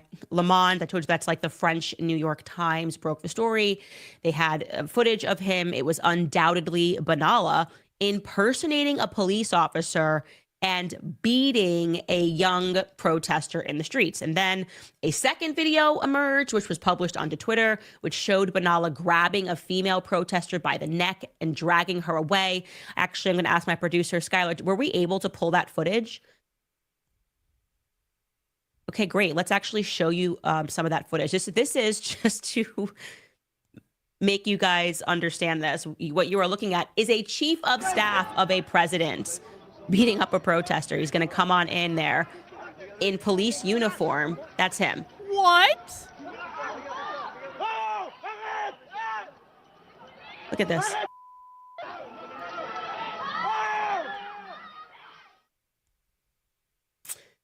Just totally normal chief of staff That's stuff, so right? That's just what weird. everybody's chief of staff is doing all around the world. It would later be discovered that as people began investigating the story more and more, that 3 police officers provided him with more surveillance footage. Alexander Benalla, they were giving him surveillance footage that had not yet been made available to the public, essentially allowing for him to prepare his defense, which signals to us that, okay, they've got ties with the police officers. Clearly, otherwise, he wouldn't have been given the uniform to wear as he pretended to be a police officer that day. Now, President Macron at the time of this attack was in Australia. He seemed incredibly reluctant to let go of his deputy chief or to speak about the matter in any capacity publicly, essentially, which is why I guess he called up his dual friend. What should I do? What do you mean, what should you do? Your chief of staff was just caught beating protesters in the street. Why aren't you just more shocked at that? What do you mean? What do you do? And it seems that Emmanuel Macron might have been so concerned about this that he tried to help Alexander out. Now, why am I making that assumption? Again, this is an assumption, not a fact. But what is a fact is that Alexander Benalla, when he was being interviewed about the scandal, none other than Mimi Marchand was in the room to assist him, speaking to the press. Of course. Mimi Marchand, yes. The Pope, the celebrity popess of the press, who could get anything in the press, anything taken out of the press, a woman that could get the press to cover up pedophilia charges for her friends. Okay. Eventually, as the scandal completely engulfed the Élysée Palace, they did in fact have to move to dismiss Benalla. On paper, at least. I want to be clear. On paper, he was released because then another scandal emerged. It would later be discovered that a few months later, they realized they did not actually remove his diplomatic passports. And despite being seemingly fired, several months later, he used those diplomatic passports to travel to meet with African leaders. Yeah, of course he did. Including the president of Chad, yeah, a guy named Idris Deby. Now, for people that are watching this from Africa, you're looking at this guy going, didn't he die a few years later in kind of one of those stereotypical Western scenarios where suddenly a group of rebels rises up? Give me like a Muammar Gaddafi type situation, and the rebels are just so unhappy and they kill the president. Yeah, that's what happened to that guy in Chad. Yeah. So, but I'm sure it was totally organic and people were really unhappy in the streets and like the West had nothing to do with it. Nonetheless, Alexander Benalla was meeting with this guy on diplomatic passports after he had been fired. So it was a second part of the scandal.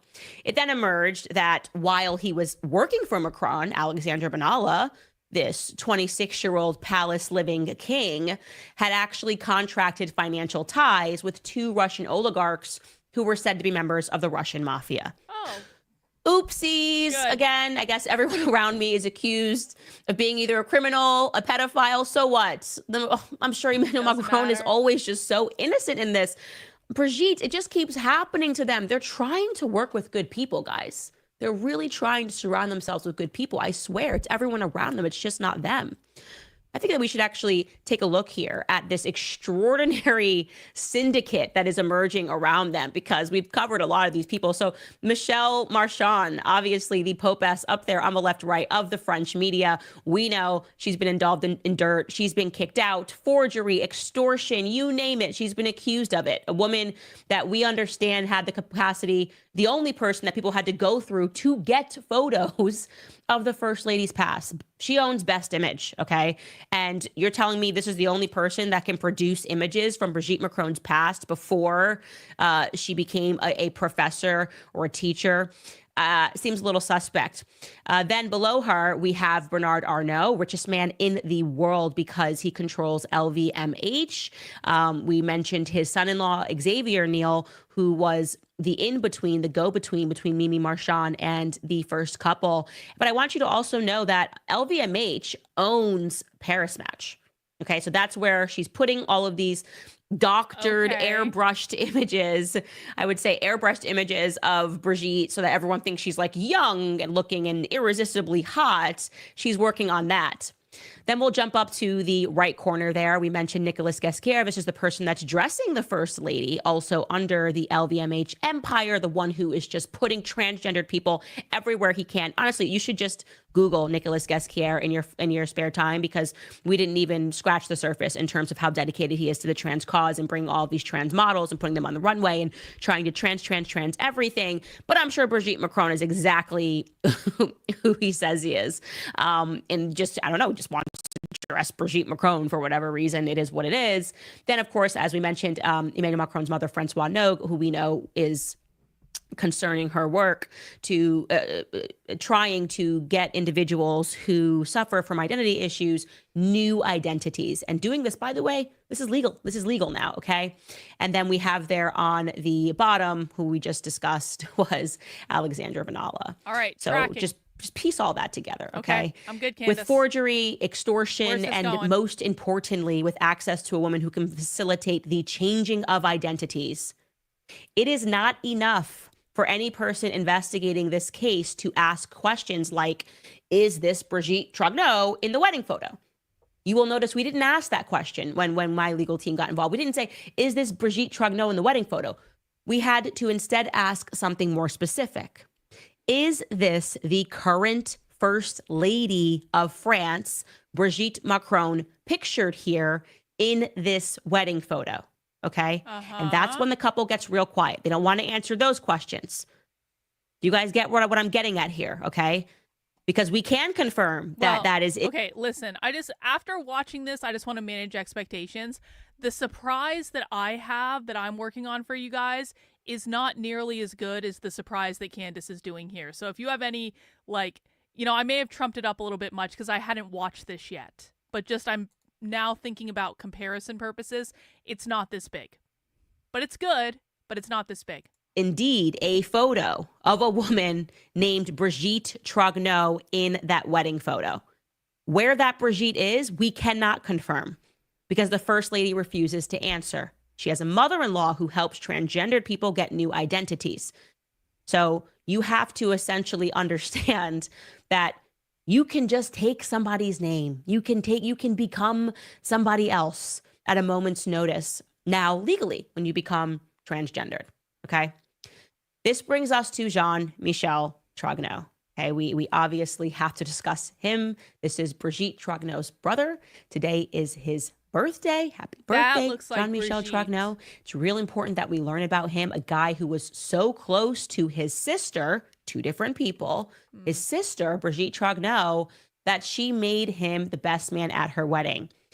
But then he just was completely missing from mention when the First Lady, Brigitte Macron, came into power. Seemed to be purposeful to allow this person to fall through the cracks, despite all of the stuff being written about her family and where she came from. There was no mention of Jean-Michel Trogneau. That was the dog that was not barking.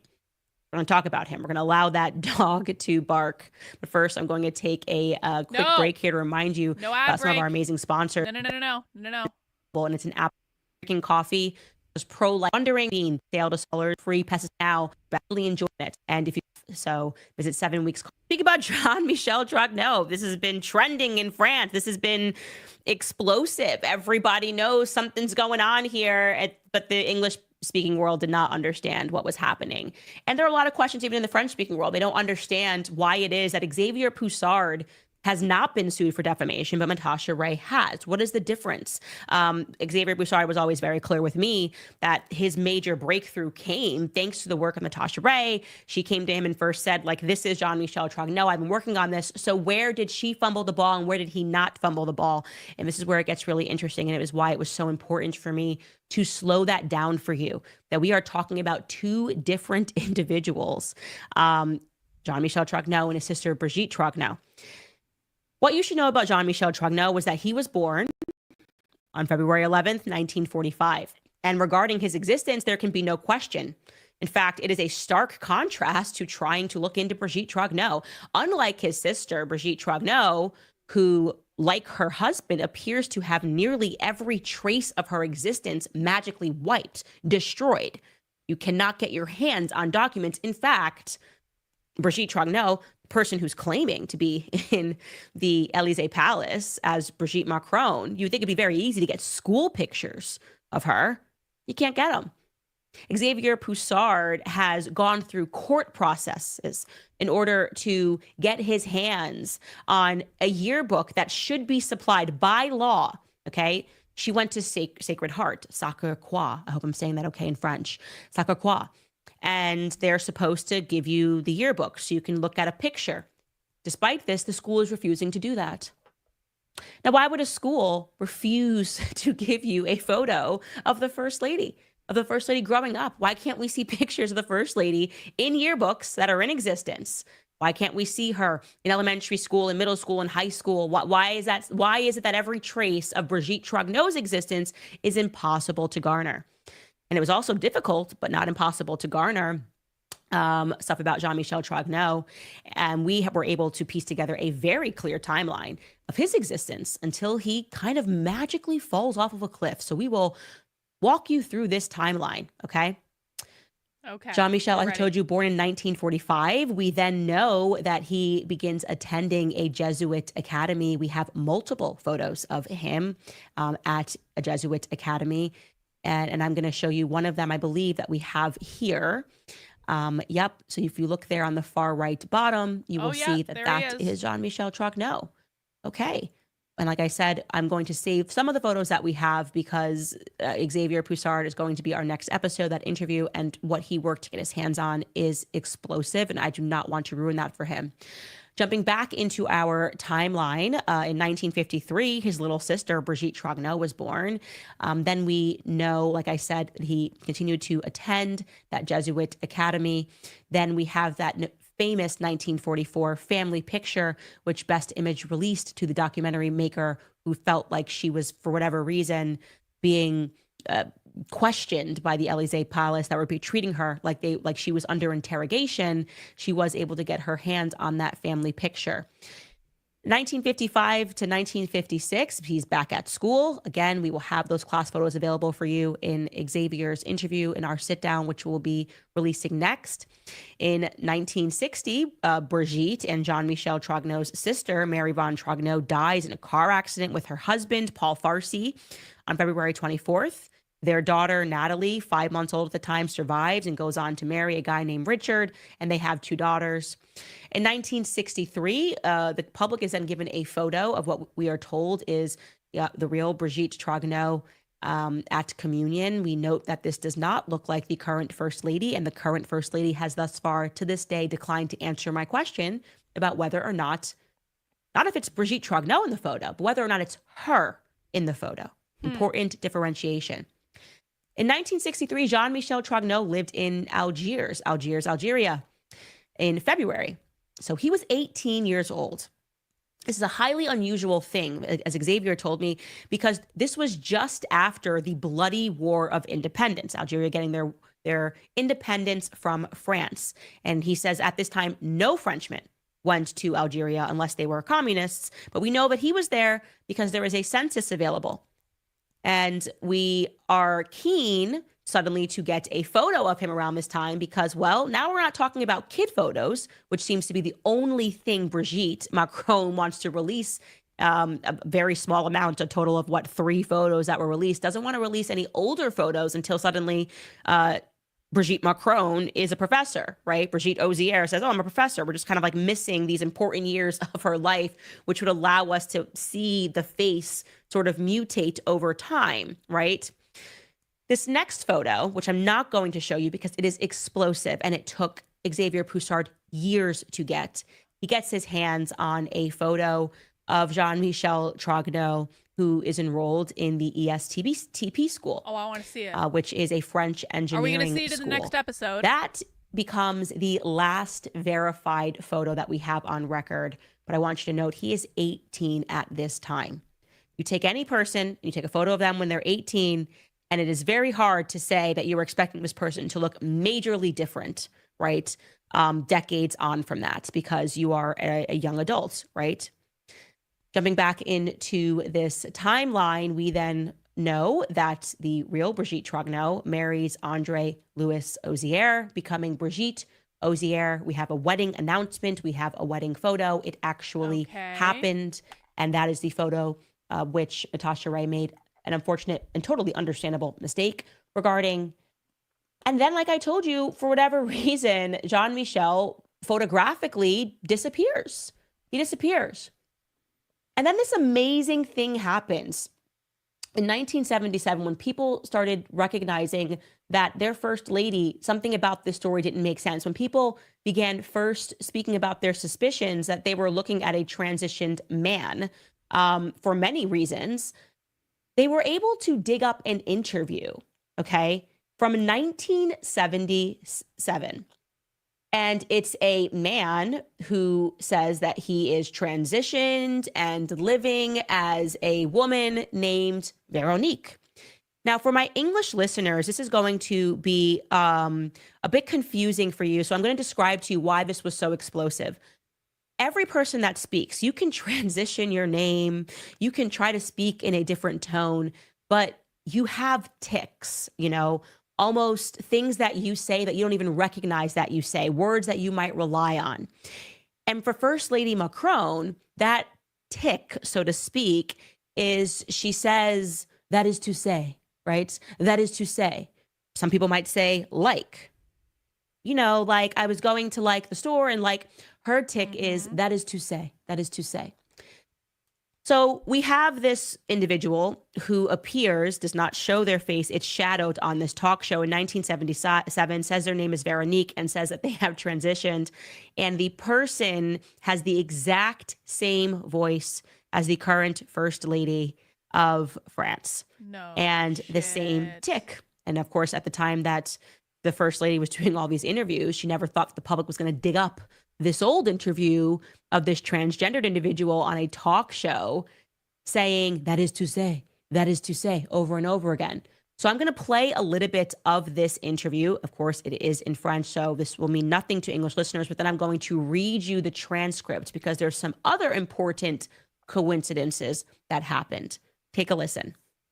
Je crois qu'en fait, il n'y a pas de transformation parce que le psychisme est déjà féminin et l'individu, en l'occurrence moi, est déjà préparé à ce genre de mutation par nécessité, en ce sens qu'on se sent femme et on régularise une situation sans plus. Il n'y a pas mutation. Il y a régularisation. Vous êtes devenue complètement femme, donc vous avez été opérée il y a combien de temps? J'aime pas tellement le mot devenir complètement femme. Oui. C'est-à-dire que nous devenons une sorte de femme pouvant copuler, mais ne pouvant pas procréer. Oui. De là des problèmes juridiques d'ailleurs, dont on parlera après. Oui. C'est-à-dire que l'intégration se fait sans problème sur le plan individuel, il n'existe que sur le plan social. I picked up like every Now, fifth word. essentially, someone in the chat here just said that's her voice, but also someone who said in the chat that this, you could refer to this as a voice footprint. That's a perfect way to say it. It's a voice footprint. There are things that you just can't rinse yourself of. But also, even when you transform your identity, you still have an identity. You still have interests that don't magically go away. If you change your name, okay, this is why I'm going to tell you what she says in the script. If I'm Candace Owens, even if I change my name to Jean-Michel Trogneau, it doesn't transform my interest. It doesn't make me, I love Italian food. I'm not going to suddenly like not like Italian food because I could become Jean-Michel Trogneau. I'm not going to suddenly not be interested in the Blake Lively and Ryan Reynolds case because I changed my name legally to Jean-Michel Trogneau. And so this interview was explosive when it was released because of things that Veronique said. So I'm going to pull up the transcript for you in English and read you what this is translating into. So the interviewer asks, he says to the audience, I can only guarantee the authenticity of Veronique's testimony. Veronique, I'd like to know if when you had this operation, which is the one you've had, it was a difficult moment for you, or was it just the culmination of something that had happened before? Veronique says, I don't think there's any transformation because the psyche is already feminine and the individual, in this case me, is already prepared for this kind of mutation out of necessity, in the sense that we feel like women and we merely normalize a situation. There's no transfer, there's normalization. The interviewer says, so you're completely a woman? How long ago did you have the operation? Interestingly enough, she doesn't answer that part of the question of when she had an operation, but she goes on and she answers, I don't really like the words completely a woman. In other words, we become a kind of woman who can copulate but cannot procreate. Hence the legal problems we'll be talking about later. In other words, integration goes smoothly on an individual level. They only exist on a social level. Okay, so already she's starting to speak about this trouble that we know that Emmanuel Macron's mother is going to concern herself with, which is like, okay, there are these legal problems with who we identify with and who we know we're women, okay, but we have these legal hoops and barriers, and this is why I'm breaking and telling my story, because we have to change this. We have to be able to change this. The interviewer says, you have a job that we're not going to reveal here. Let's just say it's a job that's about the public. Veronique responds, that's right, I'm a craftsman. I have regular contact with the public. I'm in close contact with customers. I don't have any problems. I used to because I had a phenotypic gender, meaning an ambiguous appearance. They took me for what I wasn't, a homosexual, which wasn't the case, either in my behavior or in my way of thinking. But unfortunately, this image resulted in non-integration. This is partially cut off here for me, but it says non-integration. And actually, I normalized a situation for my integration, and I live very legally and honorably. For civil status purposes, it is possible to change your first name to an ambiguous one. This is very important because it enables integration or pseudo-integration into society, in the sense that there are always problems, but they can be solved administratively by mutual agreement. But legally, there's no solution, unlike all foreign legislation except the Belgian legislation, which is modeled on ours. The interviewer then asks, do you feel that you are now completely yourself and you don't have any problems identifying yourself since your operation? Veronique says, to tell the truth, I only had identification problems towards others, not with myself. I saw myself as what I was, a woman with a body that didn't belong to her. It's very difficult to conceive for someone who's comfortable in one's own skin. I use the term comfortable in one's own skin because it's the typical image, because I didn't have any problems, but people created problems. Now I don't have any problems. To tell the truth, this operation, that is the removal of this useless organ in our case, because it is both unusable and unused. And the interviewer asks her, do you live alone? Veronique says, I'm not with anyone, but I've lived with a woman and conceived this union in the style of George Sand and Chopin. Chopin was probably a transsexual. His style of melody, the way he plays, makes this quite clear. I think the image that has been given of the Rimbaud-Verlaine union is a distorted, caricatured image that doesn't correspond at all. This is very important, okay? Okay. She has this speech tic. It's exactly like Brigette Macron's. If you spoke French, you would understand that. But she also mentioned musical composer Frédéric Chopin, plus mentions gay poets Paul Verlaine and Arthur Rimbaud. Now, why is that significant? Okay, well, these poets, they were in a homosexual affair, but violent, a very violent relationship. So she's clearly coming across as someone who is tremendously educated. This is not some random person, right? This is somebody who has been educated in the classics, who is on this show for the purpose of trying to move along legislation to be able to make it easier for people who are trans to secure identities. That is the purpose of this appearance, right?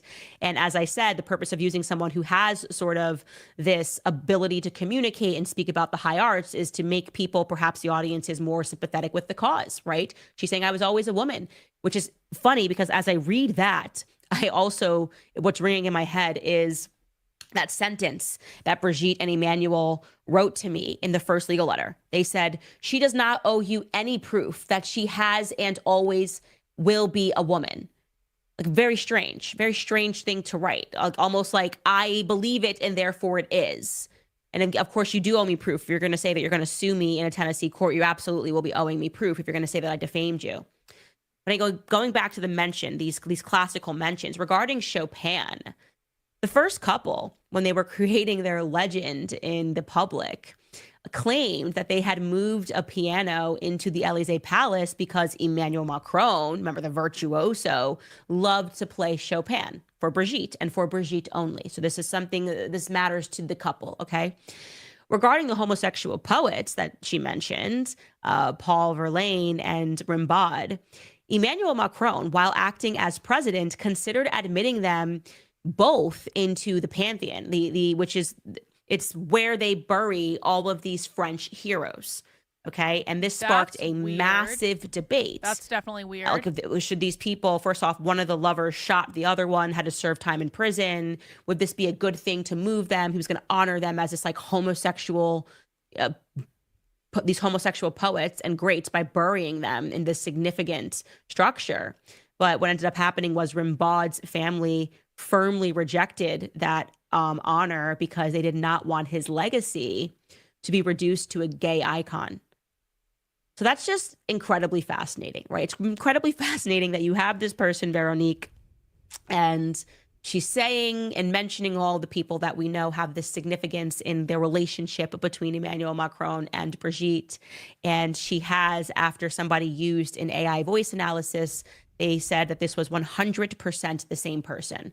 And, you know, I don't know much about these softwares, but for somebody to come out and to declare that this is 100% the same person, and the only difference is that the voice has aged to have the same tics, it's a lot of coincidences. It was major when this happened and when this was revealed. And then there are some more interesting things to remember here, okay? When you jump back into the timeline, so Veronique appears, we don't know what this person's name is in life. They're using this name for this interview, Veronique. No last name. We don't know anything else. But don't forget that this person also said that he's not in a real relationship, but he lives with a woman. Okay. Veronique says he lives with a woman. Well, when we jump back into our Jean-Michel Trogneau timeline, we find that at this time, Jean-Michel Trogneau, following this interview, marries a woman. And ironically, her name is Veronique. So could it be possible that Jean-Michel took on the name of a dear friend named Veronique, who he was living with and who he then moved to marry? We don't know because, of course, there are no pictures of this wedding. There's nothing there. Wow. Jean-Michel Trogneau on paper gets married to a woman named Veronique Drew. Okay. And then they have a child. They have a child in 1982 named Jean-Jacques. That's the Jean-Jacques that looks tremendously like Emmanuel Macron. Wait. And then shortly thereafter in 1987, Jean-Michel divorces Veronique Drew. So, ladies and gentlemen, why does it look like Macron then? I'm still confused about that part. Why does it look like Macron? Is going on? Seriously, like what is going on in this story? Explain, Candace. What is happening? How do we have these actors who are unable to produce images from these very relevant things that happened in their lives? You know, where is Jean-Michel Trogneau? You got married to a woman. Are there no pictures from your wedding day? No, you decided to just fall off a cliff and stop being photographed at the same moment that Brigitte Macron, the professor, the teacher, was born. Suddenly, like, no more photographs for you. What is going on here? Why do we have a situation in which schools, which are legally required to release photos, I believe the law in France is after 50 years, any person can get any photo of somebody that is in school, right? You can release the yearbook photos. Why are they refusing to release photos of who was supposed to be the first lady in elementary school and in middle school and in college? Why can't we get these photos? Why are people having to go through court and be gaslit to get these photos? If it's really you, Brigitte Macron, and you didn't take on the identity of your sister, if it's really you, why are you struggling to answer basic questions? Forget the conspiracies. Why are you refusing to answer basic questions while trying to push people to sue for defamation, waiting for people to make mistakes? Why not just clarify? Are you the same person pictured in this wedding photo? Are you Brigitte Trogneau? How much more basic of a question could I have asked you other than, did you, Brigitte Macron, give physical birth to 3 children? Okay? Do not allow people, the media, to gaslight you into thinking that you are asking of something that is just such an invasion of privacy. It is completely nutty, okay? We are beyond lunacy when we are talking about such basic questions that could have put this all to bed a long time ago. And we are like 8 years in to them instead preferring to legally try to punk people, to scare people, to intimidate people, sending out thugs potentially, okay? And when we look at that nebula, when we look at the surrounding and the supporting cast of Emmanuel Macron and Brigitte Macron, do you feel comfortable with what's going on here? Is it every day that you need to have someone who forges documents around you? Allegedly, Mimi Marchand, she's still facing trial right now. Someone who's been involved extensively in extortion, who's facing trial right now for extortion. Is it normal to just keep having these sort of gang type members around you, people that can control images, that can edit images and put it in the press? Like, are we going to accept as the public that this is completely normal, that they just keep landing into these pedophile scandals? Or are we going to recognize that something very sinister is going on, that Emmanuel Macron and Brigitte Macron are not presenting themselves as who they say they are, as what they say they are? I believe they were groomed for this position. I believe especially Emmanuel Macron, without question, was groomed by Brigitte. There's no question about that. The only question that remains is, who the hell is Brigitte Macron? And the obvious answer to me, and after you see these photos that you are going to see, one in particular, from when Jean-Michel Trogneau was 18, you're going to fall down like I did when I saw it. It's completely crazy. It's completely crazy. And thankfully for the work of Xavier Pussard, the one thing that helped him not make mistakes was that he was using an AI program, which the World Economic Forum has rated the #1 facial detection software, which allowed him to avoid making mistakes. It's the same program that is used by China, right? Obviously, you know, they have in China the social credit system, and everyone's face they have to be able to tell apart, right? Very similar faces they have to be able to tell apart. And this was ranked as the #1 software to be able to do that. And so when he thought something, he ran the software, like with the wedding photo. He ran the software and he said, I know this guy looks like this guy, but the percentage on this software is saying that the cousin and the man are two different people. So he didn't run with that theory. He didn't go just based off of his gut instinct. He also was being aided by a software which was giving him answers before he even really knew what the answers were. We'll have more on that when I sit down with him. But do know that the software he is using has the blessing of the World Economic Forum. And I think we've all figured out that that forum is pretty evil.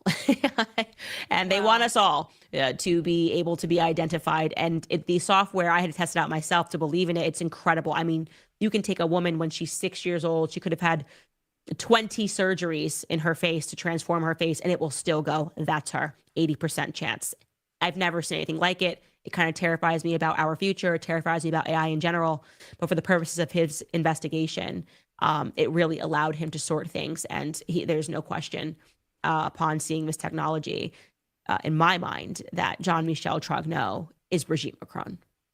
The only question that I have is what happened to his sister, Brigitte Trogneau. And you'll get to that as well. Like I said, I didn't want to give us too many spoilers ahead of the interview and my sit down with him. But there's just more. There's so much more for us to unpack. The Rothschild connection, the jobs that he got that he didn't deserve, Emmanuel Macron. And like I said, we will get to all of those things. Before I get into some of your questions, I want to remind you guys about American financing, because I know a lot of Americans are... Next episode. All right, we're cooking with steam now. Okay, you better be interviewing this guy, Candace. Ladies and gentlemen, so we knew that Emmanuel Macron and Brigitte were watching this series, but I am so pleased to report that so is their surrounding cast, or their former surrounding cast, I guess. Last week, we discussed Alexander Benalla. I introduced him to you, their former deputy chief of staff, who was caught impersonating a police officer and kind of beating the living heck out of protesters in the street. Well, guess what? 2 days later, that young gentleman began following me on Instagram. I say the more the merrier, so welcome back. Hello, Alexander Benalla. Welcome back to our series, Becoming Brigitte. Candace did not kill herself. Episode 6. Oh my God. I have to watch a whole other episode before we get there. This is crazy. This might actually go all night. I was planning on doing other shit tonight. It's not convenient. Whatever. Honestly, I couldn't believe it. When I saw it, it was like a priority note on my Instagram. It's like, Alexander Benalla started following you. And I was like, whoa. Okay, obviously, whoa, what's the meaning of this? I'm not exactly sure what the purpose of the follow was, given the fact that my profile is public. So you don't have to follow me. You can just look at my profile privately. I take it that he wanted me to know that he was following me. But you guys know me. I never squander away an opportunity. So I basically hit him up in his DMs. I slid into Alexander Banala's DMs. Here's what I said, okay? I said, I'm glad you're enjoying my series. Would you care to participate in it, to have your voice added? And look, it says seen 12 hours ago. Ha! Alexander Banala left me on red. So sad. Very sad. True. Anyways, Very I guess sad. we'll just give him some time. Maybe Very he'll respond. Maybe he'll sad. contribute. The point of that always is I want to make sure that I am representing people the correct way. We've asked Brigitte. We've asked Emmanuel. Nobody wants to give me any answers. So what we're going to do this episode is just start where we left off. We discussed Veronique, and that was extremely explosive, obviously, for a lot of people to learn that you had this individual who was obviously highly intellectual and talking about Chopin and speaking about poetry and Paul Verlaine and speaking about how they needed this platform, talking about a show in 1977, to essentially advocate so that there were, well, transgendered rights. And I want to specifically speak about Veronique in terms of what was offered, something that we didn't hone in on last episode. There was a part of the correspondence which is going to become significant. So when the interviewer asked Veronique, do you live alone? Remember, Veronique responded and said, I'm not with anyone, but I've lived with a woman and conceived this union in the style of George Sand and Chopin. Chopin was probably a transsexual. His style of melody, the way he plays, makes this quite clear. I think the image that has been given of the Rimbaud-Verlaine union is a distorted, caricatured image that doesn't correspond at all. So this trans individual who speaks exactly like Brigette Macron, according to AI Tech, they say this is the same person, although the voice has aged over time. They have those same tics in speech, that is to say, that is to say. But we learn in that little correspondence that that trans individual, or identifying as a trans individual, said, or actually said, I've always viewed myself to be a woman, was using this name Veronique for the sake of the interview and confessed to living with a woman in the style of George Sand and Chopin. Whatever that means, we know this person has a partner of some description, a friend, a partner. I don't know. I really don't know what that means. But then we learned that Jean-Michel Trogneau, in another strange coincidence, shortly after this interview took place, happened to marry a woman named, yeah, you guessed it, Veronique, of course. Veronique Drew, we are now introducing to you, and Jean-Michel had their marriage take place on November 24th, 1980, in Blangy-Tronville, a city named Blangy-Tronville, or a town named Blangy-Tronville. The union was only announced, by the way, after the fact, okay? So did not occur after the fact. The local newspaper, Le Courrier Picard, ran a little bit about it. And in that, since not all of us speak French, it specifies that the union between these two, between Monsieur and Madame Jean Trogneau and Madame Jacques Drew, took place in the strictest privacy. Where have we heard that before? We've heard that before, haven't we? In the strictest privacy. I remember Tifone used that exact same language when she described the burial of her father, only we later learned that her father wasn't buried. He was cremated, but whatever, that's what Paris Match said. In the strictest privacy. So Well, Jean-Michel Trogneau getting married. I don't know many people who get married and want to make sure it is in the strictest privacy, but that's what happened between these two individuals, Veronique and Jean-Michel Trogneau. And you'll never guess who was the witness to this wedding. Brigitte Trogneau.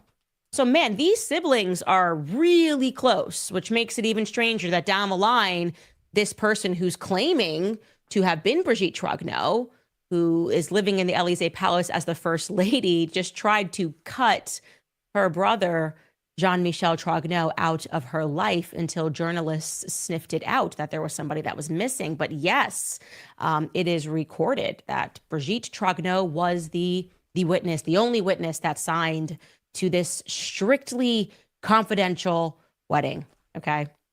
Then what happens next is it's recorded that Jean-Michel Trogneau and Veronique Drew had a child, Jean-Jacques Trogneau. That is the child that we showed you that looks almost identical to Emmanuel Macron. Yeah. It's really hard to convince me that these two people are not related, but they're not, guys, not according to the official legend. They're definitely not married. That's Brigitte's side of the family. And then 2 years later, Jean-Michel Trogneau and Veronique Drew have a daughter, Valerie. Then very shortly thereafter, they get divorced. Their divorce is finalized in 1987. Now, then things get super interesting. Post-divorce, Veronique Drew remarries years later, 1998, a man named Alain de la Simone. He is a major insurer from Amiens. Now, something worth noting is that after her marriage to Jean-Michel, Veronique classes up. Like, she now has money and she begins living a life, the high life that she never lived prior to. Okay. Can happen. I guess you can class up in life, but it's just worth noting that she's living in a way that she hadn't lived before. So naturally, the journalist Xavier Pussard contacted her. That seemed like a good place to start. Like, if you're trying to determine whether or not Jean-Michel Trogneau transitioned and became Brigette Macron, you have to be willing to accept some evidence that would point to the fact that you are wrong, that your thesis is wrong. And thus far, everybody's coming up dry. It's just they don't want to give you any answers. We're getting these manufactured pictures or pictures that can only come through Best Image, only come through Mimi Marchand, which are images that should not, of course, be trusted because Mimi Marchand has an extensive criminal history. She has been accused of many a forgery, many of extortion, and she's in a lot of trouble right now. So anyways, Xavier Pussard decided to contact Veronique Drew. And guess what? She spoke with him. How strange. Somebody in the family, in the unit, speaking to a journalist. And she wanted to speak with him. You know, when he contacted her on WhatsApp, she said, yeah, let's set up a time to speak in the future. And essentially what she did was she wanted to dismiss these rumors about her ex-husband of many, many moons ago, Jean-Michel Trogneau. And so I'm going to read this portion directly from Xavier Pussard's book, which is available on Amazon, called Becoming Brigitte. And I want you to remember, Xavier Pussard is meticulous. He has kept recordings of every single person that he spoke to along this 8-year investigation. So from his book, he writes this in first person. So I was looking to contact Veronique Drew. What was the materiality of her marriage to Jean-Michel Trogneau? Who was he? How and when had they parted? After marrying a Trogneau, Veronique Drew continued her upward social mobility by marrying a La Simone, now listed in the Bottin Mondan. That is where I found her number. I contacted on WhatsApp. She agreed to get back to me the next day and did so. Our conversation lasted half an hour. Even though she repeats the wording often heard from the Trogneau entourage, example, "Those women are crazy," referring to Natasha Ray and Amandine Roy, she first pretends not to know what the call is about. About Jean-Michel becoming Brigitte, right? Listen, sir, I don't know. It's ridiculous anyway, because I have 2 children with Jean-Michel. I saw on YouTube that they made a family tree where they even put that I might be Macron's mother. Veronique Drew is, of course, referring to questions raised by internet users about the uncanny physical resemblance between Emmanuel Macron, the husband of Brigitte, and Jean-Jacques Trogneau, the son of Jean-Michel Trogneau. Okay. She goes on and says, listen, sir, I have been divorced from Jean-Michel Trogneau for many years. Listen, sir, I have remarried and my children are here. I don't want any problems, but I can tell you that Jean-Michel is not Brigitte. That's ridiculous. I had 2 chocolate stores in Beauvais. Well, I had 2 children. It didn't work out. So I went back to live with my mom, and that's all. But I can tell you that Jean-Michel is not Brigitte. Xavier says, I take her at her word, and I ask her for photos of her shared past with Jean-Michel Trogneau, promising that if they are conclusive, to close the case without even publishing those photos. Veronique Drew says to him, Brigitte told me not to get involved. I don't want any trouble about my children or about it's not relevant to the family anymore. Okay. So a couple of things that I want you to remember, just to point out right there about that little correspondence. She tells Xavier that that after the divorce between her and Jean-Michel Trogneau, she went to live with her mother. Okay. She also stresses emphatically that Brigitte is not Jean-Michel Trogneau, but also that Brigitte told her not to get involved. That's quite strange. Just off the bat, that's strange because you have two children with her brother. And you mean to tell me that it wasn't just your ex-husband, Jean-Michel Trogneau, the person that you raised your children with, who said anything to you, but rather his sister, your former sister-in-law who told you not to get involved? Okay, that seems a little strange. I would expect her to say, Jean-Michel Trogneau told me not to get involved with this. You guys are all crazy, go away. But okay, let's park that aside. You went to live with your mom post-divorce, and for whatever reason, you're listening to what Brigette Macron is telling you to do rather than your should-be ex-husband who you've not mentioned in this conversation and who she does not mention in the capacity of her having a present relationship with, a current relationship with. Okay, so jumping back into Xavier's conversation, back into first person, he says this in his book. As I, Xavier, argue that she should hold Brigette Macron to account because it's because of her silence that her own photo, as well as the photo of her children, John Jack in particular, are circulating on social networks. She cuts me off and inexplicably blurts out, and also, I know Macron's father. Well, I don't know him very well, but he was a surgeon at the Amiens hospital, but I didn't know Emmanuel Macron. We lived in Toulon. I didn't even know him. I saw him at my daughter's wedding, the first time I had ever seen him. Then I can hear another person on the line. Thanks. Veronique Drew stops, visibly embarrassed, as if she's gone too far. She pulls herself together and asks me, well, and what is your name? There you go. End of conversation. So we are to garner from this conversation that someone was in the room. Okay, she said, I will agree to speak with you. And then there was someone in the room when she was having this conversation with Xavier Pussard that stopped her when she gave a random but very interesting tidbit that she knew Emmanuel Macron's father, Jean-Michel Macron, but she did not know anything of Emmanuel Macron until he appeared at her daughter Valerie's wedding.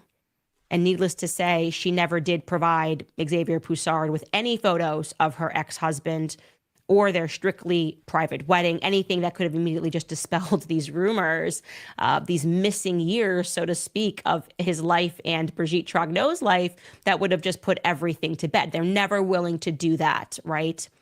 So afterwards, Xavier Pussard does what he does best. He's investigated what she had told him. Okay, was Veronique the George Sand to Brigette Macron's Chopin? Were they perhaps living together? And did she maybe help Brigette Macron, eventually create an alibi for her past? Or was she telling the truth? Was everybody crazy? And Jean-Michel Trogneau was just her ex-husband, and he's very well and alive. He just can't speak to anybody right now. Well, I can tell you that Xavier was able to determine that there was a very weird pattern of behavior for Veronique following her divorce from Jean-Michel Trogneau, namely that she refused to acknowledge her previous marriage to Jean-Michel Trogneau, even when it was required of her by laws. Okay. For example, in a tax document, here it is, that is dated in January of 1992, she listed that she had only previously been married once to a man named Serge Francois. And by the way, that's true. She had first married Serge, and then she married Jean-Michel Trogneau. But of course, she had two marriages, and she leaves off Jean-Michel Trogneau. She says, I've only been married once. That is a lie. Who among us would lie on a tax document? That's a very scary territory, right? You don't want to be caught lying on tax documents, and yet she did this. She removed one of her marriages. Then she did it again in a public real estate collective that she put together to purchase her house in Corsica. I think it would be similar to putting your house in an LLC. In 2008, she reported that she had actually never previously been married in a document that was issued by a notary. Okay. She lied in the presence of a notary and again removed her marriage from Jean-Michel Trogneau. who was instructing her to essentially pretend that she had never been married to Jean-Michel Trogneau on documents. She just removed him for the rest of her life, it seems, everything that Xavier could find. He was also able to determine through documents that she had lied to him over the phone when she said that following the divorce, she went to live with her mother. He was able to find records that revealed to him that actually she went to live in an apartment in Amiens that was owned by Jean-Michel Trogneau's father. So the Trogneau family put her up in an apartment, and I don't know, I guess it's not totally strange that your father-in-law might do that, but what is strange is that you would lie about that years later when people start asking questions about your ex-husband, okay? Very strange. So what happened, Candace? It's worth Come noting on. also Cut to the that chase. right around this time of their divorce, okay? So they're officially divorced in 1987. You can assume they separated sometime before that Listen, because You can tell that Candace is a fucking Taurus because she is taking her sweet ass time. She is meandering all over the fucking place. This as an Aries, this drives me fucking crazy. I was once taught that like the sign after a sign is a rebuttal to the previous sign. So like Taurus is right after Aries. So like where I just want you to say what you fucking mean and just say it fast so I can go do the next thing. Like Taurus is a rebuttal to that. So Taurus meanders around and tells a fucking story and then goes on like a side note and all this stuff. And eventually half an hour later, they get to the damn point. She has us captured. We have nowhere else to go. And I'm just saying it's unfair. finally get your divorce stamped and done and sealed, it usually takes a little longer, maybe 1 year if you're going really quickly. But that's the time that Brigette Macron, the Brigette Macron that we know, okay, the public record Brigette Macron, that's when she begins her very public and traceable career as a teacher, okay? She goes and enters in 1986 at the Lucy Berger School. Suddenly changes the career, total career change. And then this is all they want to show us. Oh, look, she was a teacher here and a teacher here and a teacher there. And of course, the future love of her life, Emmanuel, was just 9 years old. So it was just 5 more years. 5 more years. And then Brigette Macron, the one that we know, will meet the love of his life. Oh, did I say his? Love of her life. Candace. This is a good time to tell you that most of what you think you even know about Emmanuel Macron thus far, his legacy, yeah, it's just objectively not true. Emmanuel had a major hand up in life. This guy is so private. We don't know much about him. What we do know about him is, I would say, quite sinister. It's quite sinister. It's making me think, I don't know, of that movie, The Manchurian Candidate. I'll tell you guys about that after a brief break from our sponsors. No I just watched advertising. literally as a story. They are known as this statutory rape and could still be prosecuted, by the way, until the end of this year, which would be fascinating. But yeah, the press told everybody he was just this amazingly gifted writer who also loved to play Chopin for Brigitte on the piano. Okay, cool. From Xavier's book in 2020, the myth of the writer Macron was definitively debunked by a journalist. Like, they kept saying that he would write these novels and Brigitte would talk about his passion for writing in interviews. Well, essentially, they realized that, nope, that isn't true. None of that is true. And they created this idea of him really just because they wanted the public to believe that he was this genius and that he therefore deserved to be suddenly in the mist as a politician, that he had this background where he was kind of a boy genius. And like I said, that could not be further from the truth. The reality is Emmanuel Macron's real story is more of a fake it till you make it. Okay. If that's how you would say it, fake it till you make it. As we have stressed before, not much is known about his childhood. Okay, it's weird, just gets very strange. His mother, we now know, was in charge of the gender reassignment program at the Social Security office. His father was a psychiatrist, but according to Veronique, she had no memory of Emmanuel having been around him. His grandmother, Manette, we know, definitely was involved in his childhood. It's the only one he speaks about affectionately or even relates to his childhood in his book. We also know that grandma had a knack for pedophile-centric books. It was grandma's thing. What are you gonna do? She likes these like pedophile-centric books. She's just like, hey, is that a pederast? Yeah, that's a really cool thing. Let's talk about Andre Gide. Let's talk about it. Let's talk about all of these weird passages. Me and my grandchild's, we share this with one another. Like I said, we learned that he was a bit of a loner. He didn't have many friends. The people that went to school with him didn't even know what his parents did. Well, according to the Wall Street Journal's book, The Calculated Rise of Macron, it was the Rothschild family, the Rothschild bank, that had everything to do with his professional resume. Wow. And interestingly enough, Xavier Pussard had discovered that the bank made an internal error in their documents when they listed Macron, who is supposed to be born in Amiens, as having instead been born in Paris. And they made this error on multiple documents, by the way. I'm going to show you a few of them. And the reality is, of course, this keeps coming up, that we are told in the official biography that he's born in Amiens. Then we have the former mayor of Amiens who said, no, he's, Touquetois, like from Le Touquet area. Now we have the Rothschilds reporting that he's born in Paris. And we just don't know what's real and what's false. Okay, we really don't know. But we do have this from the Rothschild Bank minutes here. It says he is born né le 21 December 1977 à Paris. And they do this again.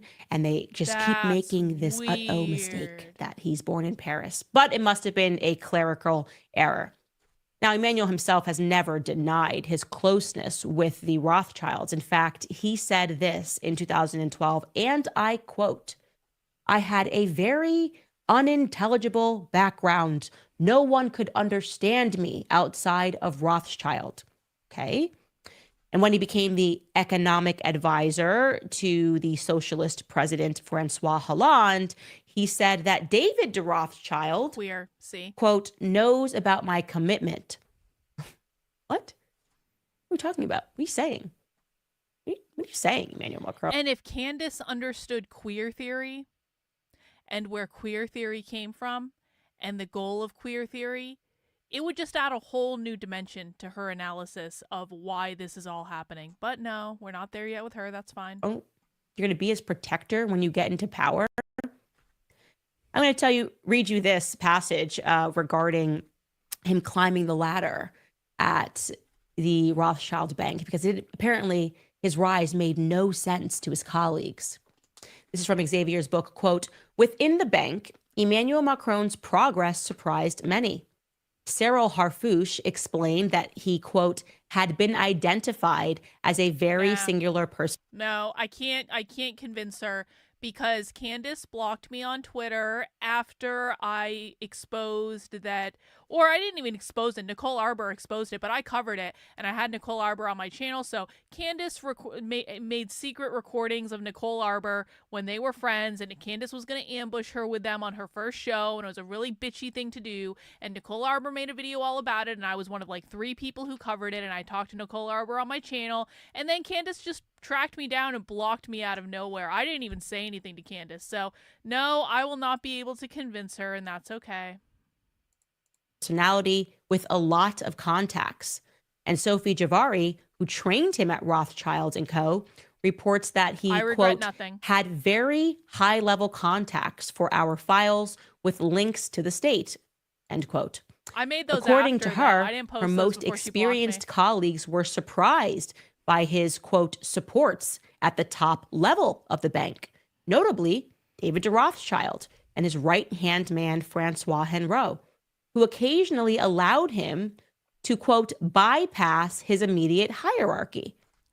This support enabled him to become, at the age of 32, the youngest managing partner in the bank's history, even though, according to other employees, he was a poor technician. Oh. Quote, Macron doesn't know much about it.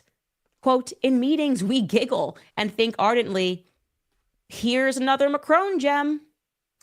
Now, reporting on other confidences from Rothschild and Co. executives, journalist Mark Endeweld confirms the bitterness aroused by his accelerated promotion. Quote, at Rothschild, he has the reputation of never having written an equation. He didn't even know what EBITDA is, the operating profit of a company. David de Rothschild had to, quote, violate them to appoint him to managing partner. Wow. Okay, the idea of a managing partner of Rothschild Bank not knowing what EBITDA stands for real. like that. I'm not a financial institution over here. Earnings before interest and tax. He didn't know what that was. And so people around Rothschild who watched his rise and were bitter about it and knew that David de Rothschild had a hand in this. Again, you can read about this in the Wall Street Journal's book. You can read about this in Mark Endeweld's book, The Ambiguous Past of Macron. People don't understand how he was just sort of elevated at this bank. And by the way, that elevation actually took place before he even got to the Rothschilds Bank. It also took place in school. So we were told he was Mozart, right? We were told that this kid just had it. He just was so brilliant. They're going to find this other point to be quite odd. In 2002, when he was 25 years old, Emmanuel Macron was admitted into ENA. That's a school. It's basically the National School of Administration, a hyper elite French graduate program. This is the best way for me to explain it to English listeners, okay?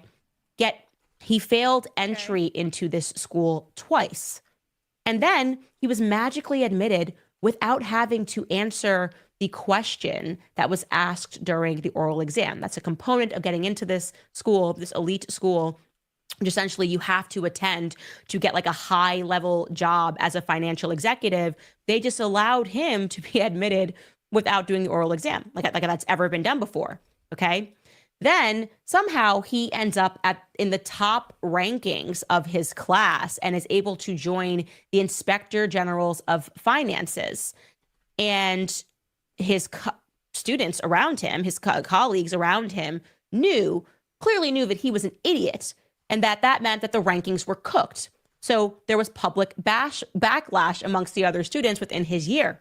They literally mobilized against the fraudulent results, which then led to the Council of the State having to intervene and cancel the school rankings for that year for the first time in the school's history. That's crazy. For the first time in the school's history. Could you imagine this? Like an MBA program, and you're like, this kid's an idiot. I don't even know how he got here. And then they released the rankings, like, actually, he's the smartest kid in the class. And then they all went, okay, what is going on here? Clearly, this is cooked. This is completely cooked. And they get the council involved, the state council involved, and they go, you know what? How about just no results this year? Like, what? A quick little point on that, by the way, is that in 2021, when Emmanuel Macron was president, he decided to essentially cancel the ENA. He's like, oh, we actually need more diversity in banking, so we shouldn't even have this program. This is ridiculous. This is crazy. We just need to have more diversity. Yeah, okay, buddy. I'm sure that's what it is. Sounds like maybe your entire career you were just being prepared for this moment of becoming the president of France. And you actually, what you are is the only thing we can verify, which is a drama student. You know how to act. You know how to act and pretend that you are the president while there's clearly somebody behind you that has been moving you all through life. Another odd point was that when he was admitted into the Rothschild Bank in 2008, he was supposed to have publicized an order from the minister which granted him leave from compulsory civil service. For whatever reason, he was exempt from that compulsory procedure. So he didn't even have to reinstate his civil service when he then left the bank and was magically appointed, right, to President Holland's team as an economic advisor. Like, what? In fact, the deputy chairman of the Council for State Legal Ethics spoke out about this. He remarked that he had never seen anything like it. He had never seen someone given an exemption on this, not having to go by certain steps. I'm sure just like the students at the ENA had never seen someone who couldn't even get into the school, who clearly was not at the top of the class. No, this is way above what HG Tutor does to like a significant degree, but I appreciate it, Naruto. class magically be awarded and being told, like, actually, that's the brightest kid in the class, actually. Here we go. And they were outraged. And they should have been outraged. And the people that work with him at Rothschild Banks were similarly outraged. This guy doesn't even know what EBITDA is. It sounds like actually he's an idiot. He's an idiot when it comes to finances.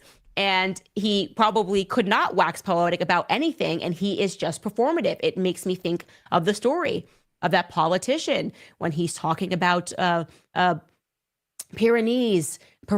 Oh, my grandmother, is she, you know, all that my great-grandparents wanted was for her to learn French, you know, and because she only spoke Pyrenean. And he's like, that's not a language. Not a language. That's why I say this reminds me of the Manchurian Candidate. Now, regarding the Rothschilds family, there is so much that I could say here, but I do not want this episode to get hit on YouTube. Suffice it to say, you could look up any of them. The proven ties to Jeffrey Epstein, the various pedophilic and incest scandals which are abound and have surrounded this family. You could look up anything, but know that any journalist who begins to write about this in France has to face anti-Semitism charges, right? You can't, oh gosh, True. God forbid you actually report on facts pertaining to the Rothschilds family and their empire. What we'll do instead here is leave you with what Xavier Pussard said, because I think he summed it up quite brilliantly regarding the Rothschilds.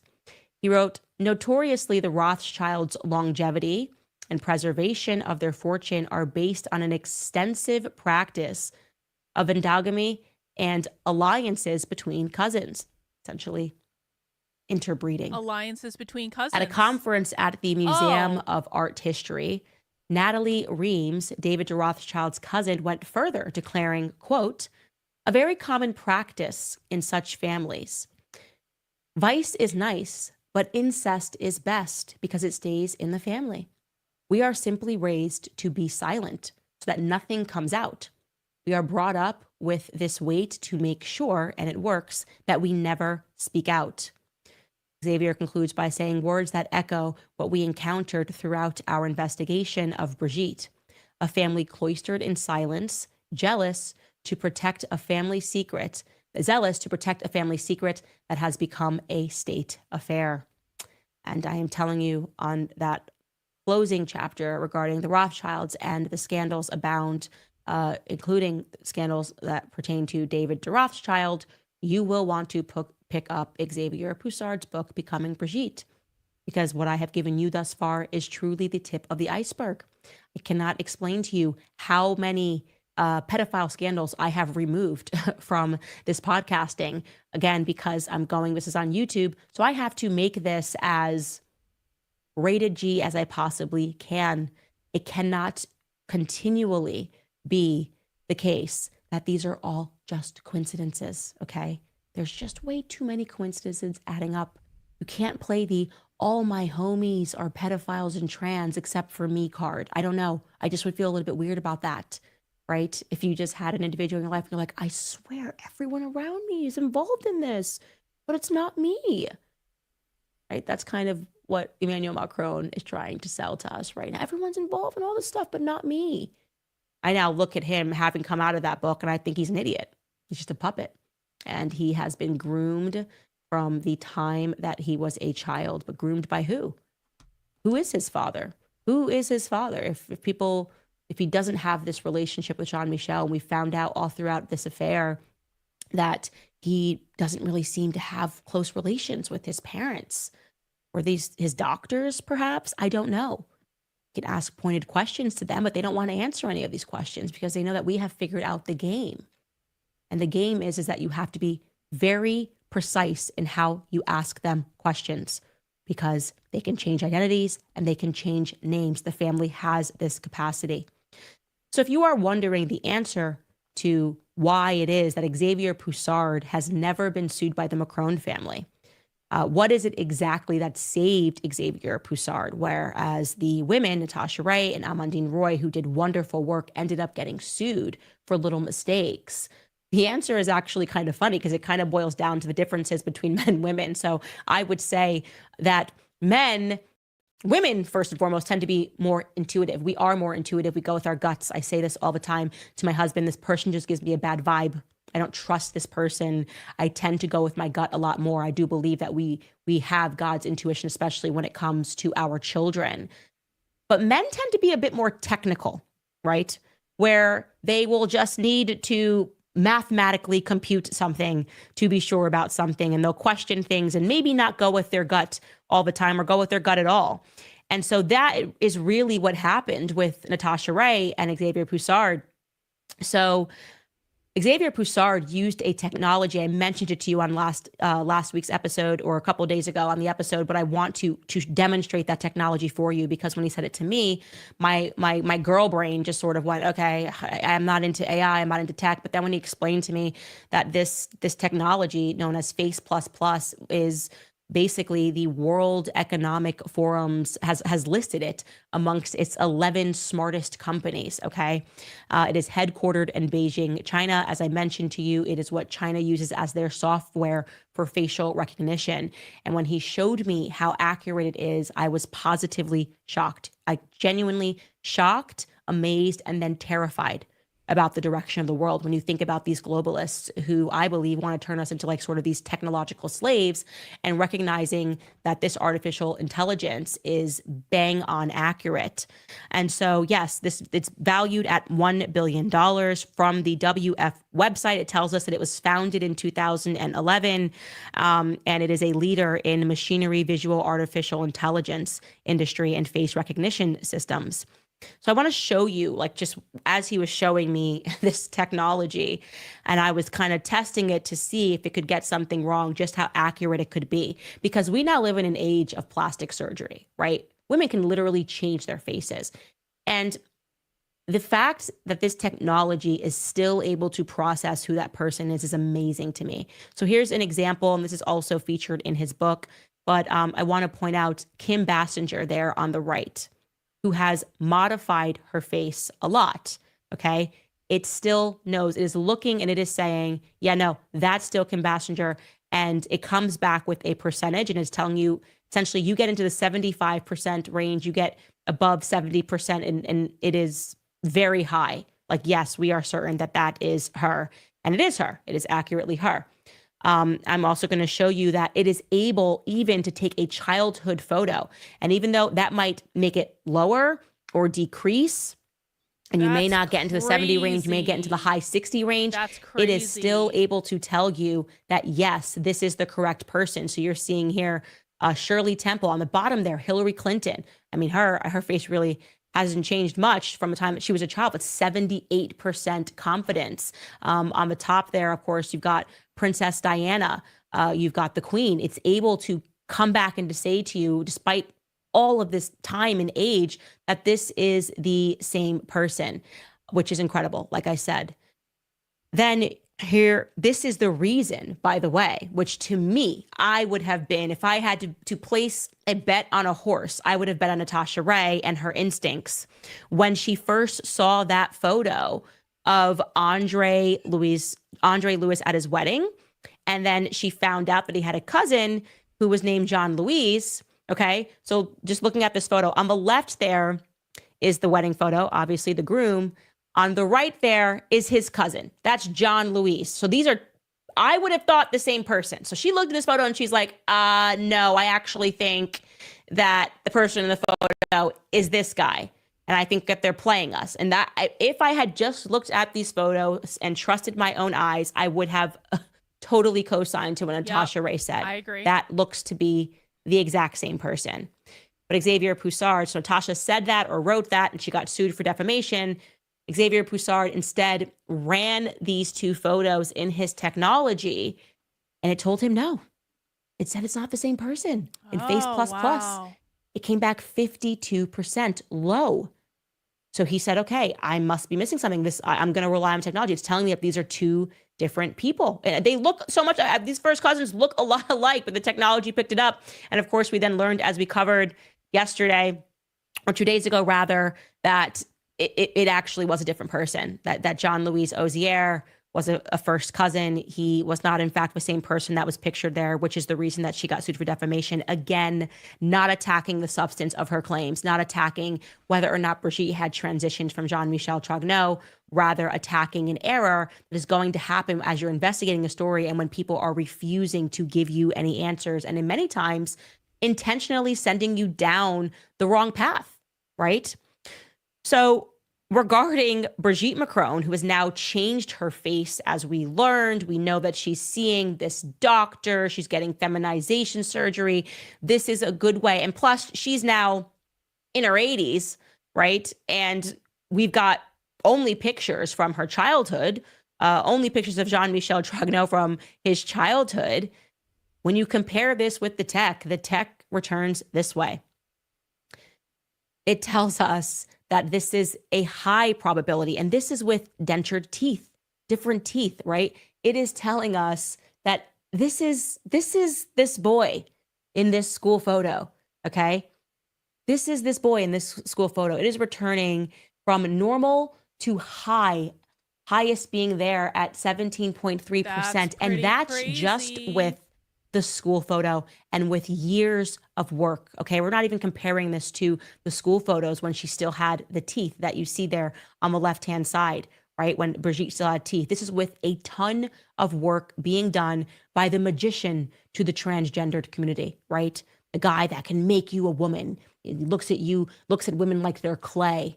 And it is still certain that that is Brigette Macron, okay? That little boy became Brigette Macron.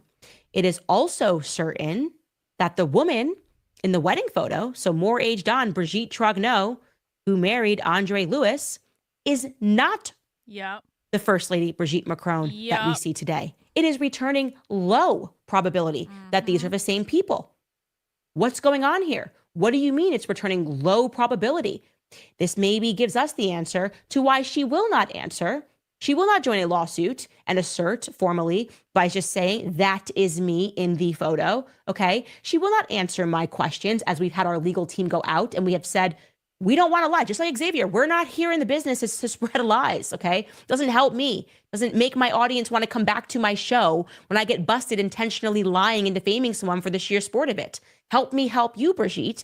Is this you in the wedding photo? She doesn't want to answer that question, okay? Well, if we turn to AI technology, the reason why she's not answering that question is because it's not her in the photo, okay? That is somebody else. And that somebody else went by the name Brigette Trogneau. So it's very interesting. Jean-Michel Trogneau at that wedding. We're not allowed to see any photos of him at that wedding because apparently all photos have been destroyed, other than 2 lingering photos of the of Andre Louis, and same for Brigette Trogneau. We are just finding that despite all photos that should be made available, we can't even get our hands on school photos. School photos. Wow. They don't want to give them. They don't want to give them up. Nothing exists. It's just all been deleted. A whole person just got deleted. Okay. And regarding the communion photo, which we instantly looked at and said that looks nothing like the First Lady, I'm looking at my eyes, it returns this answer. The text says no. Again, low. Nope. Not happening. Sorry. Ain't her. Okay. So what do we discern from that? What we discern from that is that the photos that Mimi Marchand, Best Image Agency, Mimi Marchand, who's up with the gangsters, doing work, making sure that pedophile scandals don't hit the press, disgusting pedophile scandals. She's stopping that from hitting the press. She's the popess of the celebrity media, doesn't print without her say-so. The person that documentary filmmakers have to go through to get any images of the First Lady. And then when they get these images, there are few and far between. 3 entered into the public arena of her childhood. And all of those photos, 1 or 2 from her childhood rather, and 1 from her marriage, alleged marriage. Well, Chinese tech software sanctioned by the WEF as the best in the game is telling us that that is not the current First Lady of France. What are we to make of that?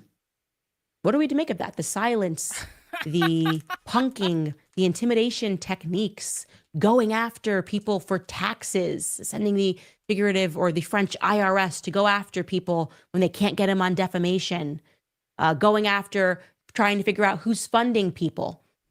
Us having had, as we did in the past, our interview with Xavier Pussard taken down from YouTube for weird reasons, demanding censorship, accusing Xavier Pussard of anti-Semitism for an article that he wrote had nothing to do, by the way, with anything pertaining to Brigette Macron. But he said the article he wrote 5 years ago about the power who controls all the media in France. They're coming after him for anti-Semitism. He didn't even say these people are Jewish. He just wrote the names of the people who have power in the media in France. They're looking for anything, as opposed to just what? Showing us photos of your life married to Andre Lewis? Are you going to tell us that that has similarly also been destroyed? Or are we to make of this that the person that is living in the Élysée Palace, the person who definitively groomed the president, who actually has not been so honest about his background, who is not the genius virtuoso that has been presented to the public, Brigette Macron, perhaps, is Jean-Michel Trogneau. Jean-Michel Trogneau, who during a transition, the picture that I'm seeing right now, and I'm happy to correct it again because I know you guys are watching at the Élysée Palace, please just answer our 21 questions, because the picture that I'm getting from all of this, and again, we have not even gotten to Xavier Pussard's explosive interview, is that something happened in the 80s. Something happened in the mid-70s and the 80s. Veronique drew Jean-Michel Trogneau, your reappearance in 1986 as a teacher, the lies that you have told sexy Claudia Schiffer. She didn't exist then. I don't see a woman with legs irresistible that the young boys just couldn't wait. Oh my God, look at that. What are you talking about? Who sanctioned these lies in the press? Who are you really? And what is your relationship to Emmanuel Macron? What is Emmanuel Macron's relationship to you? What is the relationship between Emmanuel Macron and Jean-Jacques? It's not feeling like a nephew to me. I don't know. Something feels off there when I look at that picture. Something feels very wrong there. Yeah, what is of course, that? It's so simple to answer these questions, and yet you refuse to. You go so far as to try to intimidate an American journalist. And I got to tell you, it doesn't make you look anything but extremely guilty. That's what I will say about that topic. I'm now going to, before I get into a few of your comments, remind you guys about American financing, because I know the average person finds it difficult to keep up with monthly expenses.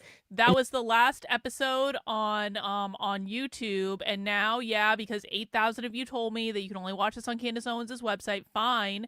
We are going to go over to Candace Owens' website, and this is the last episode we're going to watch, okay? I don't know if there are any even more after this that have been released, but this is the 6th episode, and this is the one with the interview.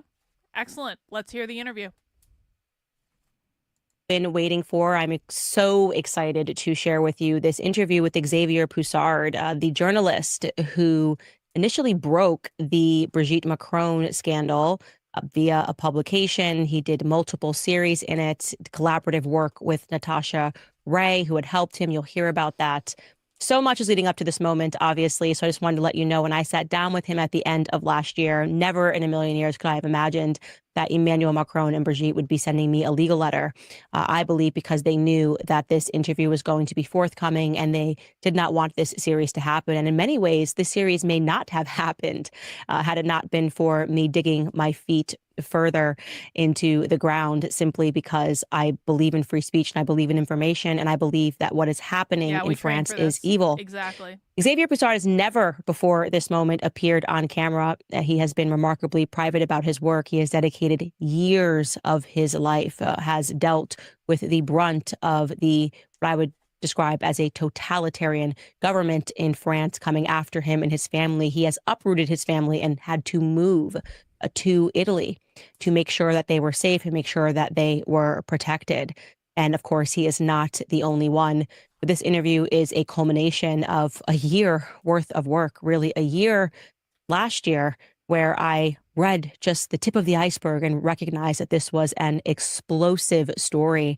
And then when Xavier Pussard and I initially sat down and we just showed a picture of him, YouTube moved to take the interview entirely off and essentially said that we weren't allowed to discuss cults or imply anything about cults, but we felt that they had perhaps been contacted by someone with a lot of power. That's weird. Well, this time, what we've done as a response is we built an entire website where we can put interviews like this up without the fear of having them taken down. And of course, that's at CandaceOwens.com.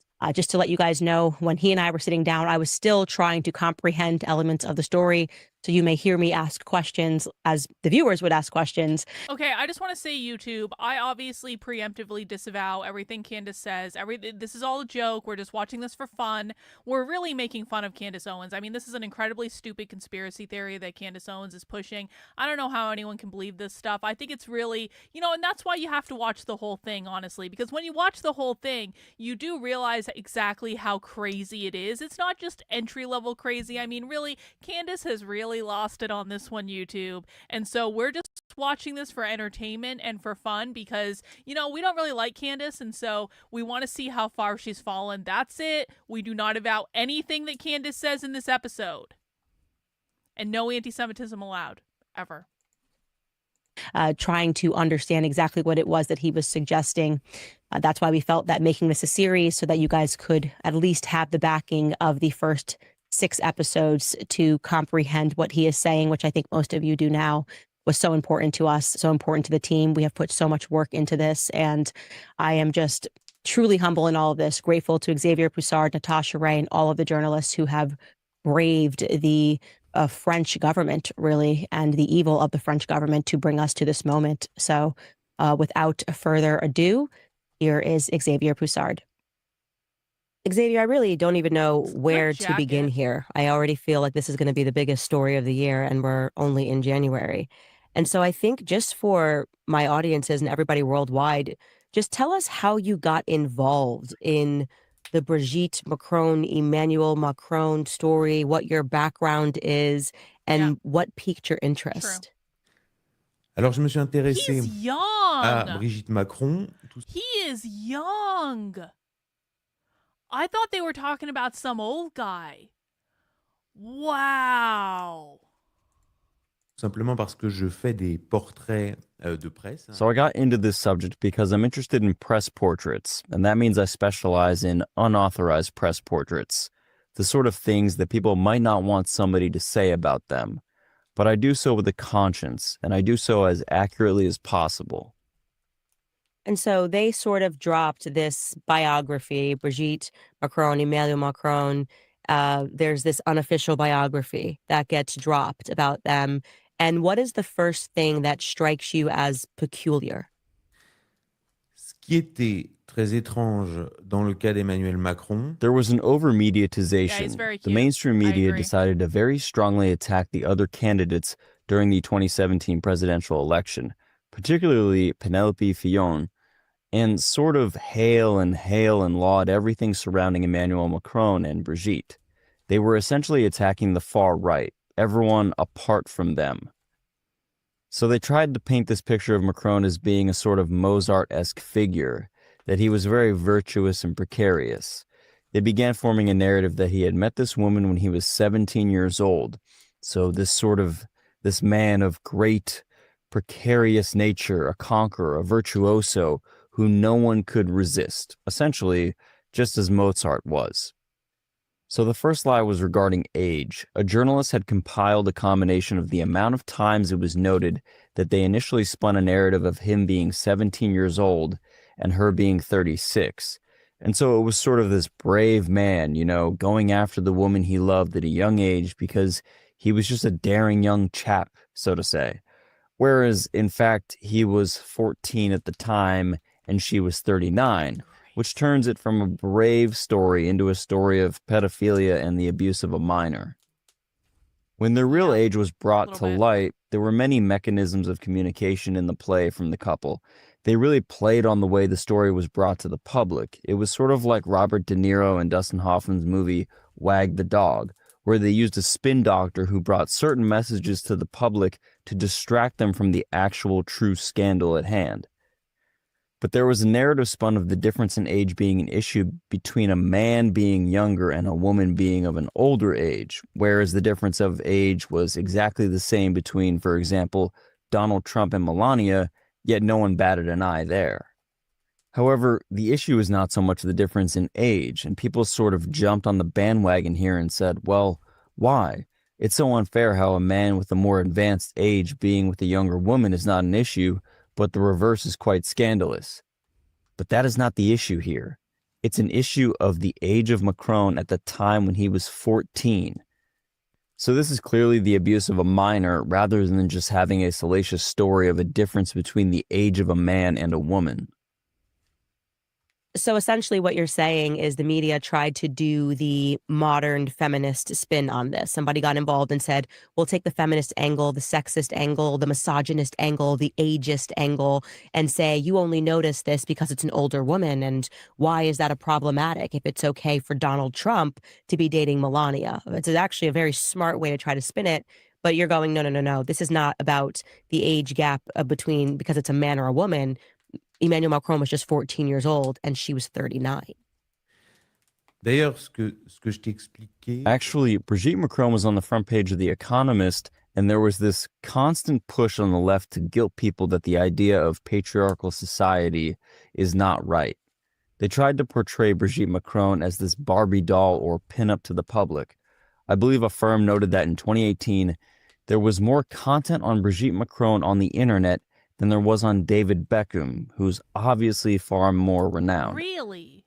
And the internet became That's saturated with crazy. these curated pictures and often doctored pictures to make her seem appealing in a pinup and focusing on her attire, etc., rather than what was really going on. Insiders in power knew, but the media didn't focus on her increasing level of political importance, which was far greater than most first ladies had in the past.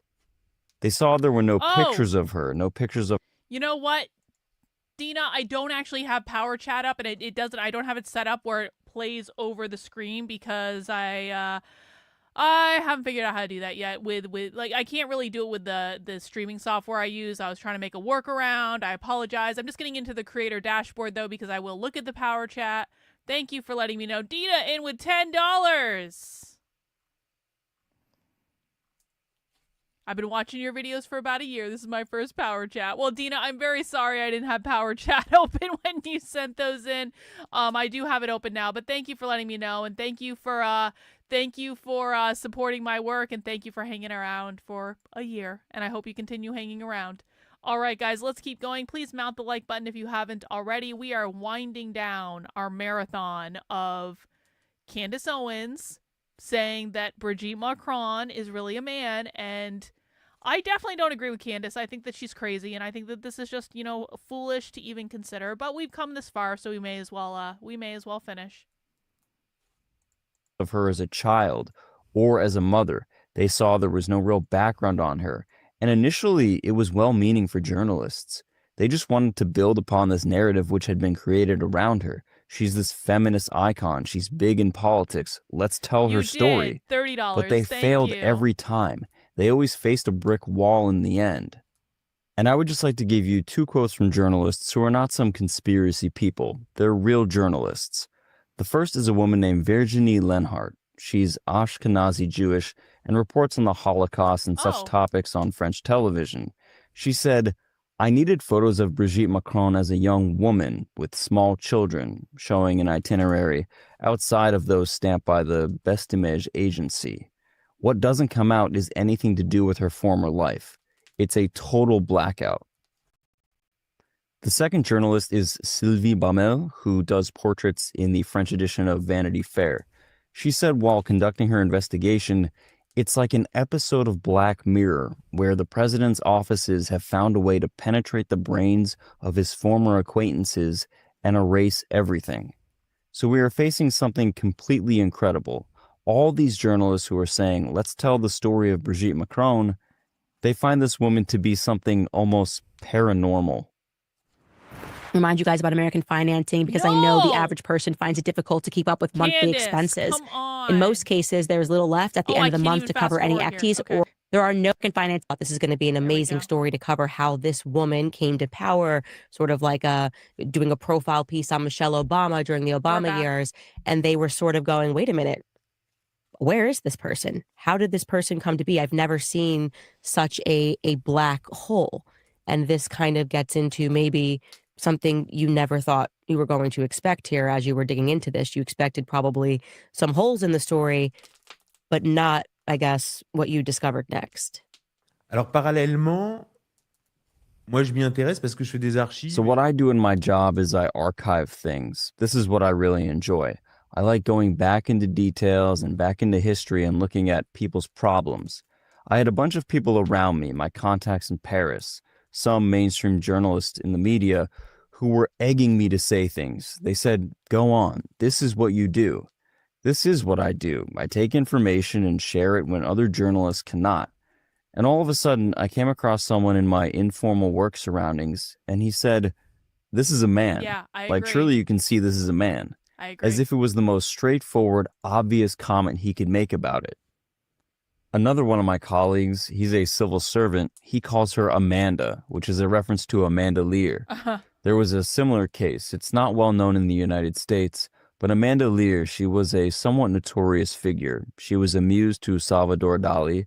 She was a singer and a television star. Yeah. She's famous in France, so her biographies were written and rewritten. And every time they were rewritten, there were small discrepancies with dates and timelines. I got the same impression when I read Brigette Macron's biographies. For example, the death of a sister in 1960, but we'd later learn it was 1961. Then the death of a niece the following year. But then when we would go dig for the information, we'd discover actually, in fact, she died in 1966. Then she says, I bought my house. We bought our house in the Le Touquet in 1950. We'd then go dig. It was actually 1957. And each time like that, the story is modified. So in fact, we say to ourselves, what is this thing? There was this element of creating complexity and confusion in order to essentially hide the elephant in the room. Going back to Amanda Lear was born Alain Tappé. He is very well known today. In fact, she was unmasked because at one time in her life, she called herself Peggy from Oslo, and she was actually Mick Jagger's drug dealer. So we are still experiencing these very borderline behaviors. My point is, this avenue of a transsexual persona has been created before, but it's very dangerous to try to delve into it because you run the risk of being branded a madman. Who is this man claiming this absurdity? Is he crazy? So I was facing that risk.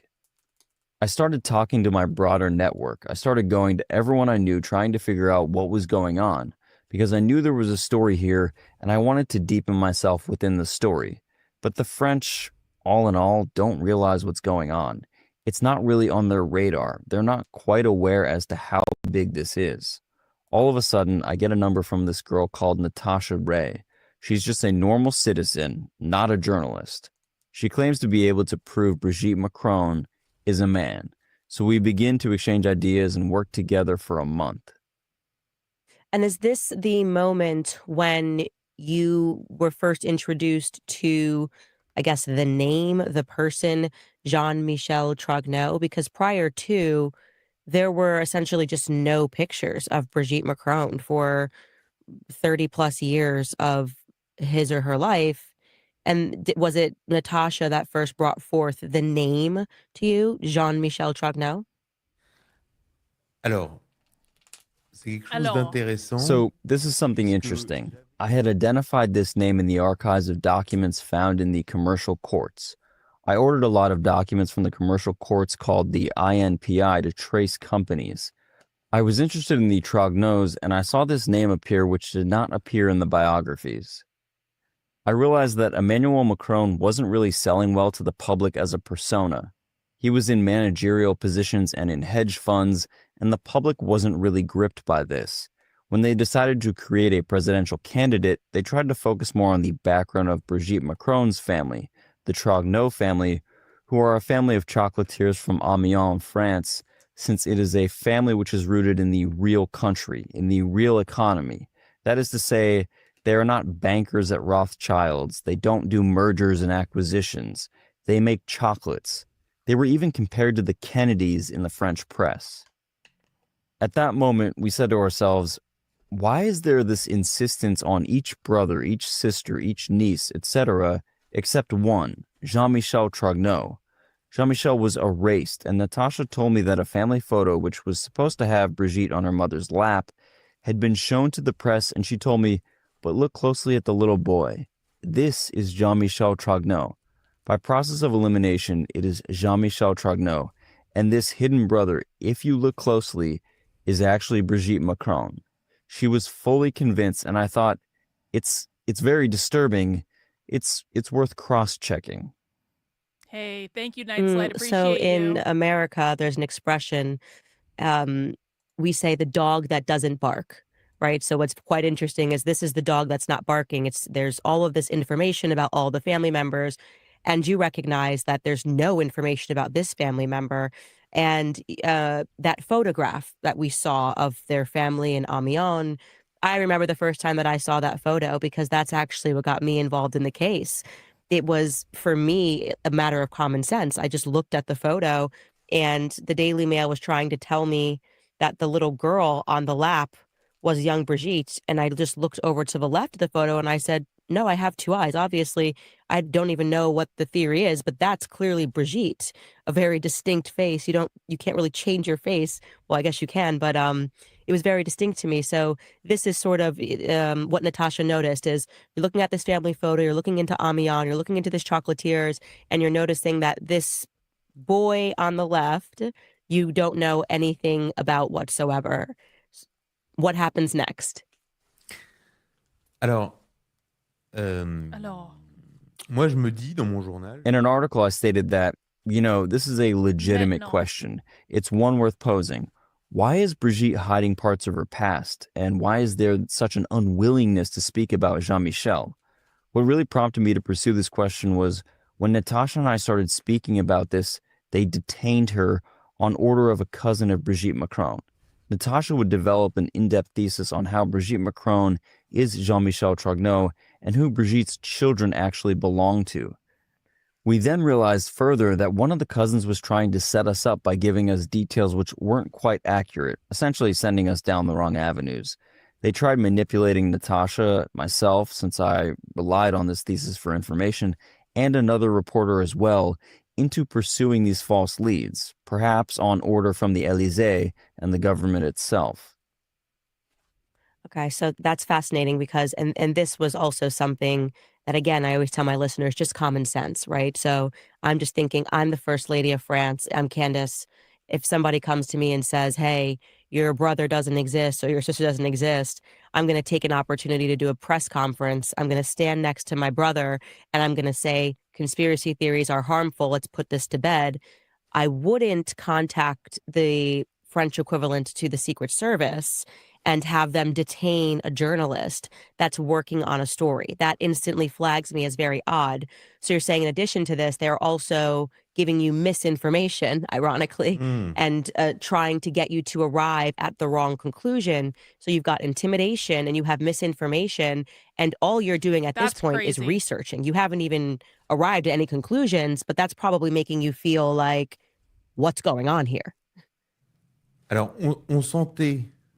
We realized there's a problem here since the power we were facing was becoming quite fidgety and nervous. So when Natasha brought out her thesis, she wanted to publish it quickly. I was reserved as I still only believed it was just a hypothesis that needed more. Well, the Élysée, they followed up on it, but instead of attacking the core subject, they were attacking little details. She was convicted of defamation, but it's hard for the public to understand this, as I was never convicted of anything, and she's only convicted by small details which aren't important to the meat of her argument. Once the story broke in 2021 and it was brought to light, Russia covered it, China covered it, they could have so easily at this point debunked it, showed 3 family photos, but they didn't. They could have even done so with a fake or troll account, had one with 80 plus people that could have said, no, listen, I'm so-and-so's cousin and here is a picture, just to debunk the whole story, but they didn't, whereas they had done so in the past. When figures like Bolsonaro had been attacking her appearance, certain family members had come out and had spoken against that. But when it actually came to these rather large allegations, nothing was ever rebutted by the family. The Élysée just kept trying to tear apart the story, but only in the details rather than the substance. Natasha Ray, an ordinary citizen, had allowed everyone to discover a state secret. I just want to point out to people, this is why you have to be so careful when you say stuff online. Like, I definitely know people who I watched for years. I'm like, you're going to get in trouble. You're going to get in trouble, because they would flippantly say things that I knew they didn't have the evidence for, or they would flippantly call someone a name that absolutely did not apply to that person at all, or that they didn't have the evidence to back it up. And then bing, bang, boom, they get sued, and they're all surprised at this. Well, they were mouthing off on the internet. Well, mouthing off on the internet, if someone wants to come after you, like, you've got to be so careful with what you say. It may not seem like I am, but I'm actually very careful about the language that I use, in terms of I have every single thing I say is backed up by evidence from somewhere, and I might not always release that evidence right away, but every single thing I say is backed up with evidence. And if anyone ever comes after me for anything I say, I have screenshots, I have recordings, I have this, I have that, I have the other thing. And so, I've done my due diligence regardless.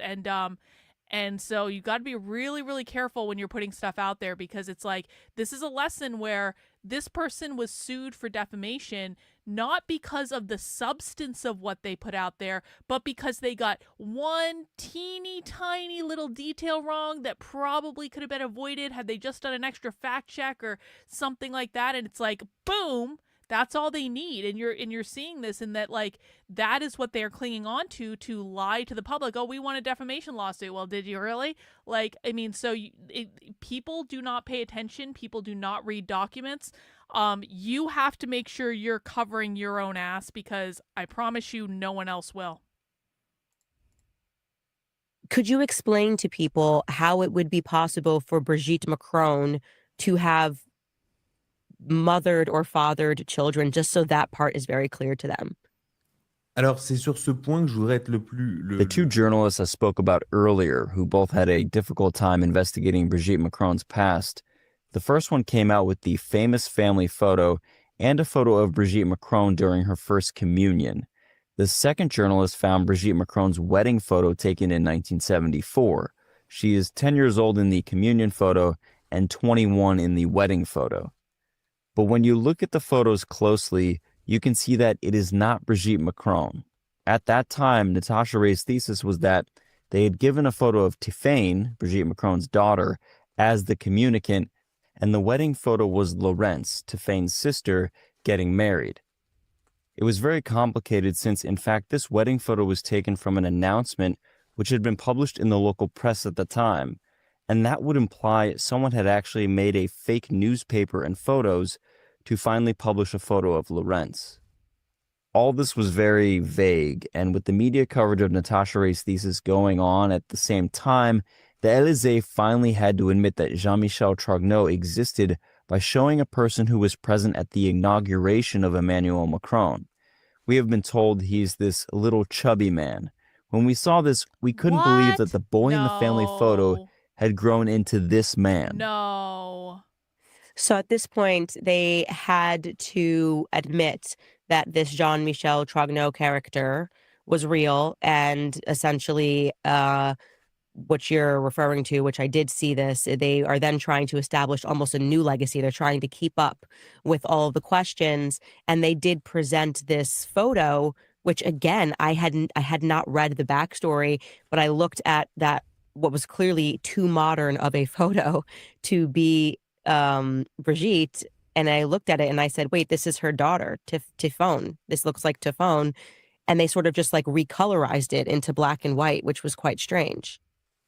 Alors, moi, à ce I moment-là, continued to ask questions and continued to publish stories of the boy and this character, the little chubby man. But at this point, I didn't wish to get involved in what the viewer was thinking. So I didn't want to form an opinion, and instead I just kept sharing the information I was given through Natasha. But I didn't form my own stance on the matter. I just wanted to relay Natasha's thesis in a way which would be ironclad and unassailable by someone. So at this point, just to slow this down for our audiences, like I said, they're trying to keep essentially feed more lies to the public. And this is actually, and we'll get into Sigmund Freud and we'll get into the modern media, but they essentially believe that if you give so much information, it becomes so confusing that the public essentially just gives up because you just go, I can't follow this.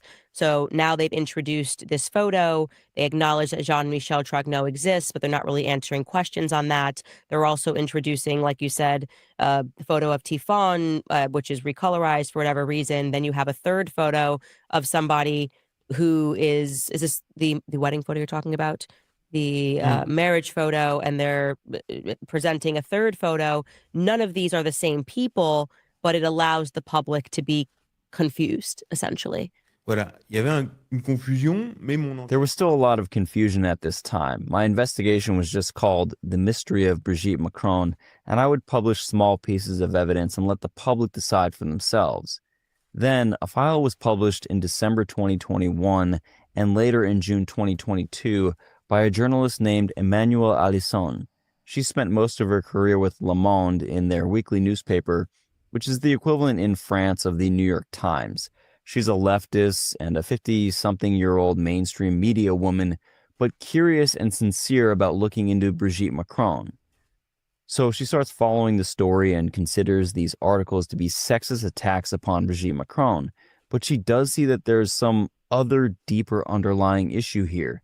She starts following Natasha Ray and relaying the stories, and although I knew that these stories would then be relayed in a very fake news fashion, to where the doors would be open onto her, which might not be open onto me in the same way, since I was sort of a more problematic figure in terms of the mainstream media, I ultimately felt that she would be someone that they would actually give information to, given her background as a mainstream media journalist and her approach. I then decided to go back to the archives, more specifically departmental archives, and find all the class lists. So I found the class lists of Brigette Trogneau, and then I found the class lists for Jean-Michel Trogneau, which were about 100 people each. I then listed them, filed them, and started to contact each one of them in order to get their accounts to see where that would lead, and relayed this to Emmanuelle Alisson. In the archives, I could see that Brigette Trogneau was there because, in contrast, Natasha thought that she, the real sister of Jean-Michel Trogneau, never actually existed, but I found out she did because she was on these lists. However, we couldn't quite figure out who Brigette Macron was. Was she a Trogneau? Was Jean-Michel, the chubby guy we mentioned earlier, actually Brigette Macron? We just couldn't quite place her exactly, but we knew she had existed. I found it quite complicated because I was dealing with people from Brigette Macron's generation who were 70 to 80 years old, and I was in Italy at the time, calling them using WhatsApp, trying to get pictures, but it was hard for the men to remember much about Jean-Michel Trogneau. However, the one common thread was that many of the women, specifically the women who were supposedly in Brigette Trogneau's class, would say, "We cannot remember her, we don't recognize her from the photos, we can't quite place her," and this phenomena kept coming up over and over again. And on top of this, I made sure to record everything so that nothing could be held against me legally down the line. Fascinating. So you're going through the class lists and you're coming across the name Brigette Trogneau, but when you actually speak to the classmates, they have no recollection of a Brigette Trogneau. Et moi, je me disais, bon, à ce moment-là, on est... In June 2023, I was thinking, this is all too weird. I still didn't, after all my research, have a single confirmed photo of Brigette Trogneau or Jean-Michel Trogneau at this point. The journalist from Le Monde, who had signed a contract stipulating she would have to incorporate the words fake news into her title, she decided to go to Amiens to meet people, so I gave her a short list of 5 people to interview. So from the 100 people that I had accumulated for each class, I shortlisted them to 5 for Brigette and 5 for Jean-Michel. So she goes to Amiens and she gets more information and photos. And there's this one photo in particular from 1976, a wedding photo where you can clearly see the bride is Brigette Trogneau. There are 2 more pictures that I'll show you exclusively. So I decided to use facial recognition software from China, which is extremely accurate, and compared the pictures of Brigitte Trogneau and Brigitte Macron. With this, I realized that, in fact, Brigitte Macron was not Brigitte Trogneau, not the person they were showing in the childhood pictures, but in fact, Jean-Michel Trogneau is Brigitte Macron. Jean-Michel Trogneau was also not the little chubby guy we mentioned earlier. Obviously. I concluded from this that Brigitte Macron is actually Jean-Michel Trogneau, born in 1945 in Amiens, and that this individual assumed the identity of their sister, Brigitte Trogneau, in 1986. So it's really a story of identity theft. So she goes to Amiens, the Le Monde journalist, Brigitte? and you guys realize at this point that you're getting a match with this Chinese software that they use for social credit scores. And they're telling you, hey, it's not this Brigitte Trogneau, it's this Jean-Michel Trogneau that's a match. Voilà. The Brigitte Macron is Jean-Michel Trogneau, not Brigitte Trogneau. Je précise aussi que I'd also point out that this facial recognition software is very visual, very accurate, and allows you to present evidence that would withstand any defamation charges in court. But I will show you all the data from this software analysis of these pictures so you can clearly see here that it's him. I mean, it's one of these things where I tell people you just believe your own eyes. That was all it took for me. As I read one Daily Mail article and they were trying to tell me that this little girl was Brigitte when it was very obvious that that person right there is Brigitte. It's just Brigitte Macron's entire face. So what are we looking at here? This is a class photo? What year for Brigitte, or I guess rather for Brigitte Macron? Jean-Michel Trogneau is sitting in this photo. Alors, ce qui est intéressant d'ailleurs. What I invite people to do at home is to pause the screen and take a good look at the photo and question oneself, how can one recognize Jean-Michel Trogneau in a photo when looking at a person one has never previously seen? I consider it an interesting question how he's so easy to recognize in this photo. It's because he leaves quite an impression on you. Mm-hmm. In the second photo, it's the same effect as the first one, where the similarity is so flagrant that I even questioned myself whether there might be some sort of setup. Was this picture provided by a close contact of the Trogneaus? I questioned whether they were just manipulating me and the other journalists again. So in order to have certainty about my findings and to see if every institution was being manipulated, I went to the Jesuit archives to obtain the class photo for Jean-Michel Trogneau.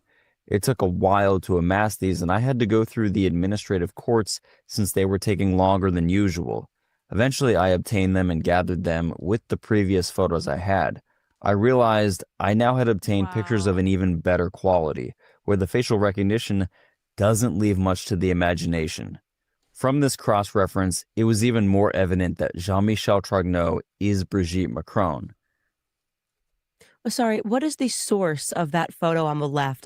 That's the photo from when Brigitte was a teacher, yes? Yes. A drama teacher? It is a drama teacher. C'est Brigitte quand elle a rencontré Emmanuel Macron. Et on nous l'avait vendu. So the last very important point is the teeth. The level of manipulation becomes quite blatant because on the current photo she has straight teeth, but on the family photo she had her teeth redone. The photo was reworked to achieve this. You can see this when comparing the old class photos to the family photo. What they were doing was painting a picture of her as being a mix between Claudia Schiffer and Robin Williams in Dead Poet Society as this pinup. They even enhanced her eye, straightened her teeth, and in general reworked the photo to make her appear more beautiful. It's truly vicious that this lie is shown to the public and just how far they went to manipulate the public.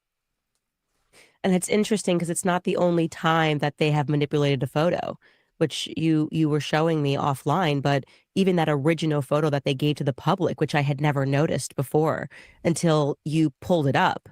But in that original family Amiens photo, you see that there's a lampshade in the back, and then the lampshade completely disappears. And this photo was only entered into the public from Brigitte's family themselves. So this is not like a journalist manipulated this. This means that they are intentionally manipulating photos from Jean-Michel Trogneau's childhood. Oui, alors, ça c'est un épisode qui est aussi... What I find fascinating about doing this research was initially I felt I wasn't even taking much risk because it was just so flagrant. Put simply, The case stinks. There's something here that smells fishy.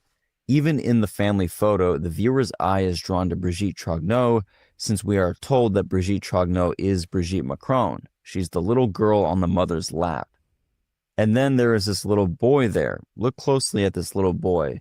It's the same Brigette Macron we know from facial recognition. When you look at the photo, they modified the lampshade. Initially, the press showed a picture with the lampshade. Then they showed the picture without the lampshade in order to not draw attention to the boy. And then they removed the boy altogether. They also published the communicant photo and said it was Brigette Macron, so the propaganda here is so blatant. All this communication was led by a woman and ex-nightclub owner named Michelle Marchand, also known as Mimi, who is linked to the French deep state and intelligence. In France, they even refer to her as the Pope of the French press. She's quite famous for spinning false narratives and making fake documents. For example, she tarnished the reputation of a businessman named Omar Faouche by having false Interpol profiles created in his name and distributed in Parisian newsrooms, destroying his reputation by making it appear that he was wanted by police. She can easily make narratives to either sully or glorify someone. She plays a disproportionate role in controlling the image of Brigitte and Emmanuel Macron.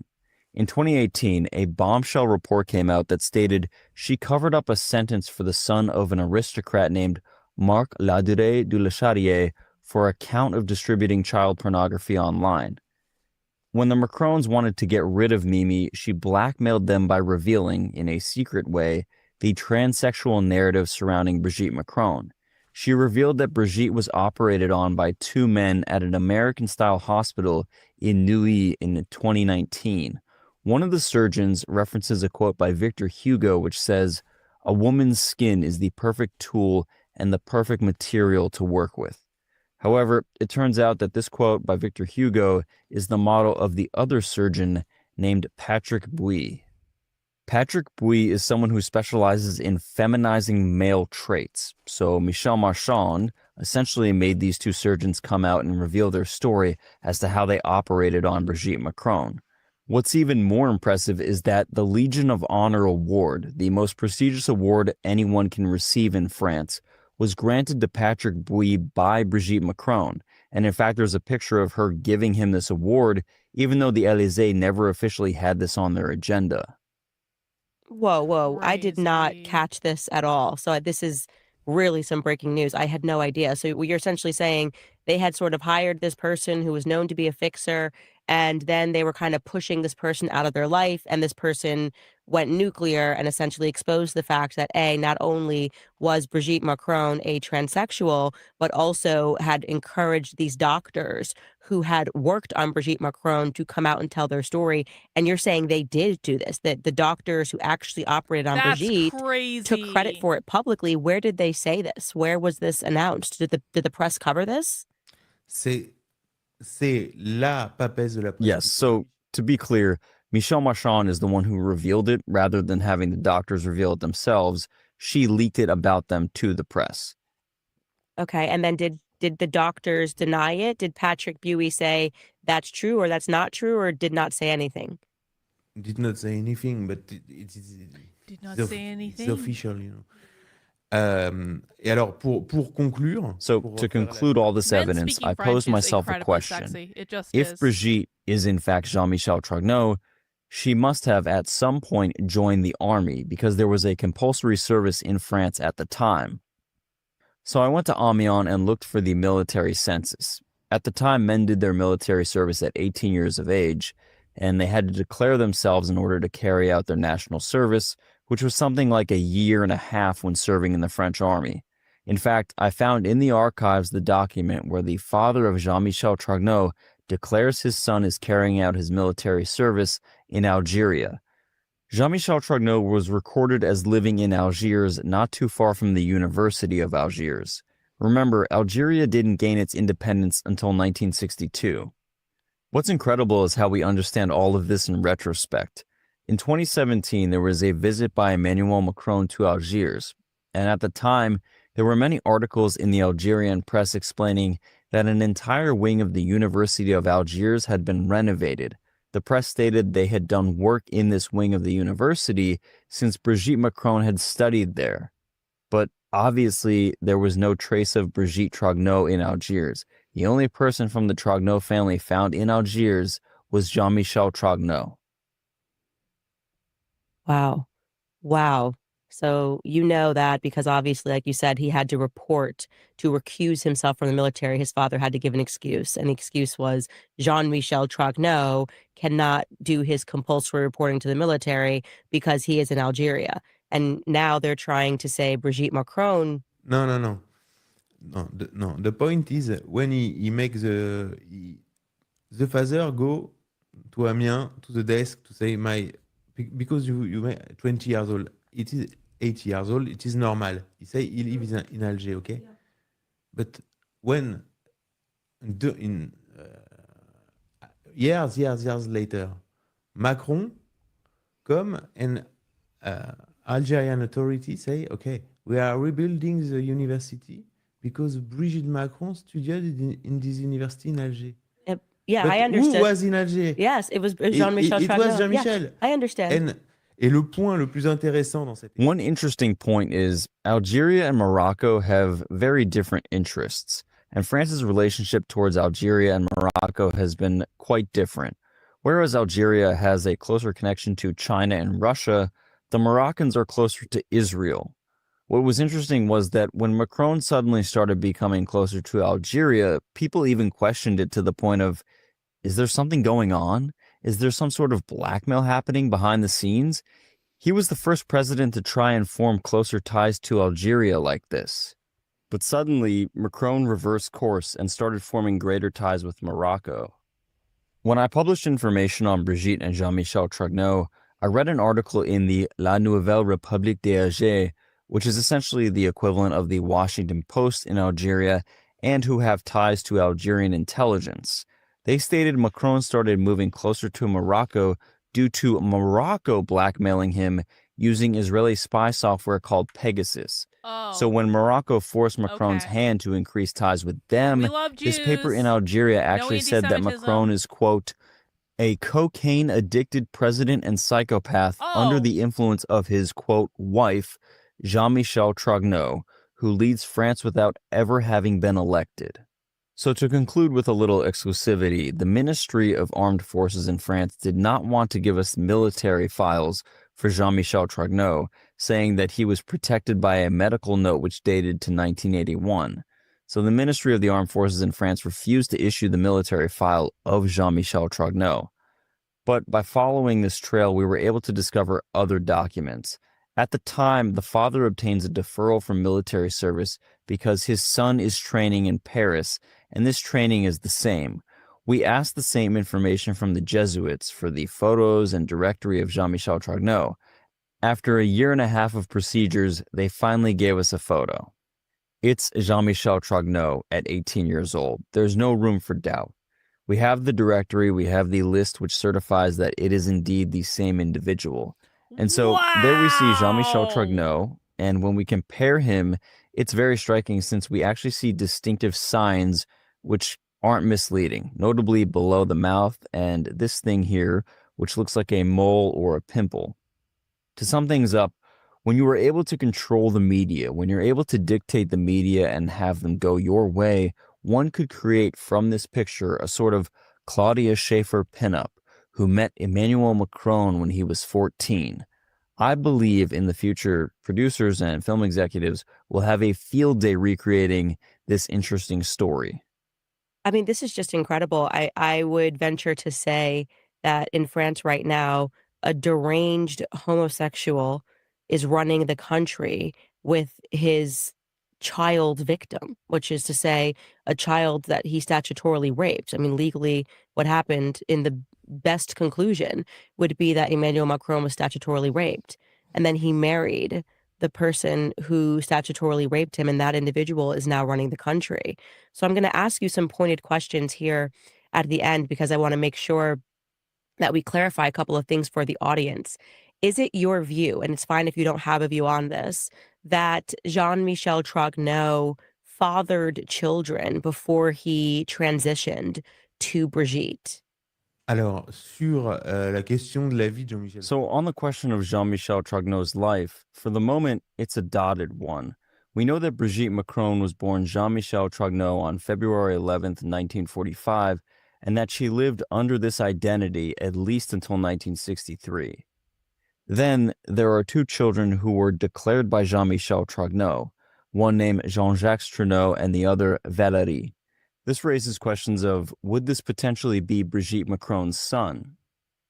Well, this Jean-Jacques Trogneux looks like a spitting image of Emmanuel Macron. Yup. What's all that about? Yeah. What's that about? Do you then have any opinion or view or lead on who was the mother then of Jean-Jacques who and was Valerie? exactly what I said. Yes, it's a woman.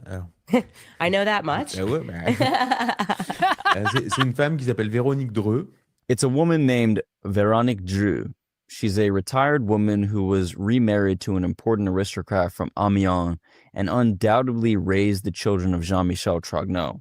I had a strange phone call with Veronique because while we were speaking, I realized in the background there were a bunch of people around listening to our conversation, and I asked to have some pictures and when I could obtain these, but Veronique said she would have to ask Brigitte first. I found that quite odd for a response to my question. I believe that once Emmanuel Macron is no longer in power, Pandora's box will be opened, people will start to speak, and this family's secret, which is so closely guarded, will start to unveil itself. I also believe the fall from grace for Macron will be quite severe. There's also an interesting shift in the media where news outlets such as the equivalent of the New York Times in France, who in the past have not paid any sort of noticeable attention to the fact that Brigitte is a man, have now started placing her name in quotation marks, hinting at the fact that things might not be as they seem. Even Le Monde, who for the past 12 years propped up Brigitte Macron, has now admitted that Emmanuel Macron was 14 when he met Brigitte. It used to be a conspiracy theory, but now as Emmanuel Macron nears his term's end, the secrets are coming out one by one and being acknowledged more. There was this interesting Twitter account, Zoe Sagan, which was helping compile information, and the account was shut down, and I've been pleading with the public or anyone who is in a position to help to see if this account could be reinstated, because that would be most helpful to this case. There were also 4 people detained for cyberbullying, rather than for defamation like Natasha Ray, which I find interesting because it's almost like they're regarding her as some girl on the school playground who's being bullied as a child rather than calling it what it is. It's entirely unjust for journalists to be locked up and detained for this supposed cyberbullying when their accounts and articles are all based in truth and fact. So you have never, ever been sued for defamation, which seemed to be the lie that people were trying to tell and pretending that the story had ever been debunked. It has not been debunked. Another question that I want to ask you, if that is your theory on who mothered the children of Jean-Michel Trogneux, which means that our theory, which I believe very much, is that Jean-Michel Trogneux transitioned, took on the name of his sister, which was Brigitte. Where is the real Brigitte Trogneux today? Je pense que c'est... This is the chief point that they don't want to unveil, the dark family secret, which is the case of identity theft and the abuse of a minor. Many journalists before me have asked, even one from Le Monde, and no member of the family has wished to respond. Phones are just being hung up. People are just not willing to speak about it. There's this interesting notion of consent. If you take someone's driver's license, even with their consent, it's still identity theft. But it's not a question of this consent. It's a question of a minor who cannot give consent. If you look at how extremely far-fetched all this is, in 2007, when she became Brigitte Macron, this happened under a false identity. This marriage of Brigitte Trogneux becoming Brigitte Macron is constructed on fraud, since Brigitte Trogneux was not the true identity. It was Jean-Michel Trogneux. The French have, in essence, placed in power a couple whose entire identity is based upon a fraudulent construct, forgery, pedophilia, and the abuse of a minor. When Vladimir Putin spoke of an empire of lies, this is what he meant. I mean, the Guinness Book of World Records couldn't beat how many lies have been told in this entire story. It's time we ask ourselves the question of young leaders. We've had this problem and questioning of morals of Obama in the US, Trudeau in Canada. Are these young leaders being engineered and controlled by blackmail? I do think, and this is rather conclusively, that the world is sort of waking up to this, That's this definitely not happening. concept Hang that on. leaders are selected and primed. Disavow. This is obviously not happening. This is all fake. We're just watching this for fun and entertainment, but I disavow all of this, YouTube. I don't agree. And groomed and sort of inserted into powerful positions. This has been a conversation that is now being had in America, even regarding Barack Obama, going backwards and realizing that a lot of what the public was told about his background didn't make any sense at all.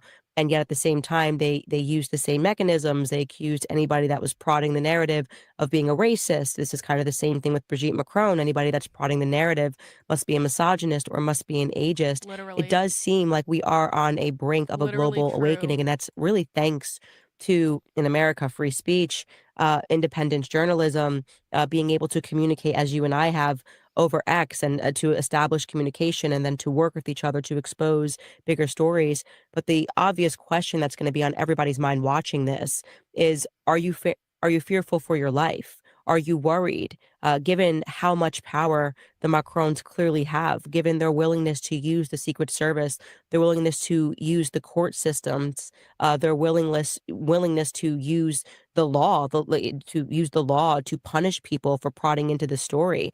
Are you fearful that they could have you killed? There's really an incredible aura surrounding this story. Very tragically, Natasha Ray has just been diagnosed with cancer, which she believes is due to the stress that this case has caused her and the stress the people surrounding this case have caused her. Her lawyer has recently lost guardianship of his children. The shareholder of my newspaper was targeted with a financial investigation and tax audit on all of his companies, and many influencers who have talked about this story were charged with cyberbullying. Friends tell me the police have questioned them upon their return after visiting me. I myself have not returned to France since 2021, since they came to my official residence, which was my parents' house. People came to that home in the middle of the night, knowing there was nothing there, and woke up my parents as sort of a scare tactic to them. The journalist from Le Monde who had met Natasha was followed by the Secret Service after that. So there's all these fear tactics that have been put in place, and we have to be careful. I do believe, however, on a positive note, that the power is crumbling. With the rise of BRICS and the election of Donald Trump, just as in the Second World War, we're almost at the end of an era, and at the moment, the beast is weakening. But that is also when it's at its most dangerous. These pockets of power are becoming smaller in London, Paris, and New York. I'm not afraid because I've done my work in earnest. I've done what all journalists ought to do, which is to collect photos. I've managed to collect 4 photos of Brigitte Trogneau that show this woman is not Brigitte Macron, and 8 photos of Jean-Michel Trogneau that proves Brigitte Macron is indeed this Jean-Michel Trogneau. It's all been legitimate journalistic work. I believe that when Emmanuel Macron is no longer in power and when the truth is unveiled, people actually will realize I've been quite measured in my response to this. I've done everything in an upstanding way. Xavier, well, I know my followers always support independent journalists, and they are definitely going to want to get behind you. I know that you are working on turning this into a book, and it will be available for English translation. So can you just let us know where they can go to support you and to support, just all of the risks that you have taken to bring this story to the forefront of the public? Following the pressure on my shareholder, I'm essentially starting from scratch. So support can be shown on my X account and on my newsletter and website, and also by following certain hashtags related to the case. Because this investigation is a cold case, an enigma, it really reads like a detective novel that's so far-fetched that one might at some point think the writer had taken acid. Even just the retouching of the teeth in the photos is beyond believable. But one day there will be a movie about this topic because it's as if the French people have been living in a fictional story. It'll be like someone waking up from a collective hypnosis. Do you see now? Do you still think Brigitte is really a woman? I recently saw Emmanuel Macron on TF1, a French news channel, and he said this investigation into his past is like the worst nightmare in his tenure as president of France. And since then, his support numbers have dwindled. I get the impression that his power is waning due to his lies, and that the future does not look bright for Emmanuel Macron. Well, what I can tell you guys back home is that this is really just the tip of the iceberg. I know that I have more than piqued your interest. So much that is happening here. I agree. We are all awakening from a collective hypnosis, and we must support the independent journalists that are standing up to the state all over the world globally. There seems to be an awakening happening. Xavier Pussard is one of these tremendous journalists, really has sacrificed so much of his personal life as well as the other people who contributed to this amazing story. We will link all of that below, all of the places that you can support his work financially. Buying the book is just a small act that you can do, which allows him to continue to look into the story. I think a year from now, most of the world will be awakened to the fact that what I said 1 year ago is true. I believe that Emmanuel Macron is a homosexual man that was groomed from his youth. I believe the individual who groomed him is now his wife. I believe that his wife was born Jean-Michel Trogneau and transitioned in his early 30s. And I believe that the entire state is colluding to protect that secret. And like I said, I would stake my entire professional career on all of those points, you guys. We'll see you next time. Wow. Wow. All right, man. W Candace. W Candace. There's nothing else to say. W Candace. That was meticulously. Are there going to be more episodes? Like, that was meticulously done. That was meticulously researched. She had it all put together, even though I kind of hate it that I just spent 6 hours watching that, because there's really other things I wanted to be doing tonight and I didn't get to do those things. But maybe I will after this. But like, the way that Candace rolled out that story, while I could nitpick here and there, it was actually really well done. And that's hard to do. I mean, I don't think people understand, like, it is hard to kind of like slow play something to make sure people are following along. There's a lot of tricky details that go with it. And so you need to make sure everyone's coming over here. It is really difficult. And so I have to give her credit. I have to give her producers credit. That was pretty great. And no, we're not. I don't know if there are any more. We're not watching anymore. I'm done. I am Candace out. Okay, I'm done. But holy shit. I still have questions. I hope they address some of the other questions in future episodes. But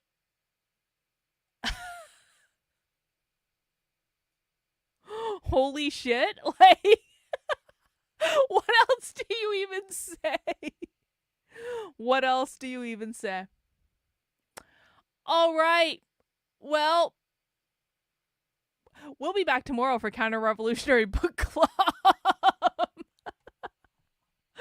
Tomorrow we are doing Counter-Revolutionary Book Club. If you don't know what Counter-Revolutionary Book Club is, head over to my main Substack. That is Carlin, KARLYN.substack.com. And then what you do is you click this book club link up in the top menu. You come here, and we are working through a list of really dystopian gender and queer documents where these are primary sources. These are from the farthest left queer anarchists that you can find.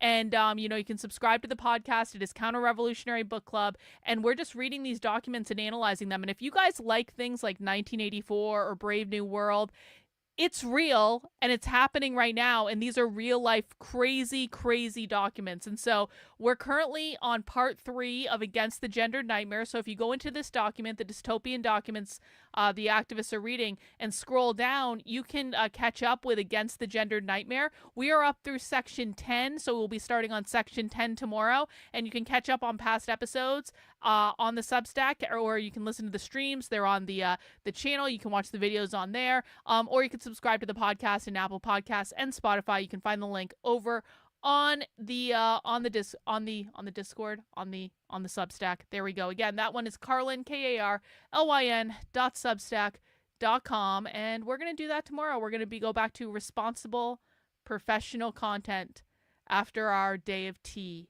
All right, guys, I'll see you tomorrow. Take care. Have a good one, guys. We'll see you soon. Bye.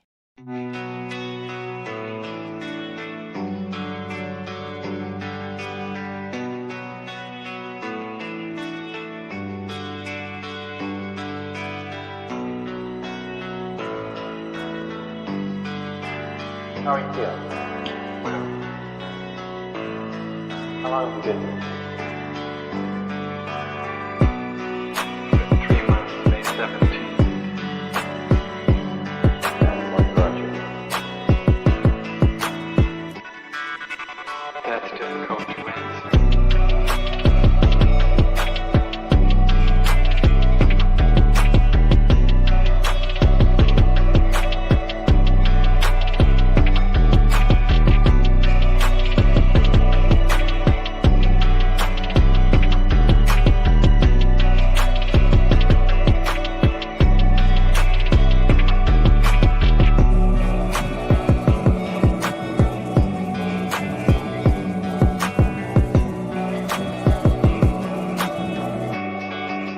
Would you give me some idea?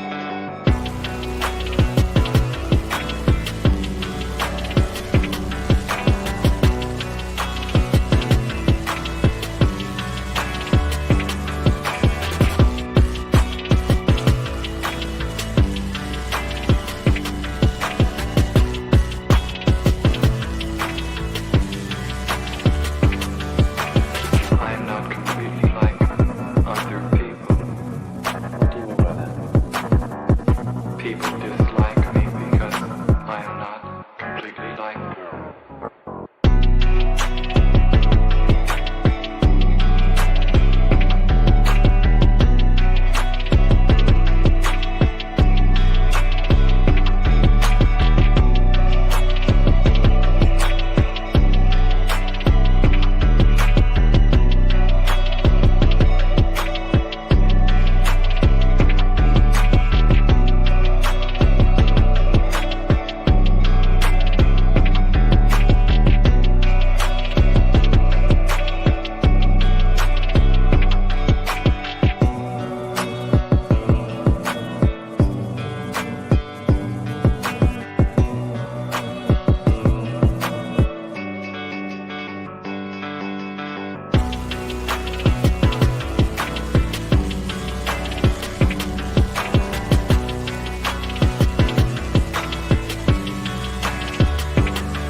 I am trying to do with my life something which few people try to do, and this influences my thinking and consequently my action. What is it you're trying to do with your life? Play the piano for people. I'm not clear. How is it that playing the piano for people has eventually resulted in your being here in the hospital?